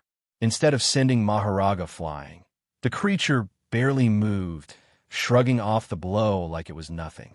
What the? Yuta muttered, confused and frustrated. He followed up with another punch, putting more power into it. Even planned to use King's Engine, but again, it had no effect. Maharaga seemed to have nullified his punches and kicks, and now Yuta's physical attacks weren't working. Yuta by now realized that this wasn't power, it was something else entirely. At this rate, I have no other option but to use Rofa. Yuta muttered with both irritation and helplessness. In that moment of distraction, Sukuna appeared beside him, slashing at Yuta with terrifying speed. Yuta barely managed to block the hit. Spider Sense were still working on her at least, but the force of the attack sent him stumbling backward. Damn it! Yuta cursed under his breath. He was starting to feel overwhelmed. But then he saw Maharaga rushing at Sukuna, making him sigh. That might be the only good thing about this fight. The monster attacked whoever was the closest to him. Sukuna laughed as he closed the distance toward Yuta. You're starting to break, kid. What happened to all that power you were showing off earlier? I officially hate you now. Yuta muttered under his breath as he stood up with a little struggle. He was bleeding everywhere at this point. The wounds weren't deep, but at this rate he won't last long, and lasting long enough was his strategy altogether here. Gritting his teeth, he got ready to punch this king of curse to hell. But before that, something strange happened. Sukuna, who was earlier were sending slashes after slashes towards him, suddenly stopped, and flames appeared on his hands. Making Yuta, wait, wasn't slashing his curse technique? How come he can use flames? Yuta was wary now. This means that Sukuna's technique was something else entirely. This was dangerous. And fire arrow manifested around Sukuna, and he pointed that arrow at Yuta. Yuta, on the other hand, was ready to launch time skip any second now. Nah, I'm not sure how you were so fast, but that no fun if you dodge it. Sukuna sighed, and then the grin on his face turned into a maniacal smile as he turned towards other side. The same side where Rika. Yuta's eyes widened. How he find where she's hiding? Hell, how he even know that I will save her? Let's see what you do in this case. Sukuna all but laugh and release the arrow. Just as the arrow release, Yuta also vanished from his place, using his full speed to intercept the arrow. There was no way she could avoid it in time, and the destructive power behind that attack was enough to obliterate everything in its path. Without thinking, Yuta dashed forward, pushing his body beyond its limits. He activated his King's Engine and time skip, the energy surging through him like a tidal wave. He had been holding back at 50%, but now, with Rika in danger, he pushed it further, 75%. The rush of power was immense. His muscles burned, veins bulging as he forced every ounce of strength into his legs, propelling himself between the fire arrow and Rika just before it hit. Huh! Yuta yelled, his voice strained with effort. He threw a punch at the arrow, his OFA-enhanced fist colliding with the burning energy. The impact created a shockwave that rattled the entire street. The punch was so powerful that it created a shift pressure so powerful that calling it a hurricane would be wrong. The flames scattering in all directions, but the intense heat still seared his skin. "Ack!" Yuta cried out as the fire licked at him, burning his arms and chest. The force of the attack sent him flying backward, crashing through the side of a building. His body hit the ground hard, debris falling around him as he groaned in pain. "Yuta!" Rika screamed, rushing over to him, her small form trying to shield him from any further harm. She reached out, pulling him from the rubble, her voice shaking with concern. "Yuta! Yuta!" Rika called out again while tears already rolling down her cheeks. Yuta lay in the rubble, his body aching from the burns left by Sukuna's fire arrow. Rika knelt beside him. Big fat tears streamed down her face. Her cries were heartbreaking, her voice full of fear. "Yuta! Yuta! Are you dying? Please don't leave me." Yuta's vision was blurry from the pain, but he forced a soft chuckle. "That goddamn monster, what was that attack?" He reached up, gently touching her head from his left, and glanced at his right hand only to see that it was gone. Even there were significant burn marks on his chest, making him curse even more. His fingers were scorched, his body felt weak, and the blood lost by that attack alone was enough to put him out the commission, but he couldn't bear to see her in so much pain, so he, before doing something about himself, decided to comfort her first. "Rika, don't cry," he said, his voice soft but firm. He closed his eyes and focused inward. Only activating his RCT, he started to heal himself.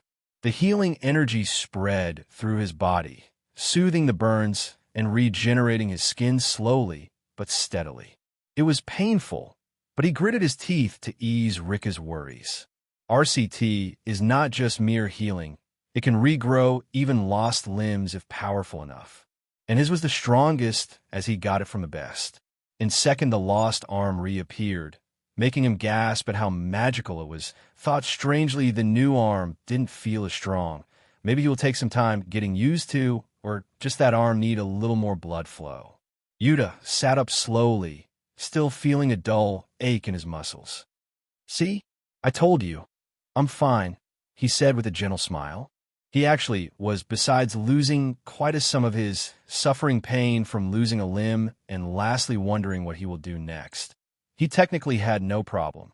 Rika sniffled, wiping her tears with her small hand. I thought that you were going to die," she whimpered, still visibly shaken. "Don't worry. Those who put me closer to death have a bigger problem heading their way." Yuta replied with a knowing smile and a little frustration in his voice. If possible, he wanted his prime time to be activated right now. God only knows that need that. But he can't control when it activates. He only does when he is closer to dying, and it didn't activate now means that he wasn't. He reached out, patting her head reassuringly. "So, don't worry about it. I won't leave you, because legends don't die," Yuta said while giving a cheeky smile to the small girl. Although the girl didn't care much about what Wada was saying, tears were still flowing from her eyes. "It's my fault," she whispered, her voice breaking. Tears welled up in her eyes again, flowing freely down her face. "If I hadn't been there, if Badman hadn't aimed at me, you wouldn't have gotten hurt." Yuta, still a little weak from using the reverse curse technique, tried to reach out to her again, but Rika pulled away slightly, shaking her head. "You got hurt because of me. It's just like before, everyone I care about gets hurt." Her voice became shaky as she continued, her words filled with sadness. "My father left me. My mother, she's gone. And now you." She covered her face with her hands, her cries growing louder. "I don't want to lose you too, Yuta." Yuta's heart clenched at her words. He had no idea why Rika think that both her parents left her, but that wasn't what happened. He did his research and knew that wasn't the case. He could see the deep pain Rika was carrying, her fear of losing him, her guilt over things that wasn't even right. "Rika," he said softly, his voice filled with warmth despite his exhaustion.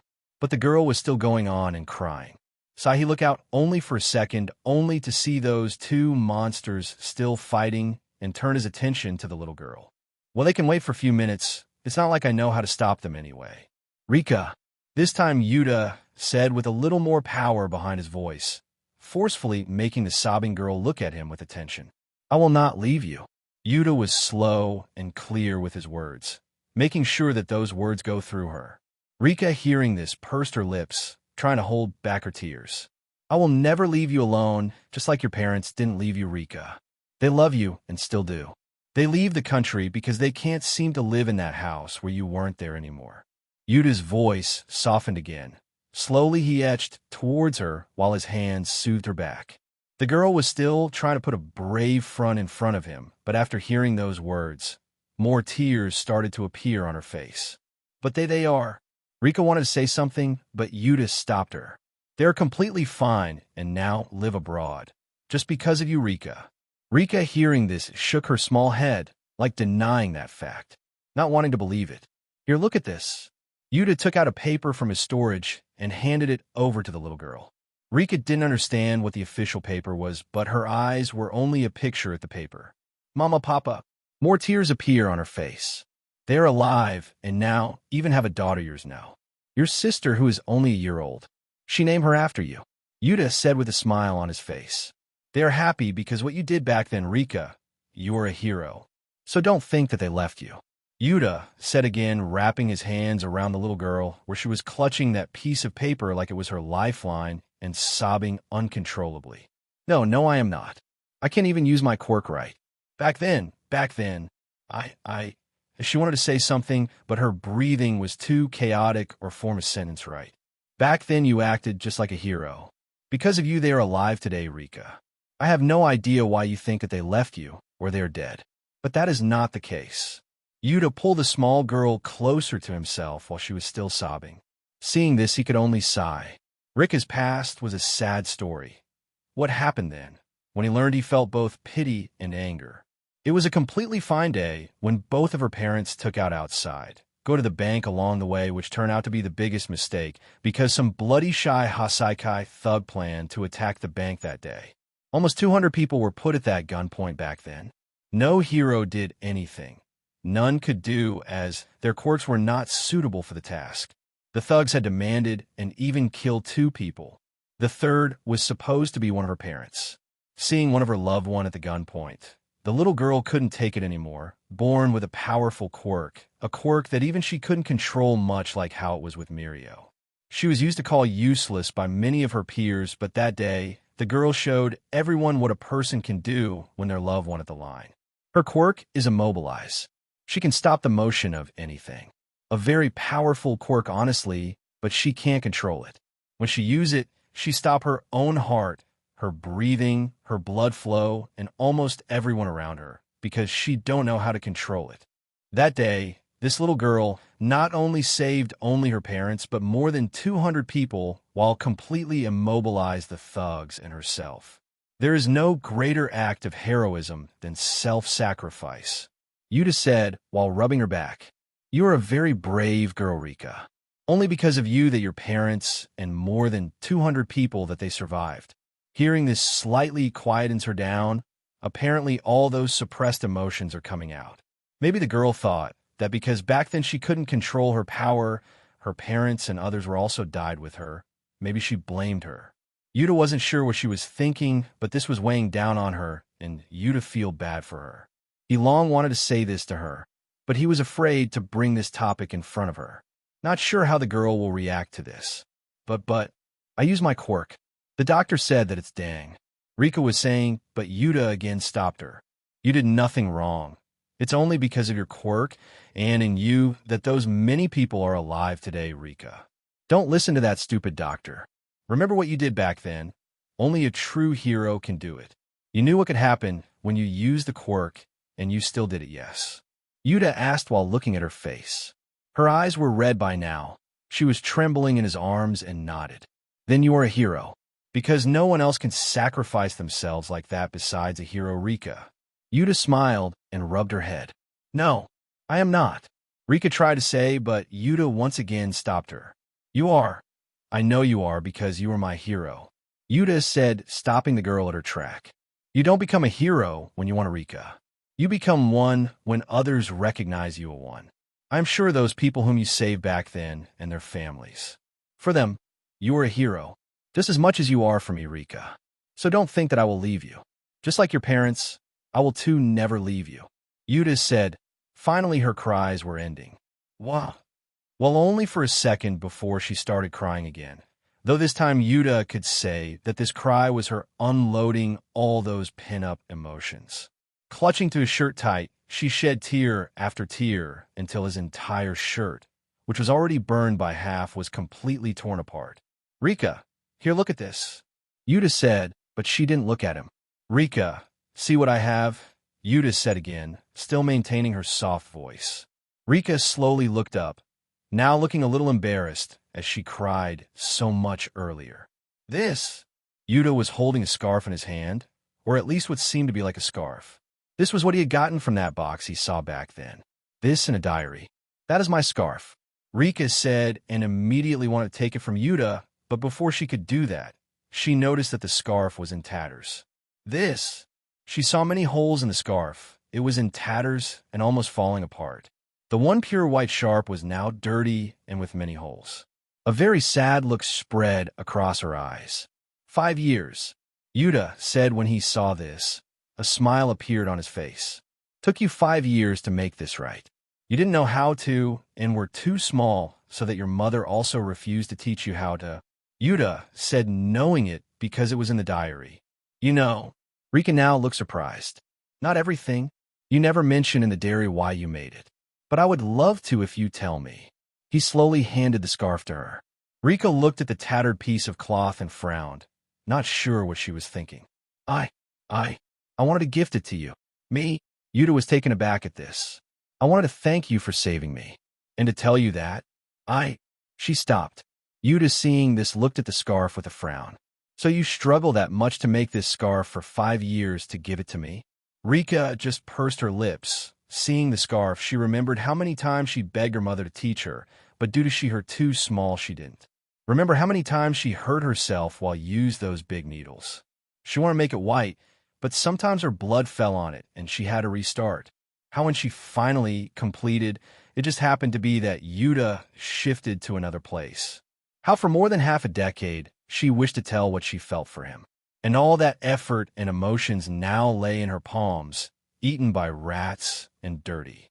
This time no tear fell, but if they had, then they surely would have been worth more than how much she had cried before. "It's fine. It's just something I did as a hobby. I am fine." She stopped again, not wanting to cry again. Yuta didn't do anything, just slowly took the scarf from her hand and slowly wrapped it around himself. "Yuta, that dirty..." Rika tried to snatch it from him, but Yuta just stopped her. "Hell no. You made it for me, right? There is no way I am leaving it." But tears also were at the verge of falling again. Her voice was cracking. "You know what? This is the first time I have felt this emotion after my grandma passed away. I thought I will never get to use this, but maybe I have to thank to do after all." Yuta smiled, and then for somewhere took out a card. "Host wished to use repair card." Yuta smirked. Rika didn't get at what he was doing, but suddenly a slight shine, and the next second, she saw a silky white scarf was on Yuta's neck. "This? Thank you. I love the gift, Rika. I can't say I can get a better gift than this in my entire life." A big smile on the face, Yuta said while wrapping her in his arms. Finally, that one tear which was left fell. "Yuta, Rika finally wanted to say something, and this time even Yuta didn't stop her either, but that was when both them felt the pressure around them change. "This?" Yuta's eyes widened. He knew this feeling. This was a domain and this big. It covered almost all of Shibuya. Sukuna's domain. Yuta's mind raced. There is no way he could escape in this if that monster started throwing slashes. This range? Even if he is only targeting that big monster in him, he can't escape even if he uses best speed. A big frown appeared on his face. He immediately took Rika in her arms. At least he'd have to try. His Sharingan saw how far the range of the open domain was, and his heart sank. What kind of monster is this guy? Just when he was panicking, he suddenly felt a soft sensation on his lips. Ding. Side quest. Shocking love complete. Reward. Rika's scarf. Yuta blink. "Yuta, I want you to know that I love you, Yuta." Sukuna stood bloodied and bruised, wiping a trail of blood from his mouth as Maharaga loomed over him. Despite taking several powerful hits, Sukuna's grin never faltered. "Is that all you've got, you mindless brute?" he taunted, his voice laced with dark amusement. "I've seen more fight in a stray dog." Unlike the anime, here Sukuna wasn't at his 75%, but a mere 50%. This was the reason why he was getting beaten by Maharaga so badly, but that doesn't mean that he had no other way to kill Maharaga. He still was the king of curses and had ways. Maharaga charged at him again, each step shaking the ground beneath them. Sukuna dodged, but still felt the impact of Maharaga's power reverberate through him. "You're persistent, I'll give you that," Sukuna sneered. "But this is getting boring." Annoyed, Sukuna raised his hand, preparing to unleash his domain. "Let's end this now," he growled, the air around him crackling with cursed energy. But as he focused, something fell off. He paused, frowning in confusion. "Wait," he muttered, his eyes narrowing. "Didn't I already do this? I've already fought him. I've already opened my domain." Sukuna's mind started to twist as he failed to understand why he felt that he went through all of this before him. He said the same thing to Maharaga, and even opened his domain to kill him and pretty much everyone else in the area. But then here he was. What was going on? He wasn't sure, but he knew that he can't stop now. So he didn't. He bring his hands to his iconic sign to open his domain. Just as Sukuna was about to open his domain, a blur shot toward him, and before he could react, a fist collided with his face. The sheer force of the punch sent Sukuna flying backward, crashing through debris and buildings with a deafening impact. "Nope, ain't letting you do that again, you son of a bitch." Yuta, who now had a white scarf around him was shirtless, said after a badass entry. Sukuna stood up, wiping the blood from his mouth with a twisted grin. For the first time in a while, Sukuna looked genuinely intrigued. "Interesting, you survived that fire. You are turning out to be more amusing than Fushiguro, after all." Sukuna grinned, not even minding that he didn't saw Yuta's coming. He don't have curse energy, so it's almost impossible to sense him.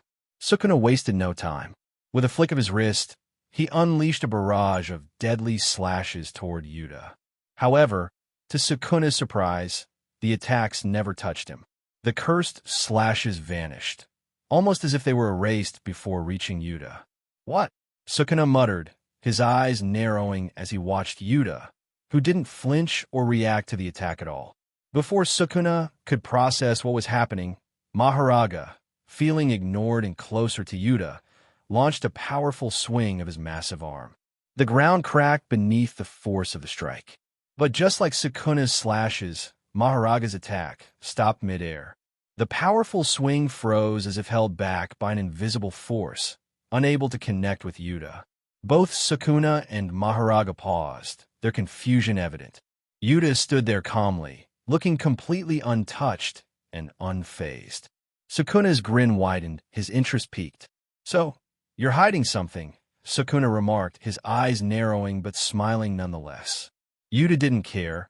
He slightly looked at the monster who just attacked him and felt that he can't let this monster stand for long. Last time his attacks almost got nullified by him. He knew that this monster surely had a quirk which let him do that. Even Sukuna's attack, which were first doing damage to him, later on didn't work. He wasn't sure how this works, but he knew this much, that he had to attack him with something new that is powerful enough to put him out of the commission. Good thing that he had something exactly like that. Congratulations. Major quest. Hidden nemesis complete. Main quest. Hide reverse curse technique from Sukuna. Host is the first person to ever survive Sukuna's domain. Host complete hidden quest. Rewards binding vow. Will not be reversed due to RCT. Yuta saw this and a smirk appeared on his face. Yuta then didn't saw that Maharaga was again attacking him. This time his attack itched a little closer to him. "Yuta, the attack." Rika's voice came. She nowhere to be seen. The voice actually came from the scarf. "Don't worry, Rika. As long as you are with me, then there is no way I will lose," Yuta said with confidence. He glances at the scarf and remembers what it does. Rika's scarf. Use same quirk as Rika to immobilize any incoming attack towards the host towards a certain level. Passive. Yuta smirks seeing this. This scarf saved me from the domain. But the deed was already done. Almost everyone died, so I had to do it. Flashback.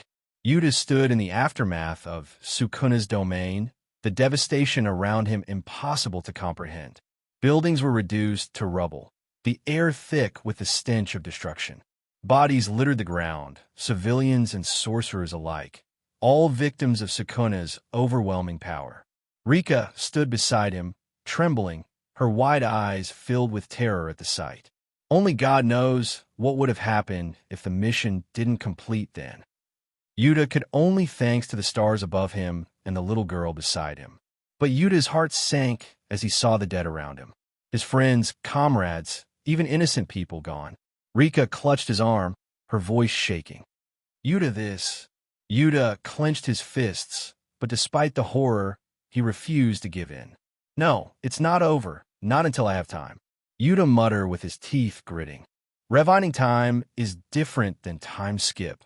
While he has a limitation on time skip, as he was limited to the reverse curse energy, just like his Rofa. Time Revine is different. He can go back as much as he wants. He just needs to have HT. 1 second of Revine need 1 entire minute of HT. Nothing to worry when he is only using in short burst, but to revive an entire minute or two.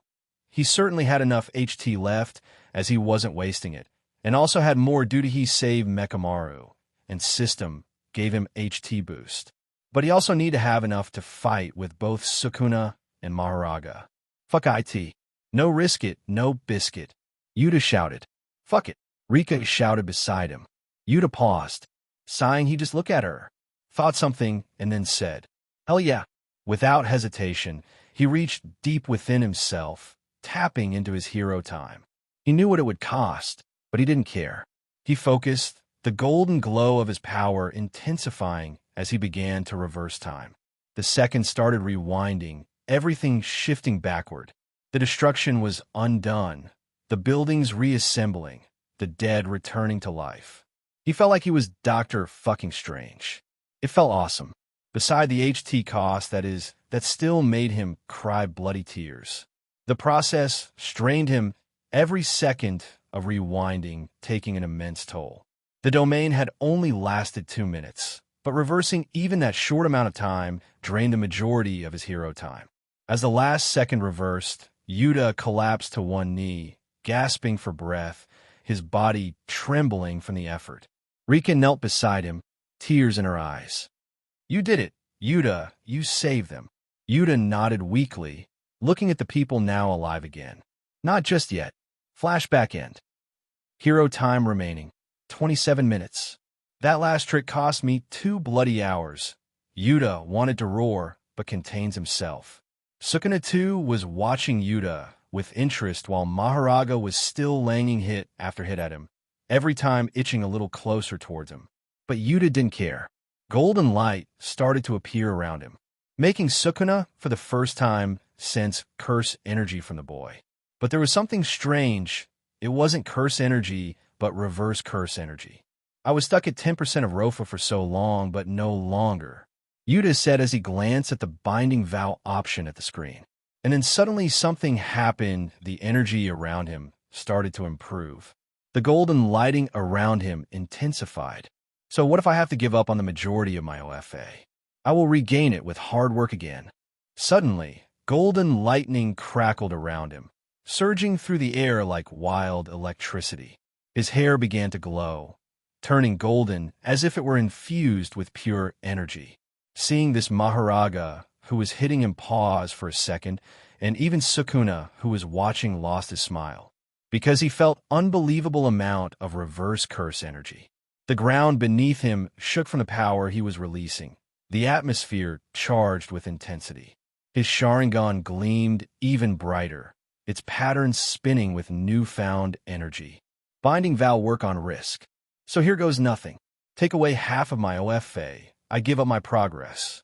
Yuta said, and simultaneously a big smile appeared on his face as he saw the power surging inside him. And in return, bind my RDC with it. Make it equal to OFA. The ground crackled and golden aura spread everywhere. What is this? Even Sukuna's eyes were widened, seeing the incredible amount of reverse curse technique. At my best, I could use OFA to 50%. Now it's only 30% with my Sharingan buff. Reaching 30% of Rofa, Yuta's entire being transformed. radiating an overwhelming presence that left both Sukuna and Maharaga momentarily stunned. The golden lightning danced across his body, amplifying his strength. But this ain't it. Let go super. Dum dum dum dum dum dum dum dum dum dum. Dum dum dum dum dum dum dum. Nobara, Maki, Nabito, Nanami, and Mekamaru stood at a distance, watching the battlefield where Sukuna and Maharaga clashed. Suddenly, an overwhelming wave of reverse cursed energy erupted from the fight. The sheer intensity of it sent chills through all of them, the air thick with its oppressive force. What the hell is that? Nobara gasped, her eyes wide as a golden light exploded in the distance. Maki clenched her fists, trying to make sense of what she was feeling. That amount of reverse, cursed energy, it's unreal. Who could be doing that? Even Nabito, usually calm and smug, was taken aback. He sipped his drink nervously, eyes narrowing. This is different. Something huge is happening. Nanami, always composed, felt a sinking feeling in his gut. Whoever's generating this, it's not normal. Mekamaru, observing through his mechanical senses, was the first to spot it. Look, he pointed towards the golden light. The golden lightning crackled violently, and from within it, a familiar figure emerged. They all recognized him. Yuta. Maki muttered in disbelief. The energy they had felt, the reverse curse technique radiating from the battlefield, it was all coming from Yuta. And then all of them heard, once again, the overbearing sound of heart beating. They felt their own heart pounding after hearing this sound. A sudden pressure came crashing down on them. Even fate they were far away from him, but the pressure was very strong. For some reason, it was stronger than what happened earlier. Sukuna also felt the pressure, and veins started to pop on his head. The pressure right now on him and Maharaga was immense. It was not just King's engine, but also the feeling that Yuta was experiencing right now. That someone loved him so much even after his grandma. All his life, after coming here, he always found himself alone. That was more of the case after his grandma passed away, but this feeling. ROFA 45. OVRD. Yuta shouted and golden radiance came out of him. He was shirtless, and all of his muscles under his power was bulking. The white scarf he was wearing was flustering in wind. This is not possible. There is no way that you are just mere heavenly restricted person. Brat, who are you? Sukuna shouted. The pressure was weighing down on him. A lot of things, but let's not care about that. Because what matters is that I am very well going to become your new nightmare. Yuta said, with a smile on his face. Yuta was still ignoring Maharaga, who was punching at him, and now he was very close to completely adapting to shield. Yuta, Rika call out. Don't worry, Rika. I'll win, because I have you with me. You make me stronger than you even know. Yuta said, and bring his fist closer to his heart. Dum dum dum dum dum dum dum dum. His heart was still beating faster. Say, Sukuna, do you know what is reverse of no motion? Sukuna didn't answer. The answer was every simple, and he didn't want to engage with him any further. Motion is vibration, and vibration, when controlled, can create shocking results. Bam! Maharaga finally broke the field, which was stopping him, and his next punch was focused at Yuta. But Yuta still didn't care, as a golden halo formed around his fist. I always wonder why the title for the quest was Shocking Love. Now I know. Hi-ya! Yuta shouted, and swung his fist with golden lightning cracking with golden halo around his fist, and with one shot hit Maharaga on the side. The force of the punch rippled through the air like a shockwave, causing the very space around Maharaga to crack and shatter like fragile glass. Golden cracks appear on the space and on Maharaga's body. Maharaga's body twisted under the immense pressure, its form splintering as if breaking apart from the inside. The ground beneath them fractured, and a deep rumble echoed throughout the battlefield, as if reality itself was struggling to hold together from the sheer power of Yuta's blow. For a second, as time stopped altogether, and the next second, boom! Maharaga's entire body shattered like glass. Cake dough. Silence. Then he finally said, Next. Dum dum du mdum dum dum dum dum dum do. What the fuck? He one-shot Maharaga. Someone said. Who's playing Rock the Dragon at this point? Someone recognized the music. Who fucking cares? It's awesome. Another person said. Holy shit, he went Super Saiyan. A person point out. Go YTA Rika shouted. Kamehame. Someone posed like Goku. MHA. Yuta shouted, the power oozing around him as the power of Rofa and Shock intertwined together. Around his neck, Rika's scarf shimmered. At 45% power of his Rofa, Yuta felt the surge of energy coursing through him like never before. His eyes gleamed with sheer brilliance, his fists crackling with potential as the golden lightning around him intensified. Sukuna's smirk for the first time got off his face. Now, finally, some challenge? Sukuna shouted, his voice dripping with arrogance, even though a second before he seemed shaken. Yuta didn't respond verbally. Instead, he moved faster than anyone could see. One moment, he was standing still. The next, he was in front of Sukuna, his fists slamming forward. The shockwave from Yuta's punch shattered the air, cracking space itself as the energy rippled outward. Sukuna barely managed to raise his arms in defense, but the impact sent him flying backward, crashing through buildings as if they were made of paper, cracking his limbs like it was glass. But more important, that one attack was enough to widen his eyes. He understood what kind of power he was dealing with. Because one punch was enough to make him weaken. This was Rofa. Maki, Mecha Nobura, Nabito, and Nanami watched the battle from a distance, utterly stunned by the raw power they were witnessing. Yuta wasn't just fighting Sukuna. He was overwhelming him. Maki's eyes widened in disbelief. What is this power? She muttered, her heart racing. Mekamaru's mechanical parts whirred, tried to compute what they were seeing. And here I thought he was better. I take all that back. He's a bigger monster than that Okatsu. Fuck? He stated, his voice betraying his awe. Nobara, her eyes locked on the battlefield, could hardly believe what she was seeing. That bastard, he's cracking space with his fists. What he was doing all this time. All this time we fight those dangerous curses. He could have done short work of them, she said, her voice a mix of awe and disbelief, but more of anger and irritation. She remembered how that boy held back all this time, and a tick mark appeared on her face. Nabito sipped his sake, though his hand trembled slightly. Is that all you have to say? Is no one going to comment on this absolute badass song suddenly put up for him when he just happens to be fighting like this? Who even have Rock the Dragon in their digital library nowadays, he said with a chuckle. He remembered hearing this song in his youth. Those were the days. But it wasn't just the jujitsu sorcerers who were astonished. The civilians who had been cowering in fear from Sukuna's rampage now stared at Yuta, their eyes wide with hope and awe. Look at him. He's a scion. I knew Toriyama was new aliens. It's real, someone shouted. That's the golden boy. Gosh, is he Gohan? Another voice cried out. They watched as Yuta cracked space with every punch, his heart beating with a rhythmic pulse that resonated with everyone watching.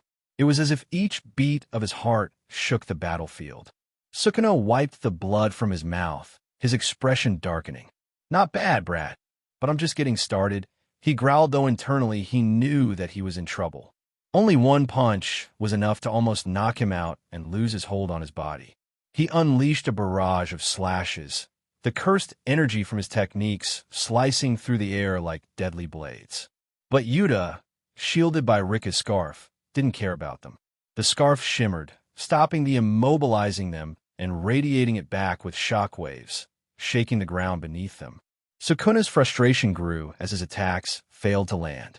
Damn you, he roared, charging at Yuta with an explosion of cursed energy. But Yuta met him head-on, their fists colliding in mid-air. The impact cracked the very sky, creating ripples in the fabric of space itself. Their punches collied, a black and golden lightning clash. Sukuna was pushed back, his feet skidding across the ground as he tried to regain his balance. Even after performing a black flash, he was no match for Yuta right now. Yuta pressed his advantage, not giving Sukuna a moment to recover. Damn, naming this shit is getting harder. ROFA 45. Shock overdrive. He unleashed a series of rapid punches, each one infused with his reverse curse technique and the power of the shock. Every punch shattered the air, creating tremors and cracks that radiated outwards. Sukuna struggled to keep up, his once unshakable confidence faltering as he realized he was being overpowered. "Pistol!" Yuta shouted, his voice ringing out like thunder as he delivered a devastating uppercut to Sukuna's jaw. The impact sent Sukuna flying into the air, his body spinning uncontrollably before crashing into the ground. Sukuna growled, his eyes burning with fury. "Enough of this," he roared, and with a flick of his wrist, he unleashed his domain expansion. "Yuta," Rika suddenly called out, knowing that this could be dangerous. "Leave it to me, Rika." A smirk appeared on his face. "I always wanted to do this anyway." A malevolent energy spread around them, trapping Yuta inside Sukuna's malevolent shrine. The civilians and sorcerers watching gasped in horror as the landscape around them twisted and distorted, the air growing thick with cursed energy. But Yuta didn't flinch. He just slowly bring both his hands closer to his chest and bend down low to gather power. As the domain closed in around him, he felt the power of his Rofa surging even higher. "You think domain can help you? Just see me crack it open," he muttered himself, his golden lightning crackling with renewed intensity. As soon as the domain closed, thousands and thousands of cuts started to pour at Yuta from all directions. And that wasn't enough. Even fire lit around him. "Yuta, my powers can't handle this much." Rika was worried and hurried, pour all her power to the scarf. For a second, none of the attack reached Yuta. But that can't be maintained for long. Yuta knew that, and he was ready. "Enjoy this one. I got this straight from Daddy Whitebeard." Shock. Overdrive. Shattering collapse. Yuta shouted, and then swung both of his hands outward. The shockwave that followed was like nothing anyone had ever seen.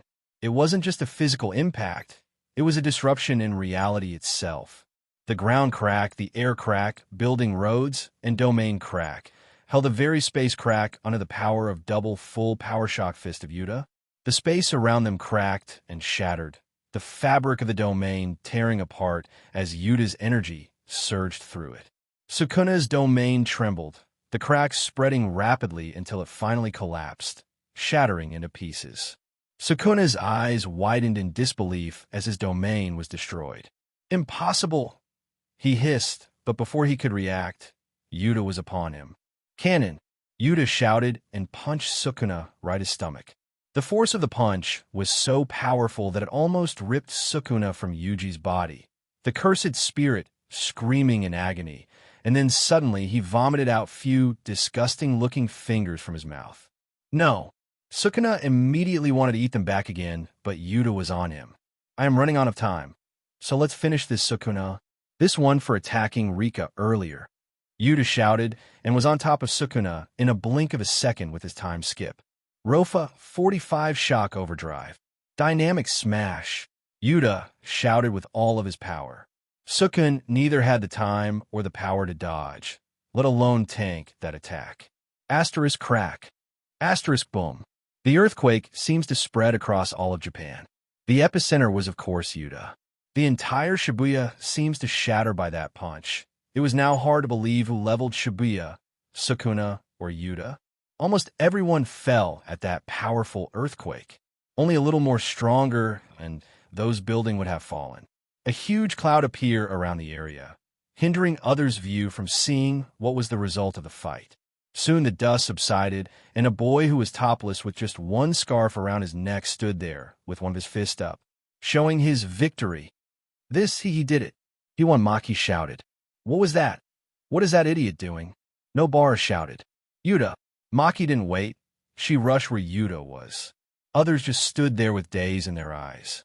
Special grade. There's no doubt that boy is special grade. What the hell those higher-ups are doing? Can't see diamond among glasses. Nabito dropped his empty gourd and spat. Gojo have a lot to explain after he get out of this thing. Nanami sighed with a headache coming. The battlefield was silent as the dust settled. Yuta stood tall, his golden aura slowly fading as his power receded. Now he had no HT left, and he was feeling weakness sinking in after exhausting his power. The civilians who had witnessed the battle stood in awe, their hearts pounding with a mixture of fear and admiration. "He did it! The golden boy saved us," someone whispered. "He really—" Maki muttered, her voice barely audible as she tried to process and rushing at Yuta with all her speed. But then she saw something which almost gave her a heart attack. "Man, I am beat," Yuta complained as his entire body was aching after using so much power, especially the shock power. Even Rika's powers were exhausted, so he was completely drained and vulnerable. At least it's better than being knocked out completely after using prime time. Major quest: Hero of Shibuya complete. Main quest: save everyone and stop Maharaga and Sukuna. Reward: third world unlock. Blink blink. So that monster's name is Maharaga? If only you told me earlier. He didn't even care about the third world anymore. He was tired. He will deal with it later. Do host wish to be teleported to the third world? Sigh. He was just about to shake off the notification altogether, but something happened. Black walls started to warp around him. A domain. His eyes went wide, and his spider sense tingled like crazy, but he had nothing in the tank to move anymore. Maki, noticing the sudden shift in energy, immediately sensed danger. "Yuta!" she yelled, instinctively rushing toward the barrier. But as she reached it, she slammed into an invisible wall. The domain's exterior was impenetrable, far more reinforced than any she had encountered before. She gritted her teeth in frustration, pounding against the barrier. Usually the exterior of a domain is weak. Domain is designed to keep the person trapped in and not protect the host from outside intervention. But this was different. "Damn it, I can't break through." Maki growled, her fists clenched tight. She knew Yuta was completely drained from his battle with Sukuna, barely able to stand, let alone fight against another enemy. Inside the domain, Yuta saw the man who pulled a domain on him with both irritation and anger. "Geto Suguru, why I'm not surprised. I should have knew when we didn't find you anywhere." "So, this was your plan? To hide like rat and then sneak attack?" Yuta shouted. Geto at this just smiled. "Right. It was in fact never was in the plan. But you hero Yuta is a variable who I can't afford in my plan. At first I thought that you won't cost that much trouble. Another special grade at best. What possibly go wrong? But you're different. After Gojo Satoru, you're the worst hindrance to my plan. So you have to go," Geto said with a smirk. Yuta gritted his teeth. He was completely out. Even Rika's scarf had no power in it anymore. "Though I have to give it to you. I have never seen someone beating Sukuna like that in all my 1,000 years of life like you did, Yuta hero. 1,000? You are indeed an anomaly among jujitsu. Shame you are too strong. Otherwise I would love you to be a part of my game. But this is the end for you.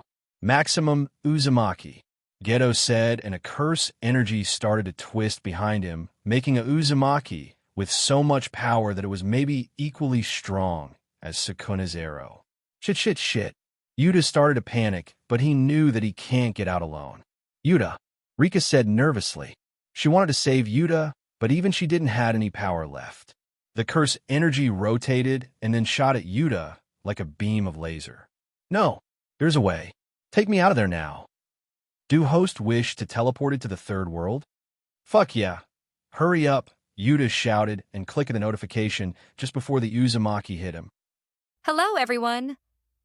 As we wrap up this video, I want to share a quick note. I have a Patreon account.